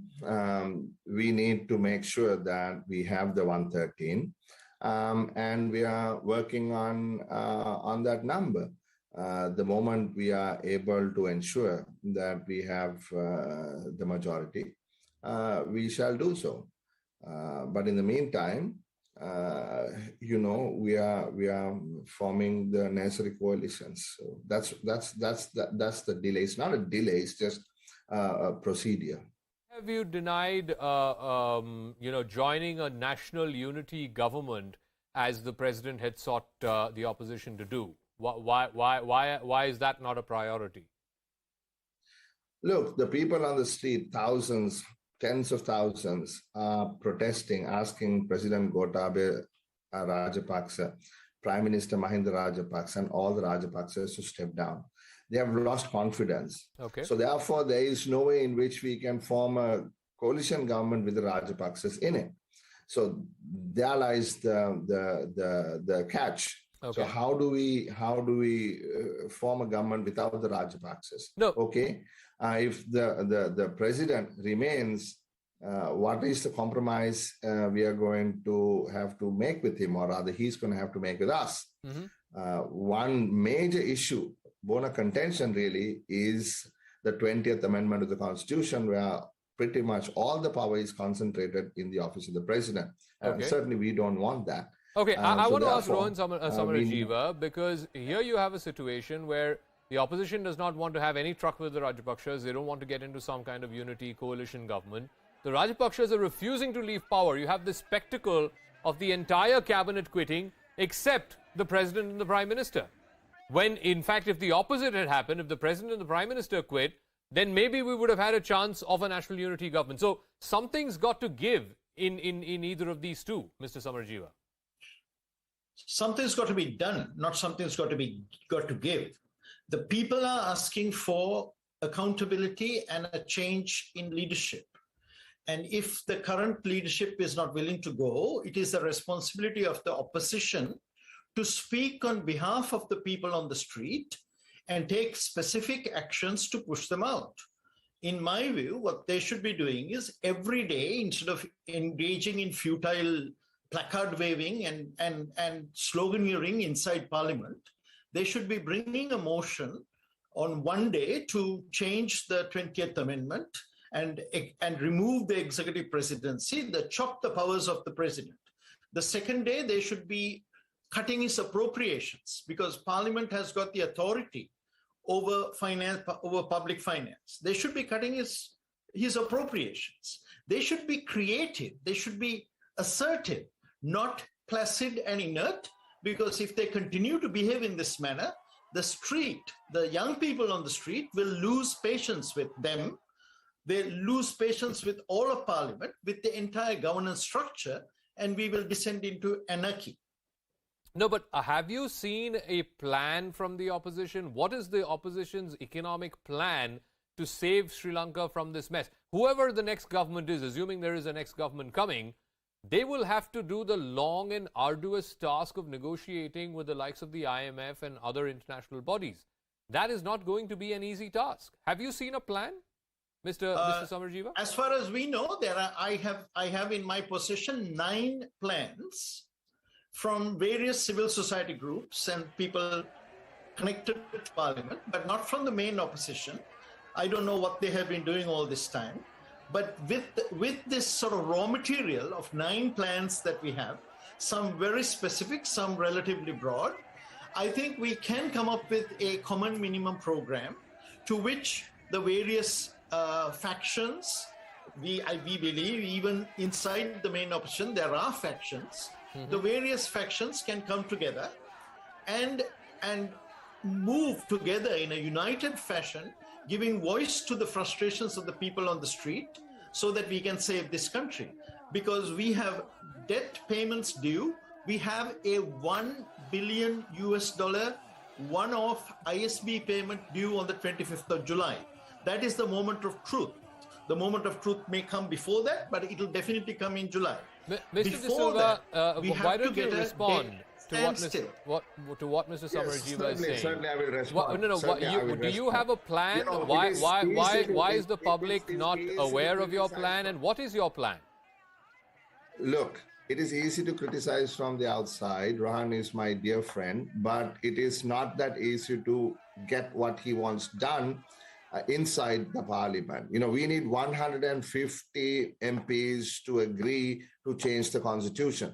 And that is what we are trying to do, right? And we are in the process of getting those 150 members to sign up and say, look, we're going to ditch the 20th Amendment and go back to the 19th. And on the economic plan, let me be very clear with you. We have proposed the things that need to be done in Parliament for the last 1.5 years. We have said you need to go to the IMF. We have said you need to restructure the debt. We have said we have to make sure we have a forms. And we know exactly what needs to be done. It's not something we need to come up with and present to 1,000 people. But Mr. De Silva, you do appreciate the urgency that needs to be shown, not least because of the kind of scenes that we are seeing in your country. The long queues of people, the violence that we are seeing. I mean, if you've presented this for the last 1.5 years and nothing has happened, then I'm beginning to suspect that either the Rajapaksas don't care or you're simply ineffective. Oh, come on, right? This is the time that this is the first time that we have got the opportunity to push the Rajapaksas out, because the Rajapaksas never listened. And because they didn't listen, they took us down the precipice and created this misery for millions of Sri Lankans. Right? Okay. Now people are realizing, now the Rajapaksas are realizing. I'll tell you something. Today we called the entire monetary board of the Central Bank of Sri Lanka and all the senior officials to Parliament. The first time they showed up, right? The first time they showed up. And then they agreed with us that they made absolutely massive policy blunders over the last so many months. It is not like that we didn't tell them that road they were taking was wrong. It is not like they did not know because independent economists showed them the way, but they didn't want to listen. So now they have created this hole, and we have to take Sri Lanka out of this hole. Final word. We can do it. We know what we're doing. I'll give the final word to Rohan Samarjiva. Are you confident that the current opposition, with maybe additions from the ruling party, will be able to save Sri Lanka from the mess that it is in right now? As a believer in constitutionalism, as a believer in the rule of law, as somebody who's extremely worried about anarchy and Sri Lanka becoming another Lebanon, I do believe and I hope that the opposition will take the initiative here. But if we have an inert opposition, what I said about Lebanon was that the political class failed to take decisions and drove that country into one of the most intense crises that have been experienced in the last 100 years. I have a feeling that if we don't get our act together in the next 2-3 days, we will face a similar situation, because the people on the street are not waiting. If they see no receptiveness to their demands, every day they must see a specific action. If they don't get that, I'm afraid we are going to have an escalation of the street violence. And that's the last thing anybody wants. I mean, what is required right now is cool heads, calmer heads to prevail. The last thing anybody wants is violence on the street to ultimately, capture the headlines and ultimately take the country down a road, a rabbit hole, which it already seems to be stuck in. I want to thank both our guests, and I wish you very well. It's a country we all love, and it's a country that we hope dearly can come out of this mess that it finds itself in. Meanwhile, let's get you up to speed with what else is making the news. A trail of destruction in the embattled city of Chernihiv as it reels under Russia's offensive. While Moscow has withdrawn from this northern Ukrainian city, homes have been reduced to rubble as residents there are still waiting for humanitarian aid.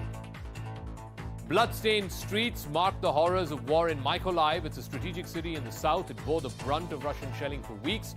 Just a day earlier, a hospital there was bombed out, but the death toll remains unclear. A car crashed into the Russian embassy in Romania's capital, Bucharest. It burst into flames and led to the death of the driver who was driving. While the motive is unclear, speculation is rife that a Ukrainian refugee may have been behind the crash.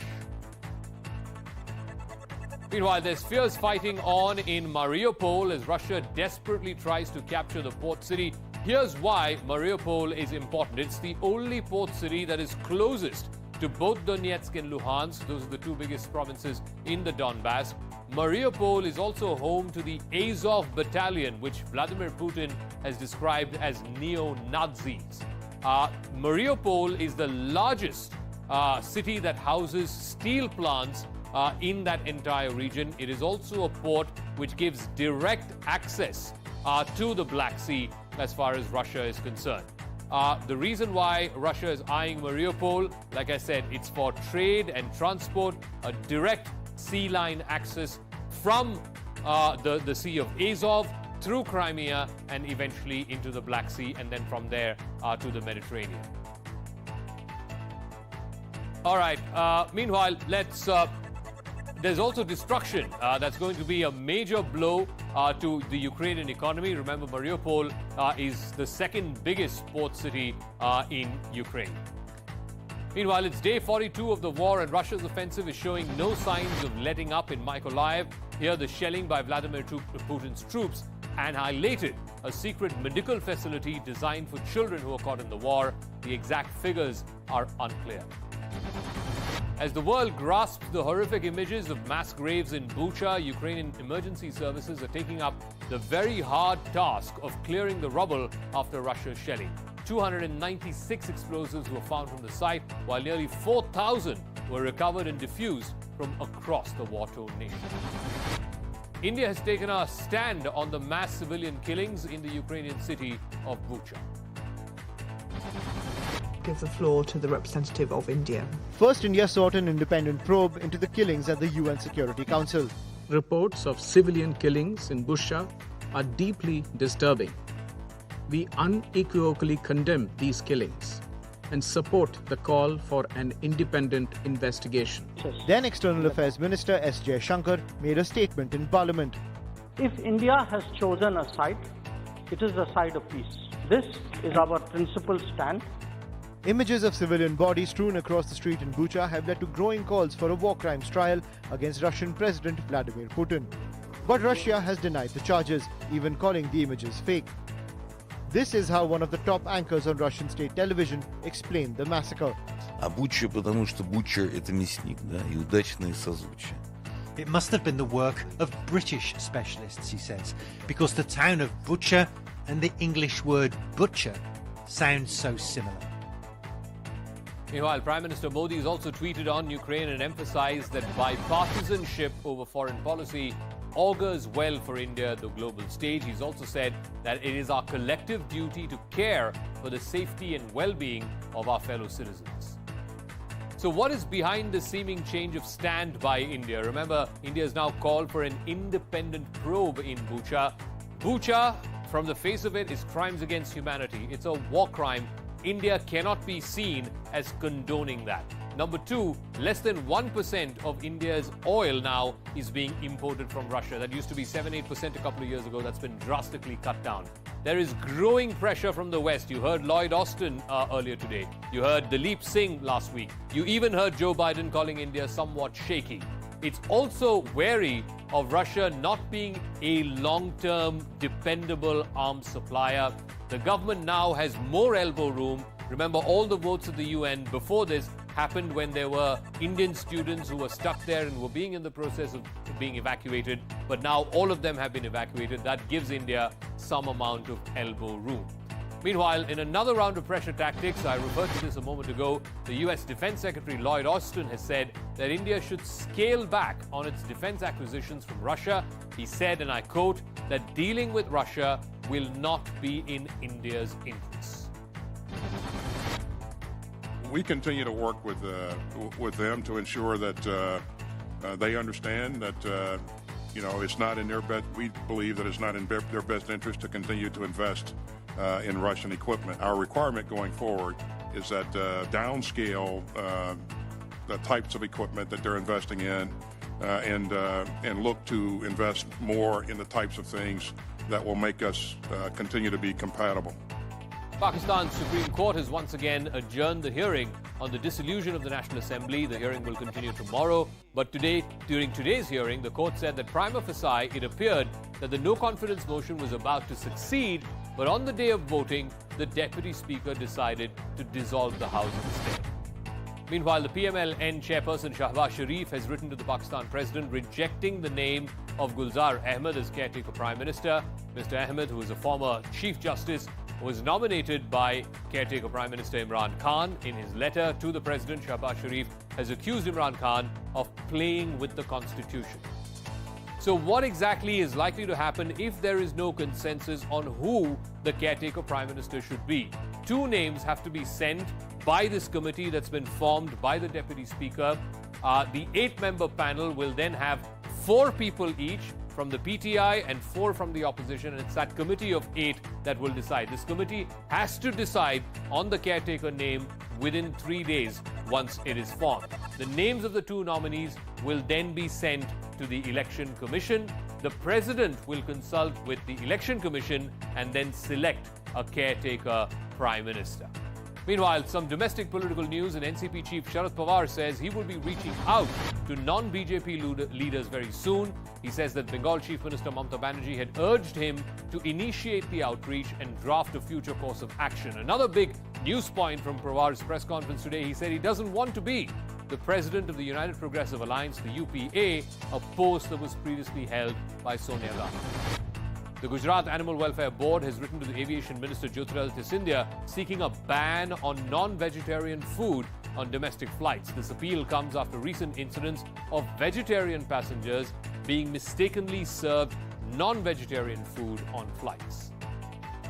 But the fact remains that 70% of the Indian population is non-vegetarian. Let's break it down state by state. In Delhi, for example, 63%, and in Uttar Pradesh, 55% folks consume non-vegetarian. 70% of Indians are considered to be non-vegetarian. In Assam and West Bengal, you go to the east of the country. In Bengal, for example, it is 99% of the population that consumes some form of non-vegetarian food. You also go to Rajasthan, it's 27%.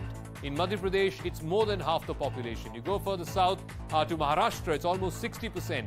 In Andhra Pradesh, 98% of the population consumes meat. Same is the case in Tamil Nadu, 98%. In Kerala, it's 97%. So if you look at the east and the south of the country, it's predominantly eating non-vegetarian. Karnataka, almost 80%.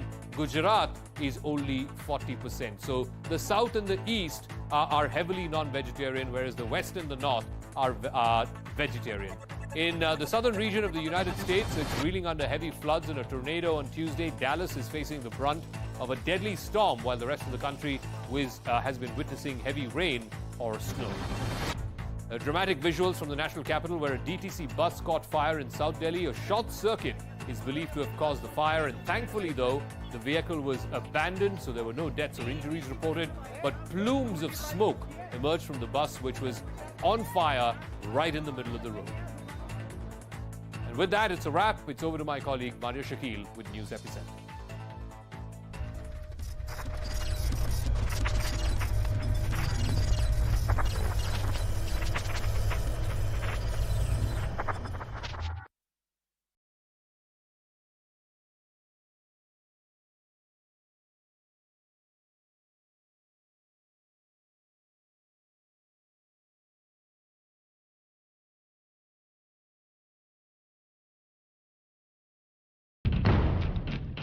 Mamata has listened to me, and she expects that I should contact most of the leaders other than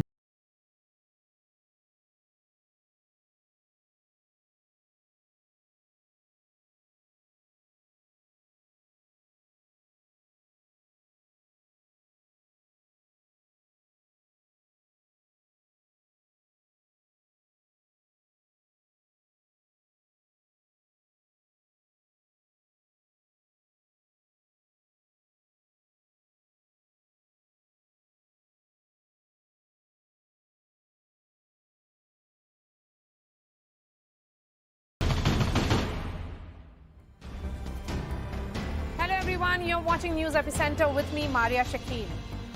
On the road to 2024, the opposition camp has once again raised the united front pitch to take on the saffron juggernaut. After meeting Prime Minister Narendra Modi, NCP Chief Sharad Pawar held a press conference saying TMC Chief and West Bengal Chief Minister Mamata Banerjee has written to him and has said that non-BJP leaders should be contacted to draft a future course of action. Pawar said he will soon start reaching out to the leaders to discuss the formation of a united front. Ever since the rise of Narendra Modi, this idea has come from the opposition camp but has failed to solidify in an election alliance. Mamata Banerjee, Telangana Chief Minister K. Chandrasekhar Rao once again tried to create such a front, but it remained mainly an idea on paper. After the Congress and the JDS came together to power in 2018 in Karnataka, that was the visual. There was a show of strength by the opposition and multiple joint rallies against the BJP, but on the ground there was no understanding. Even after the BJP sweep of 2019 Lok Sabha polls, Mamata Banerjee has time and again made the pitch for the united opposition. Emboldened by her victory in the Bengal elections, where she clinched a third term and kept the BJP at bay, Mamata has pegged herself as the national alternative, making stinging remarks against the Congress, claiming the grand old party is a spent force which needs to be replaced by the TMC on the national stage. This comes as the Aam Aadmi Party has also risen as a national player, expanding beyond Delhi to sweep Punjab. But Kejriwal's rise has spooked regional satraps. Remember, in Goa, Aam Aadmi Party and the TMC fought against each other. While Kejriwal's party secured 2 MLAs, the TMC failed to enter the assembly. The opposition for the time being doesn't really have a national nucleus, as many parties have rejected the Congress party's leadership despite its pan-India presence. Does the opposition need a political force or an expert deal maker to stitch a national alliance? Many have pegged Sharad Pawar as a natural glue. What really works for Mr. Pawar? He is a seasoned coalition expert, enjoys the status of a national player, and has friends across party lines. Just look at the attendance on his 75th birthday, where everyone from the Prime Minister to Rahul Gandhi were in attendance. But on the election front, he is confined to Western Maharashtra. He has failed to take the NCP beyond the state, and even though the Agadi formula was a master stroke, it is a different ball game altogether to apply that on the national stage. As the BJP continues to expand its footprint across India, can the united opposition project succeed? Can it move beyond rivalries and internal contradictions? Most importantly, who can be that effective nucleus?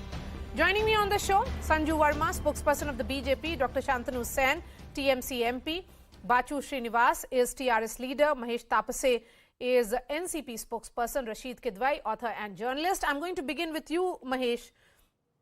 Sharad Pawar meets Prime Minister Narendra Modi. In that, he raises the question of Sanjay Rawat. Then he comes out and mentions a letter of Mamata Banerjee. This is the letter that has been sent by her on March 27th, when her nephew Abhishek Banerjee was being questioned by the Enforcement Directorate. Isn't it then vested interest or more a fear of central agencies that is bringing together these leaders and less to do with the larger political intention of creating a united opposition? Good evening, Maria and all viewers. Thank you for having me on your show. Let me tell you that Pawar sir by far is one of the tallest leaders in the country and well respected. Mahesh, you have to, yes, we'll fix that audio with Mahesh in just a bit. Let me bring in Dr. Sen. Shantanu Sen, that letter by Mamata Banerjee, I have a copy of that letter, which was sent to all leaders of non-BJP parties. But it has more to do with vendetta politics. I'm looking at the first paragraph. It talks about ED, CBI, central agencies, Central Vigilance Commission, Income Tax Department, and she says these are being used to target, harass and corner political opponents across the country for vendetta. This is really not a pitch for opposition unity for 2024. So what exactly is taking shape here? See, first of all, with all humility, I would like to correct the way you have started your prelude. The way you see it's BJP's rise, I see it in a different way. Okay. In 2017, BJP was in power. Nationwide political presence of Bharatiya Janata Party was 70%. And right at this moment in 2022, that political presence of Bharatiya Janata Party has come down to 47 across the country, number one. Number two is not that the agencies are being used by Bharatiya Janata Party, that's why Mamata Banerjee is calling for the national unity. It's not that. It's quite obvious by now that these national agencies are being utilized by Bharatiya Janata Party like anything against all the opposition parties. But Mamata Banerjee is the leader who has been given this clarion call to oust BJP, to give a real political freedom to the people of India, to get united under the union of all the opposition parties since long. Even he was generous enough to say that I will play a role of a meager soldier in this group. So let's come together to oust BJP from this country. It's not that this is our first call. She has been giving this clarion call since long. Okay, and entire country knows it. That's why it's the only party who, One second. It is Mr. KCR who has given this clarion call, and he gave this clarion call much before. Batu Srinivas, in February, KCR travelled to Mumbai to meet Pawar Saab and Uddhav Thackeray. A similar thing Mamata Banerjee has done. There seems to be no clarity as to who will really take the lead. Who is taking the lead here? Very good evening to everyone. Maria, first of all, I would like to give you one clarity that TRS is trying since last elections. We tried Karu, Saru, Sarkaru. Karu, Saru, Padaharu, Sarkaru. It is in 16 Lok Sabha members. We would like to form a government in the national level. It was our slogan in the state election. And we never leave the issue at here. We tried and still we are trying. And who will lead the national opposition to Bharatiya Janata Party in the national level? The time decides. We never leave it here. We try all the time. Even we are now fighting against the national government on every issue from the southern part of India. The only person is Mr. KCR. We met Stalin and we met Mamata Banerjee. We met Sharad Pawar. I would also remind you of how it has been playing out in Parliament. You have been backing the government on all its legislations. Only because you realize that the BJP's footprints are expanding in Telangana, and a glimpse of that was visible in 2019 Lok Sabha polls when they won 4 MPs in Telangana, that you have started now changing your tune. And that change of tune happened only in the last few months, sir. No. It is done. We least bother about their 4 MPs. Today, their effect on in Telangana is nothing. Even they don't have the people to contest in the local bodies when the elections have come. That is their strength today. Even the Congress internal war continues forever. They cannot opponent to us in Telangana. So we don't have any opposition today in Telangana. But there are political parties opposite to us. Bharatiya Janata Party and Congress, we treat them as the opponent parties. It doesn't mean that we the So BJP then in that case, can there be an alliance in which KCR and Congress both be part of it? I will ask that question to you in just a bit. Mahesh, please make your point and then I bring in Sanju Verma. Yes, Maria, thank you for having me on your show. And like I said, that Pawar Sahab by far is one of the tallest leaders in the country. And not only within the UPA, but also certain constituents of the NDA. They also respect Mr. Pawar Sahab for his seniority, including the Prime Minister of the country. And hence meeting with the Prime Minister today had a lot of issues. One of the issues was the Lakshadweep, our Lakshadweep MP, Mr. Mohammad Faisal, accompanied him for certain administrative decisions that had been taken. And the point which Mr. Pawar brought in front of the Prime Minister was definitely the misuse of the central agencies against MVA partners, not only MVA partners, but I think against the entire opposition to silence or to muzzle their voices. So this is one of the issues which he said. The second issue he said was pertaining to the election of members to the upper house of the state legislature, which the governor has not yet nominated. which the list was given almost 2 years ago, and the governor should have nominated them by now, but that has not happened. So these are the two things which Mr. Pawar spoke to the president, to the prime minister of the country. Okay. Okay. Thanks for giving us all those details about it. Yes, Sanju Verma, I can see you smiling. Please go ahead. Maria, this discussion about whether, a meeting of Sharad Pawar and Mamata Banerjee and their possible alliance in the future posing a threat to Narendra Modi and the BJP, I think this is like living in La La Land and fishing at the deep end.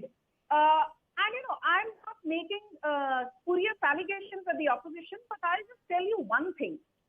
The fact of the matter is that all these regional satraps, be it Sharad Pawar, who I wouldn't want to use the phrase, but I have to, even in Maharashtra politics, as you rightly said, his, dabdaba currently is limited only to Western Maharashtra, basically large parts of Vidarbha.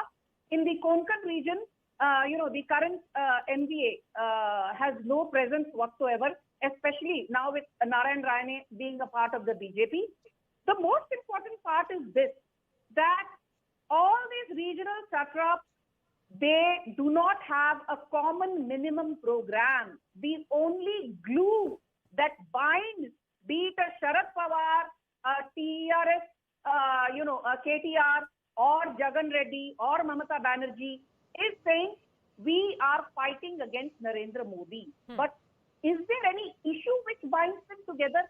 JP Nadda always tells us, आज BJP सिर्फ एकमात्र pan national party है because हमारे पास dedicated कार्यकर्ता हैं, कार्यक्रम है, कार्यशैली है, कार्यकोश है, और we have the right leadership as well. Tell me, does any party in the opposition have the kind of cadre the BJP has, the kind of poor agenda that the BJP has, the kind of massive organizational structure that the BJP has? No. And I'll just tell you one. I'll quickly end. Marja, please give me 10 seconds. You had somebody commenting on, the BJP in the South, etc. I will not even go as far as saying that, after a long time we have 4, MPs from Tamil Nadu, etc. I'll just tell you, look at the GHMC results. In 2020, you had BJP, which increased its tally in the Greater Hyderabad Municipal Corporation election from 4 seats to 48 seats. IMM could just about manage to hold its tally of 44, but the TRS man, who's been waxing eloquent on your panel, let me remind him that TRS tally fell from 99 to 55 seats. You lost the Dubatka Assembly bypoll in 2020, supposed to be a TRS bastion. You lost Huzurabad in 2021, again a TRS bastion to the BJP. So please don't give bhashan to the BJP. We are making inroads right into places which are supposedly your strongholds. But does the TRS have any agenda outside of Telangana? No. Does Mamata have an agenda outside of Bengal? No. Does Sharad Pawar have an agenda outside Western Maharashtra? No. There's no national alternative to the BJP. Okay, so you have put up that case that there is no national alternative to the BJP. But can Congress be dismissed as a possible that fulcrum of opposition unity? I'm going to play certain facts here and then I bring in Rashid Kidwai. Rashid, here are certain facts. We would have wanted the Congress guests to come as well, but the Congress refused to participate in the discussion, saying that they would not want to comment on what Pawar Saab has said. Point number one, why Congress cannot be dismissed, because it is the only party after BJP which actually has a pan-India presence. It is the second largest party in Lok Sabha with 53 MPs. It bagged nearly 12 crore or 19.5% of votes in 2019, which was one of its worst performance ever. And it is often seen as a natural coalition partner in the opposition space because of its pan-India presence. Rashid Kidwai, can Congress be dismissed? I've built a case it cannot be. But what Sharad Pawar says today, why is he talking about a letter that has been written by Mamata Banerjee a week ago? I think that this has purely to do with what is happening in his party and in the MVA. There is Anil Deshmukh, who is behind bars. There is, another leader who is, Nawab Malik, who's behind bars. ED raids on Sanjay Rawat. I think, Maria, it's like a storm in a teacup because normally alliances are forged and formed closer to elections. There is a whole history of it. The problem with the Congress is that the Congress is past, its baggage, its biggest liability. Nobody wants to, none of these regional parties, no matter what they say, whether it is KCR or Mamata Banerjee or others, or Sharad Pawar, they don't want to hand over the leadership to the Congress party. This is a problem number one. There is no Bhishma Pitama like figure, fatherly figure who could bring them together like we have seen in the past, like Arkishan Singh Sujit was able to bring them together, like Jayaprakash Narayan was able to bring the opposition against Indira Gandhi together, or to much lesser extent Anna Hazare was able to bring a kind of anti-Congress, anti-UPA platform in 2012-13 period. So these are the major challenges. You look at Telangana, that the TRS representatives there, the biggest fight in Telangana is going to be between Congress and TRS, and the BJP is going to benefit from it, whatever extent that we do not know. So this is actually a problem in every state after state. The Congress and the non-NDA partners are at the loggerheads. They fight among themselves. So there is no future, there is no hope. Because Aam Aadmi Party's growth has been at the cost of the Congress. So has been even TMC. I mean, TMC, of course, is limited to the state of Bengal, but when they were looking at expanding their footprints even in Goa, one of the leaders that they poached was the former chief minister of the Congress party. So certainly that is a big question. Come in on this, Bachu Srinivas. Will you be ready to do business in an opposition space which has the Congress party? See, we whether we are going to do the business with Congress or Congress is going to join with us, it is secondary part. We first to form a coalition, to start a coalition, to start an opposition to the BJP party in the national level. The only leader from the south is Mr. KCR, who started in the since the last 5 years, and recently who met all the leaders, and he has given a statement very clearly that whether I lead or not, I want to form a coalition, very strong coalition opposite to the BJP party, where the Congress is unable to stand against to the BJP party in the national level. If really BJP comes with the ideology of the coalition front or front with the Congress party, then Congress also can join with the coalition. That is different. With all the regional parties, Congress can join. Regional parties are not going to join with the Congress.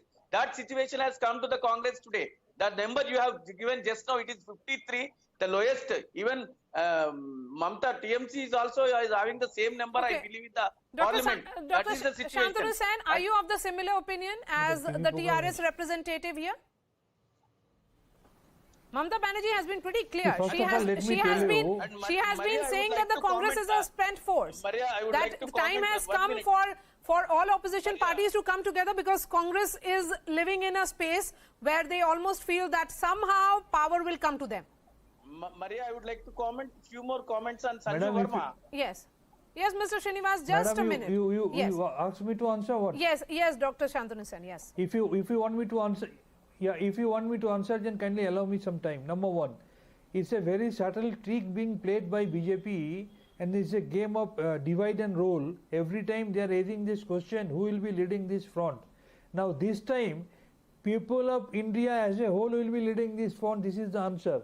When the entire country is in distress, they will find their own way, and the people as a whole will be leading this front, number one. Number two, just one simple example. Once upon a time, Congress was given 450 seats by the people of India, and they came down to 44 in 2014, and that's why BJP came into the power, and we the people are suffering in India. Now, we are never telling that we are not going to take Congress, but you have seen that Mamata Banerjee has given a call in Goa, please join us, but they refused. Of course, we are with Congress, but Congress has lost the credential and credibility to take the lead role. That is the main issue. Of course, in the united opposition, if Congress is having the real intention to oust BJP, to give the people of country a real freedom, then they will come and join this united opposition. And Mamata Banerjee is generous enough to say, if needed, I will play a role of meager soldier in this front. Our main so who will be the objective Bhishma is to oust Pitama BJP. as That's a the word main that has problem. been used by Rashid Kidwai here? That's the Will main it be issue. KCR who says he has the formula? Will it be Mamata Banerjee who actually has the formula and she has proved it in the recent elections? Mr. Sen. Shantanu Sen? Yes, madam, come again. Yes. So, will she be playing that role of Krishan Singh Surjeet, that the role he played in bringing together these contradictory and conflicting ambitions? I am making our party's idea very clear. Our party's first and foremost idea is to oust BJP from India. Our party is a pro-people party, and our first target is to give relief to the people of India from this draconian and from these atrocities. Yes. The way today we have seen. May I please? Yes, Sanju, come in, and then I will talk about internal contradictions within this so-called opposition space. Okay, thank you, Maria. And Maria, I did not interrupt Mr. Sen, so I hope he will extend me the courtesy. You know, saying that we want to oust the BJP has unleashed draconian rule in the last 8 years. You know, I just want to tell you, Mr. Sen, I did not want to make this about the TMC, but since you made it about the BJP, you should know the hard truth. Be it the Malda riots of 2016, the Bhaduria riots of 2017, the Asansol riots of 2018, the Bhadreshwar riots of 2019, the Jadavpur riots of 2020, or the Sita Kulsi killings of 2021, or for that matter, the horrific Birbhum massacre of 2022. Let me tell you, the people are watching you and they will not forgive you. You talking about draconian rule of the BJP is like the pot calling the kettle black. Now coming to the more important point. I want to simply say this thing, Maria, that, you know, it's all fine to want to oust the BJP. But look at the Aam Aadmi Party, you made a mention of that. The Aam Aadmi Party contested, in all the 5 states that went into polls a couple of weeks back. And they won one state, Punjab, which means that their strike rate, their success rate is just 25%. Look at the Trinamool Congress. You know, it was decimated in Goa. Forget Goa. They invested so much of time, resources, effort, personal credibility of Mamata Banerjee in the Tripura local body polls. There were 334 seats in the Tripura local body polls. The BJP, Maria, we won 329 seats. That translates into a success ratio of a mind-boggling 98.5%. How many seats did the TMC win? 1 seat. Your party won just a single seat in the Tripura local body polls. So please stop dreaming pan-India.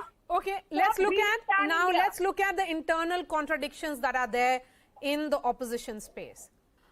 There are multiple players and hence multiple people with prime ministerial ambitions, from Mamata Banerjee to KCR to Arvind Kejriwal as well.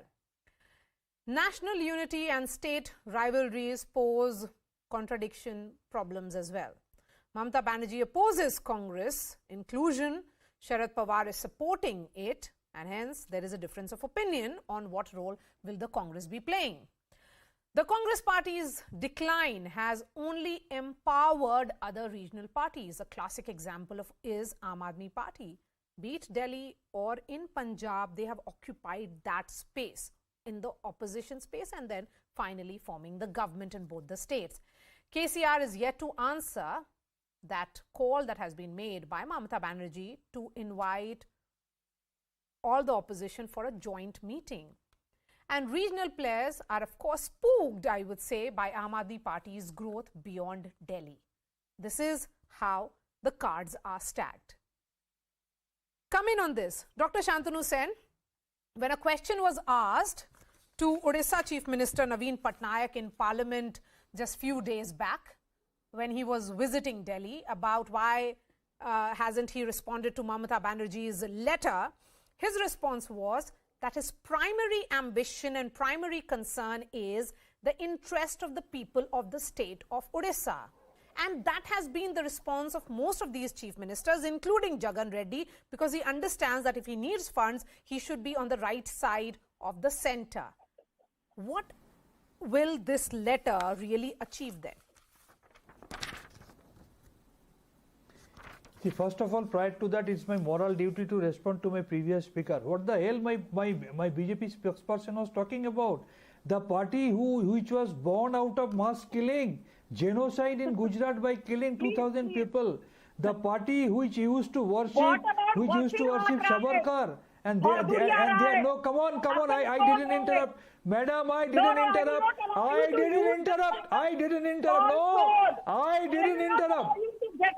Maria, Sanju, he was listening to you patiently. No, Sanju, you'll have to give him time to speak. Yes, please. What is this nonsense going on? Yes. Dr. Sen. I didn't interrupt. Dr. Sen, go ahead. Try to be a little bit gentle and polite. Yes, go ahead. So far the Goa is concerned, we are a party of three months and we secured 6% vote. May I request by BJP person to cite a single example where BJP could secure 6% votes by 3 months' time. In Tripura already we have proved ourselves to be the main opposition by securing 24% votes in 7 or 8 months' time. So again you have replaced another party in opposition. You have replaced Congress in opposition. And BJP's national presence has come down from 70 to 45%. I have said it. I have said just wait for the time. People have made up their mind to oust you from this country. Just wait for 2024 election. And then you can see what is what. Yes, Sanju, I'm coming to you. There is another important factor here, and then I'll bring Mahesh on this. In the space of national players, it is no longer just the Congress. So what is really happening? There is Aam Aadmi Party and also the TMC. Aam Aadmi Party now has power in 2 states in less than 10 years of its arrival on the national stage, and also the 10 years of its formation, which is similar to the grand old party, which also has government in 2 states. It has kept BJP away from Delhi since 2014. It has now presence also in another state, that is Goa, with 2 MLAs, and has come up with a nationwide plan which includes the state of Gujarat, which goes to polls later this year. Also the state of Haryana has plans for Himachal as well. Now look at Trinamool Congress. It has kept BJP at bay, very importantly in Bengal 2016 and more importantly in 2021 elections, where the BJP was seen as a natural challenger to Mamata Banerjee. It is the 4th largest party in Lok Sabha with 22 MPs as well. So, Mamata Banerjee's graph is also on the rise, so is Arvind Kejriwal. Mahesh Tapse, then in that case, what role will Sharad Pawar play? And like I said, that the long experience that Mr. Pawar Sahab has for almost 50 to 55 years, all these leaders, all the leaders of the opposition and of the government, definitely talk to Mr. Pawar and seek his guidance on various issues. As far as the KCRG, he had come to Mumbai. Again, and that seems to be frozen. We'll try and connect with Mahesh in just a bit. Rashid, United Front 1996, National Front 1989, UPA in 2004. Any group of leaders coming together or political parties coming together is more a function of how many MPs they win. So it is a post-poll alliance rather than a pre-poll alliance. Then what does all these calls mean? Maria, you are spot on. Basically, the opposition, combined opposition, be it regional satraps or the Congress, they don't want to do the basics, that elementary thing that, in fact, the poll strategist Prashant Kishore keeps talking about, that they must be winning in their respective states. If TRS wins bulk of the Lok Sabha seats from Telangana, if NCP wins bulk of the seats from Maharashtra, if everyone does it, including the Congress where 200 seats it's in direct contest with the BJP, then everything will come around and there will be there can be a non-BJP front in place. But that they don't want to do. They just want to talk and be one up. You will be surprised, Maria, and as a reporter, you would perhaps be knowing this also. The big fight is about this: whether if Mamata Banerjee comes, will she go to Tenjanpat, or should be the meeting be at Banga Bhavan, or if KCR comes, then where should the leaders be meeting? So if this is a level of ego and one-upmanship, and of course, the Aam Aadmi Party, it has charged its own kind of strategy. It does not want to have any trucks with either Mamata Banerjee or NCP or KCR or others. So basically, Aam Aadmi Party is fancying, and their leaders are very openly saying now, they're not just fancying, that 10 years down the line, they will replace the Congress. This is the wishful thinking, but that's what they look at it. So Rashid, they are clearly saying that they are the natural player in the opposition space now. Insurance policy. Mr. Modi has an insurance policy in the divided opposition. Yes, but Rashid, all these efforts is something I would say which has passed its sell-by date. The experimental politics which worked in the 1990s may not be relevant today in these times when you have a strong leader who has multiple narratives going for him in face of Prime Minister Narendra Modi. That's why I'm saying, Maria, they should listen to Prashant Kishore when he says that you do well in your respective regions, be it southern India, eastern India, central India, western India. That political parties are not willing to do. Look at that. The petrol price is 120 rupees somewhere. Do you see any mass agitation anywhere, any part of the city, in any Indian city? So this is the thing. So this is a very lazy opposition. Mr. Pawar can just go on, having the dinner meeting, but these dinner meetings do not mean anything. Yes, what do these dinner meetings then mean, Mahesh Tapase? The dinner meeting which was held yesterday was for 110 MLAs, which were the first time MLAs, and they had come on a parliamentary study tour, and they were invited to the parliament to Delhi, the capital city of the country. Out of which, Mr. Pawar, since these are all party MLAs, as a courtesy and being a senior leader from the state of Maharashtra, Pawar sir did extend his invitation to all these first-time MLAs, including senior leaders of the BJP, Mr. Nitin Gadkari, he also consented to come. And so there is nothing political about the thing. First-time MLAs go and generally meet every politician who's in Delhi from their state. So I don't think there is any political... One more point being made by Rashid here is that this is a very lazy opposition. You're not making enough effort to ensure that the country get an opposition in the real sense.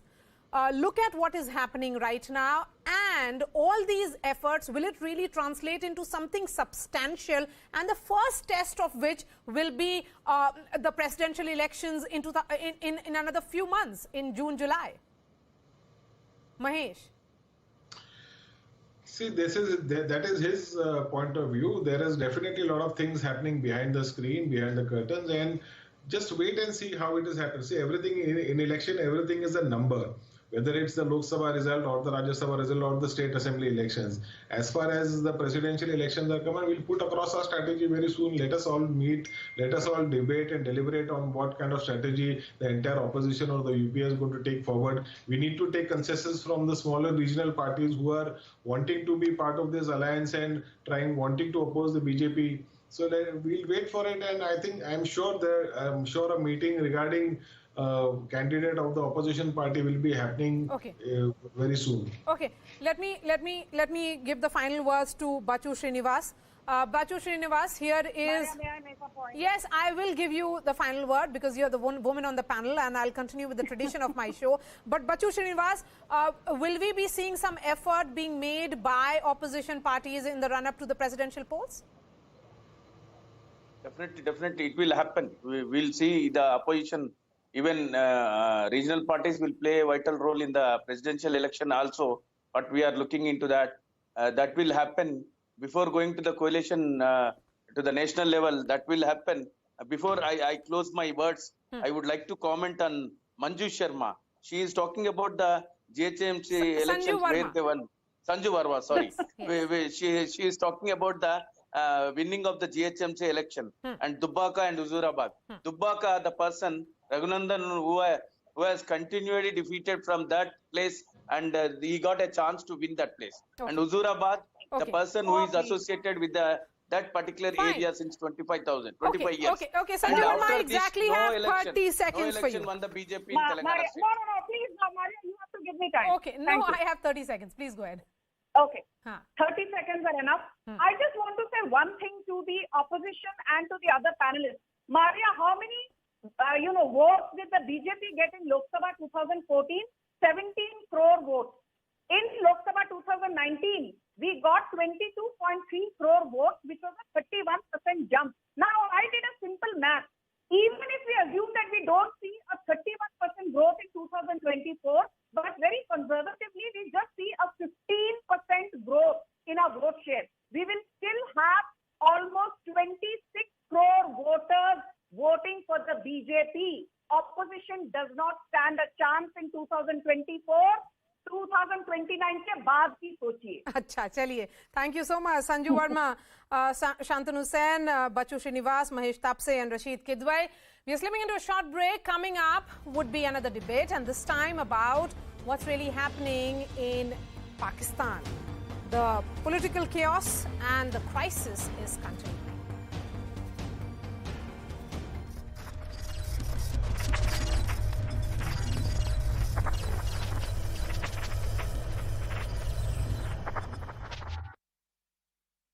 मूंग दाल की यहाँ पर कीमत है 1230 रुपए। दाल आम आदमी की थाली से श्रीलंका में गायब हो चुकी है। राजमा की हम बात करें तो 760 रुपए। Sri Lanka is facing its worst economic crisis and it's streaming from a political crisis at the hands of the ruling Rajapaksas. आप कोलंबो में किसी भी सड़क से जाइए, ये वीआईपी इलाका है, यहाँ से कुछ दूरी पर ही राष्ट्रपति आवास है। ऐसे में जगह जगह आपको आर्मी नजर आएगी, वहाँ पर भी आर्मी की मौजूदगी है, यानी कि पूरा पहरा है आर्मी और पुलिस का। Sri Lanka's opposition has dismissed President Gotabaya Rajapaksa's invitation to join a unity government. Instead, they are demanding his resignation. Meanwhile, let's see what kind of clout the Rajapaksa family holds in Sri Lanka. Remember, as many as 5 of them are part of the cabinet, except the 2 brothers who resigned. Everyone else has. The clout of the Rajapaksas, they steered the political narrative in Sri Lanka for the last 20 years, particularly during the war years with the LTTE. Both the president and the prime minister are brothers. Gotabaya, the younger brother, Mahinda, the elder brother, and key members of the family hold ministerial posts up until a few days ago when they quit. Now, the family controls up to 70% of the national budget of Sri Lanka. Also, it is accused of money laundering, corruption, flight of capital outside, and most importantly, absolutely lousy economic management. Let me now also shift focus to a prominent builder, Sanjay Biani, who was shot outside his residence in Nanded in Maharashtra by 2 assailants. The 2 bike-borne men opened fire on Biani as he was exiting his car, pumping in multiple bullets into him before fleeing. The motive behind the murder is not known. The police are trying to access CCTV footage to ascertain the identity of the attackers.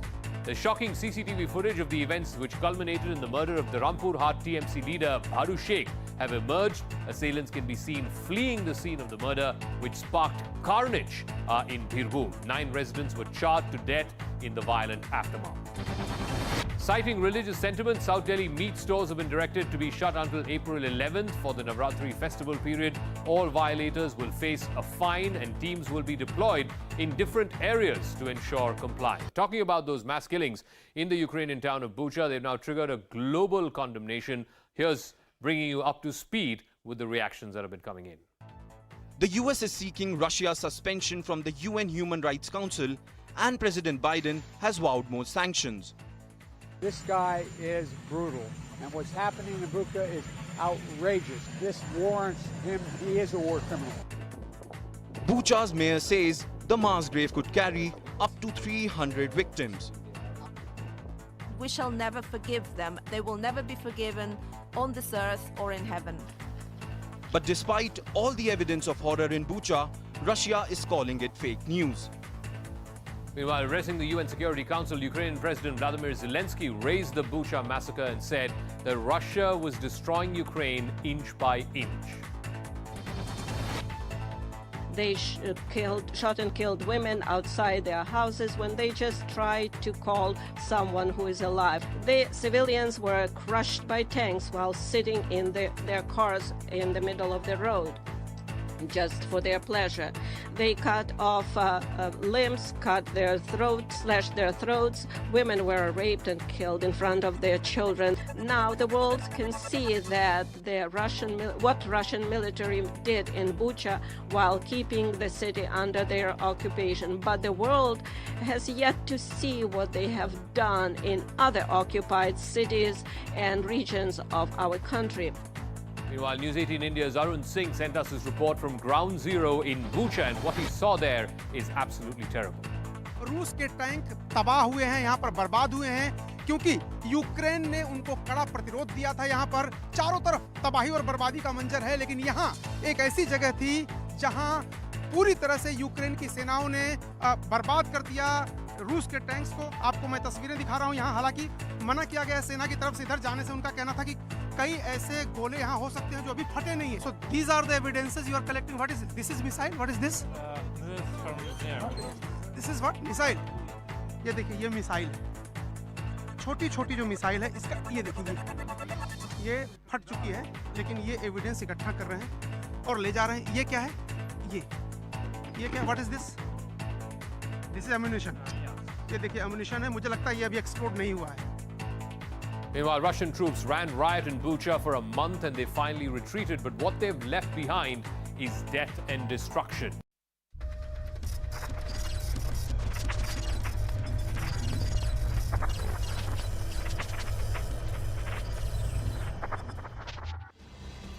The political crisis in Pakistan is continuing. The Pakistan Supreme Court continued with its hearing on the plea against the dismissal of the no trust vote and the fact that the parliament has been dissolved. That hearing was adjourned till tomorrow. Meanwhile, the united opposition has rejected Imran Khan's choice of Justice Gulzar to be the caretaker Prime Minister. Shehbaz Sharif wrote a letter to President Arif Alvi stating that the court proceedings are still on and the opposition does not approve of Gulzar as caretaker Prime Minister. On the other hand, Imran Khan's PTI has announced preparations for general elections.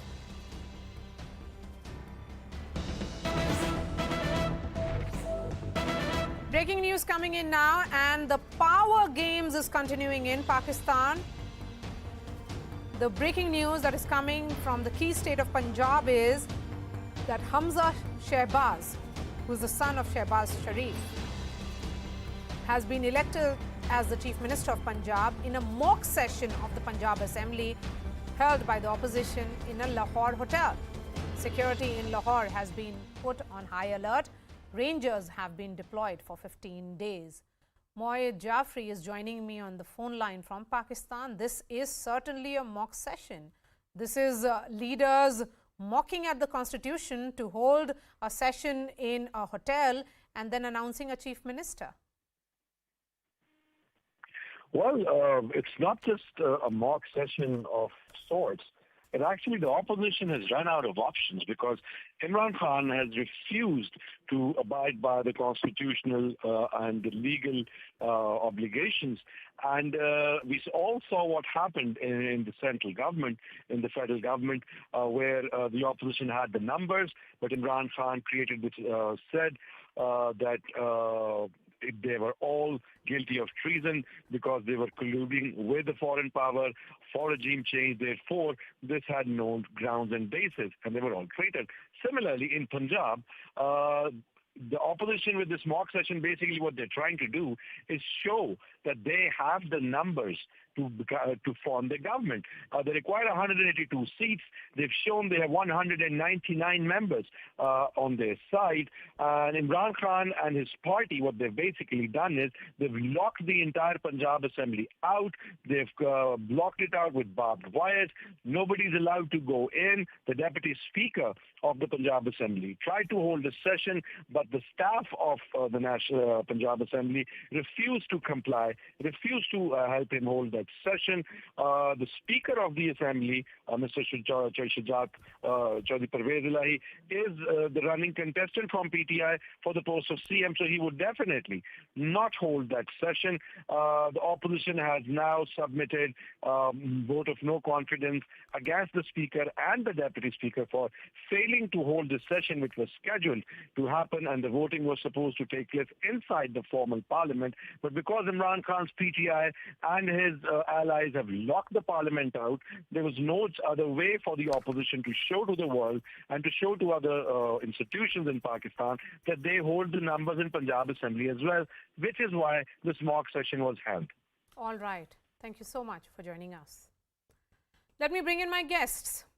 Ashok Sajanhar is a former diplomat. Barrister Muhammad Ahmed is an advocate of the Supreme Court of Pakistan. He's joining me from Lahore.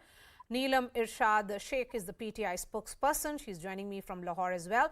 Barrister Ahmed, Pakistan's Supreme Court once again deferred its hearing on the ongoing political and constitutional crisis in the country's parliament. Why is the judiciary not seeing the urgency in it? If court can undo the events, then these proceedings may become infructuous. Thank you very much for allowing me to speak on this important issue. You see, the most important judiciary is already taking up this case at the best possible pace. The matter was taken up on Sunday in a suo motu proceedings and was taken up by the Honorable Chief Justice himself. It is being conducted on day-to-day basis. You see, we need to understand that now that the opposition has already completed its submissions, the government, their lawyers are making their submissions. So in such constitutional issues, it takes time because everybody has to complete and make their submissions in detail. So I'm very hopeful that by Friday, these proceedings should be concluded. Whereas on the other hand, all constitutional cases in Pakistan take a large amount of time. And it's not only Pakistan, anywhere in the world, even in India, if there are any constitutional proceedings, they take a bit of a time. But at this point in time, it is a case far more than just a normal proceeding.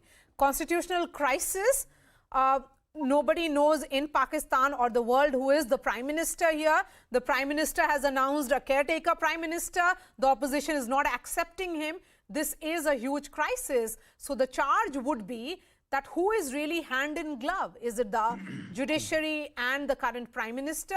In the past, we have seen it was the army and the judiciary.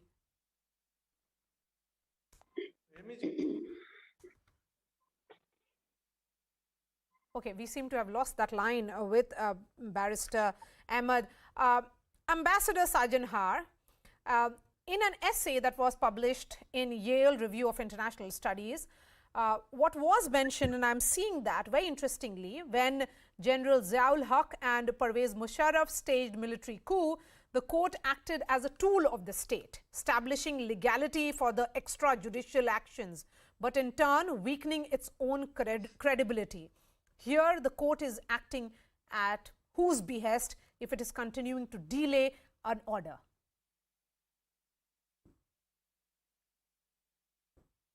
Ambassador Sajanhar. Yes, I tend to agree with that assessment, Maria. Thank you very much for having me on your show.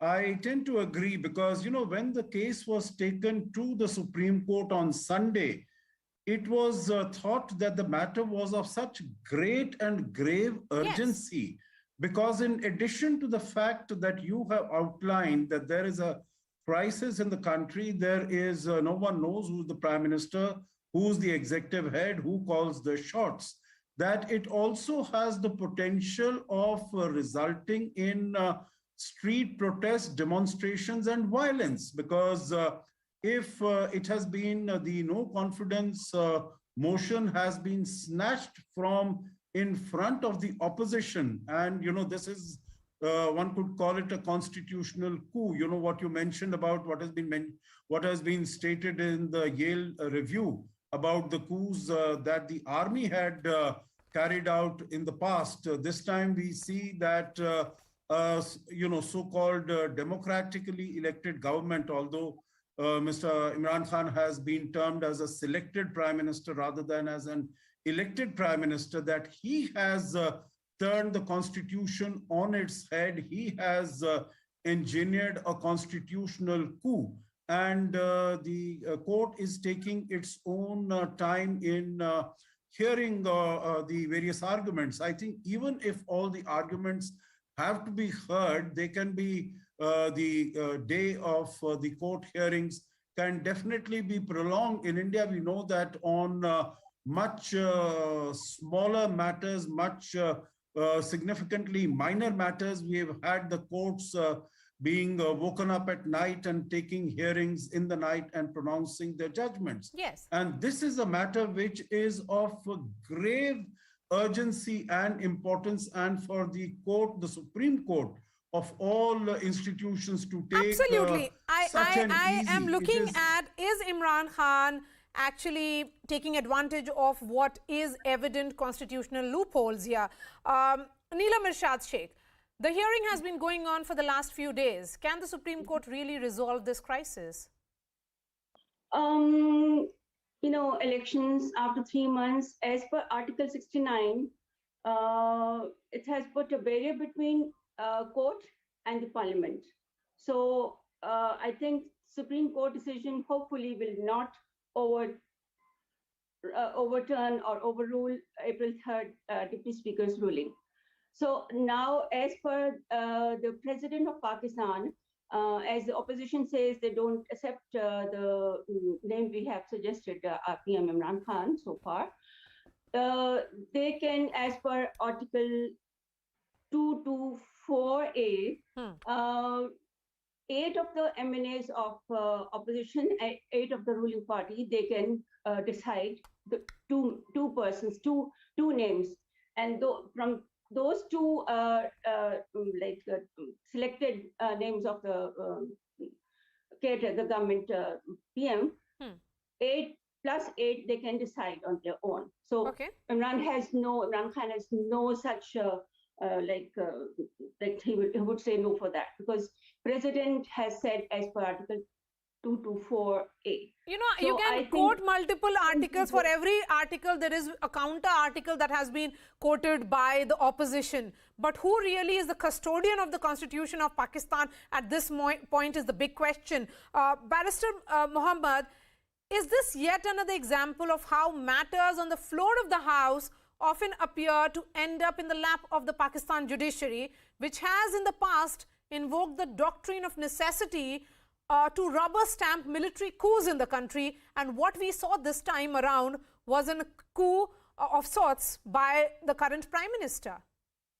Well, I'll just like to complete my previous argument. First of all, I am with you on the point that I expect the parliamentary issues not to land in the Supreme Court of Pakistan, or for that matter, any Supreme Court in the world for its respective country. The matters in the parliament should be decided in the parliament. At the moment, there is a constitutional issue. I wouldn't call it a constitutional crisis. The government of the day at that point in time had decided under Article 69 that a speaker was empowered to pass a ruling. And the speaker passed that ruling based on an evidence which he felt in his own wisdom that it was required, and he passed the ruling on the basis of that. Now Supreme Court of Pakistan has to see two things. First of all, whether the speaker's ruling can be challenged and can be looked into, and secondly, if at all it can be looked into, is the evidence good enough for the speaker to exercise his ruling? I think on the first count, speaker's ruling cannot be challenged. There is multiple case law on that point in Pakistani jurisdiction, unless the speaker's ruling is based on malafide. So if the matters of legislature has to be solved and handled by the assembly or the parliament, then what is stopping the judiciary to come up with a verdict sooner? Why is it getting adjourned every single day? I was coming to that. First of all, this misconception that the hearing is getting adjourned, I think it's slightly an overstatement. Why? Because judiciary starts hearing that case in the morning, and for the entire day, the bench is only hearing that case. Of course, there are lawyers in these cases who are there to make their submissions, and they're taking a large amount of time. This is usually what happens, as I was earlier stating, that in constitutional cases, there are several, lawyers involved, at least 5 lawyers from the government side and then lawyers from the opposition side. So I am expecting this hearing to be concluded by Friday, which is, trust me, as far as the constitutional issue is concerned. The hearing was just to ascertain whether Deputy Speaker Qasim Khan Suri's decision to block a no confidence vote in Parliament against Prime Minister Imran Khan and the subsequent dissolution of the National Assembly, whether it was unconstitutional or not. Why is it taking so much time? Is the big question. And can this constitutional crisis continue in Pakistan, and for how long? Neelam, a quick response from you, and then I'll give the final words to Ambassador Sajanhar. Hopefully, as I said, that there is a barrier between parliament and court. So I don't think so any such thing will happen to annoy anyone. There will be fair elections after 3 months, and within 3 days, decision of the new caretaker government will be decided.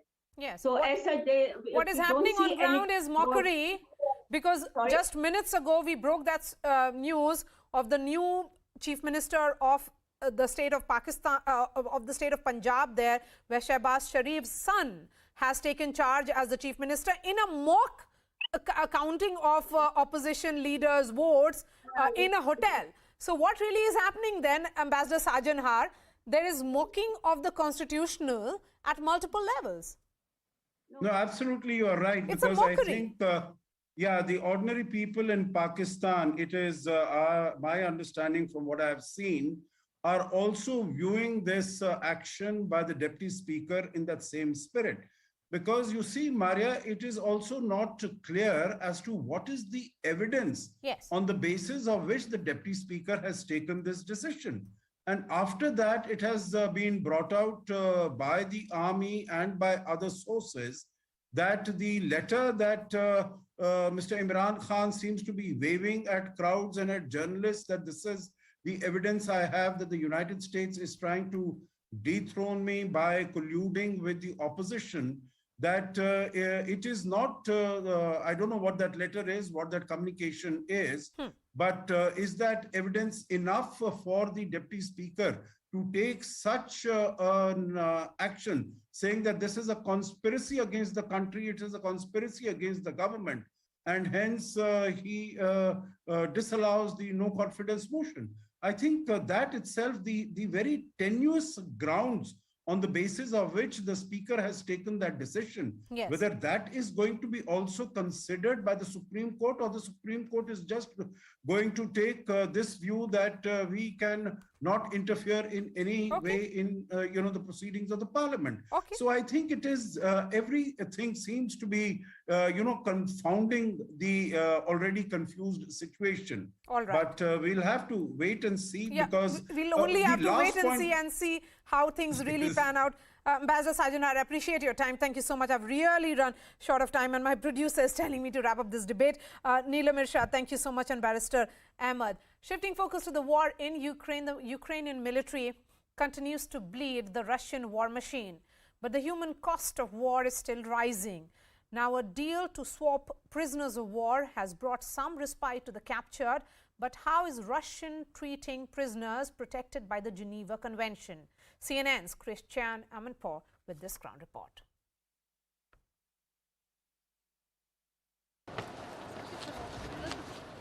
Back home and free, these former Ukrainian prisoners of war, once held by Russian forces, are greeted by friends and colleagues in Kyiv.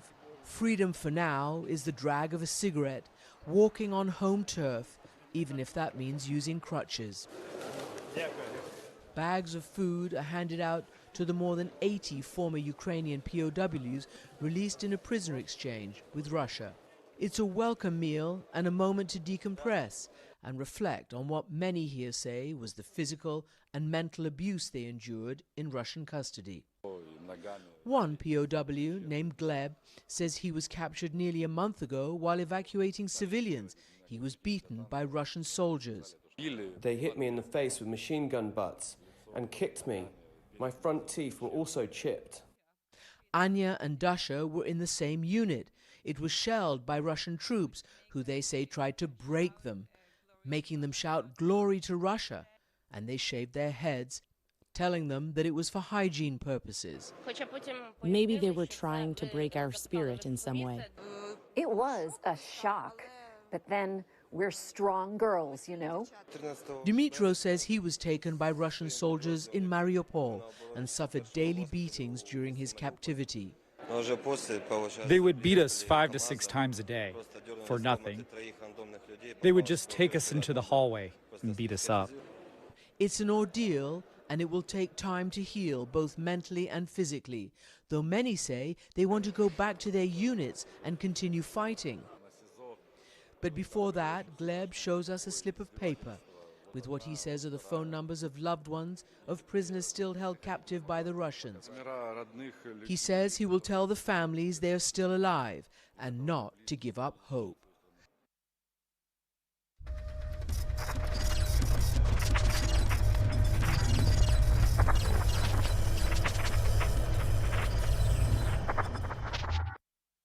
Will face a fine and teams will be deployed in different areas to ensure.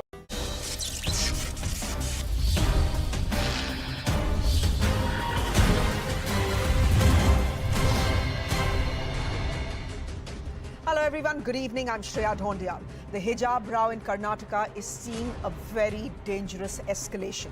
The head of the world's most dreaded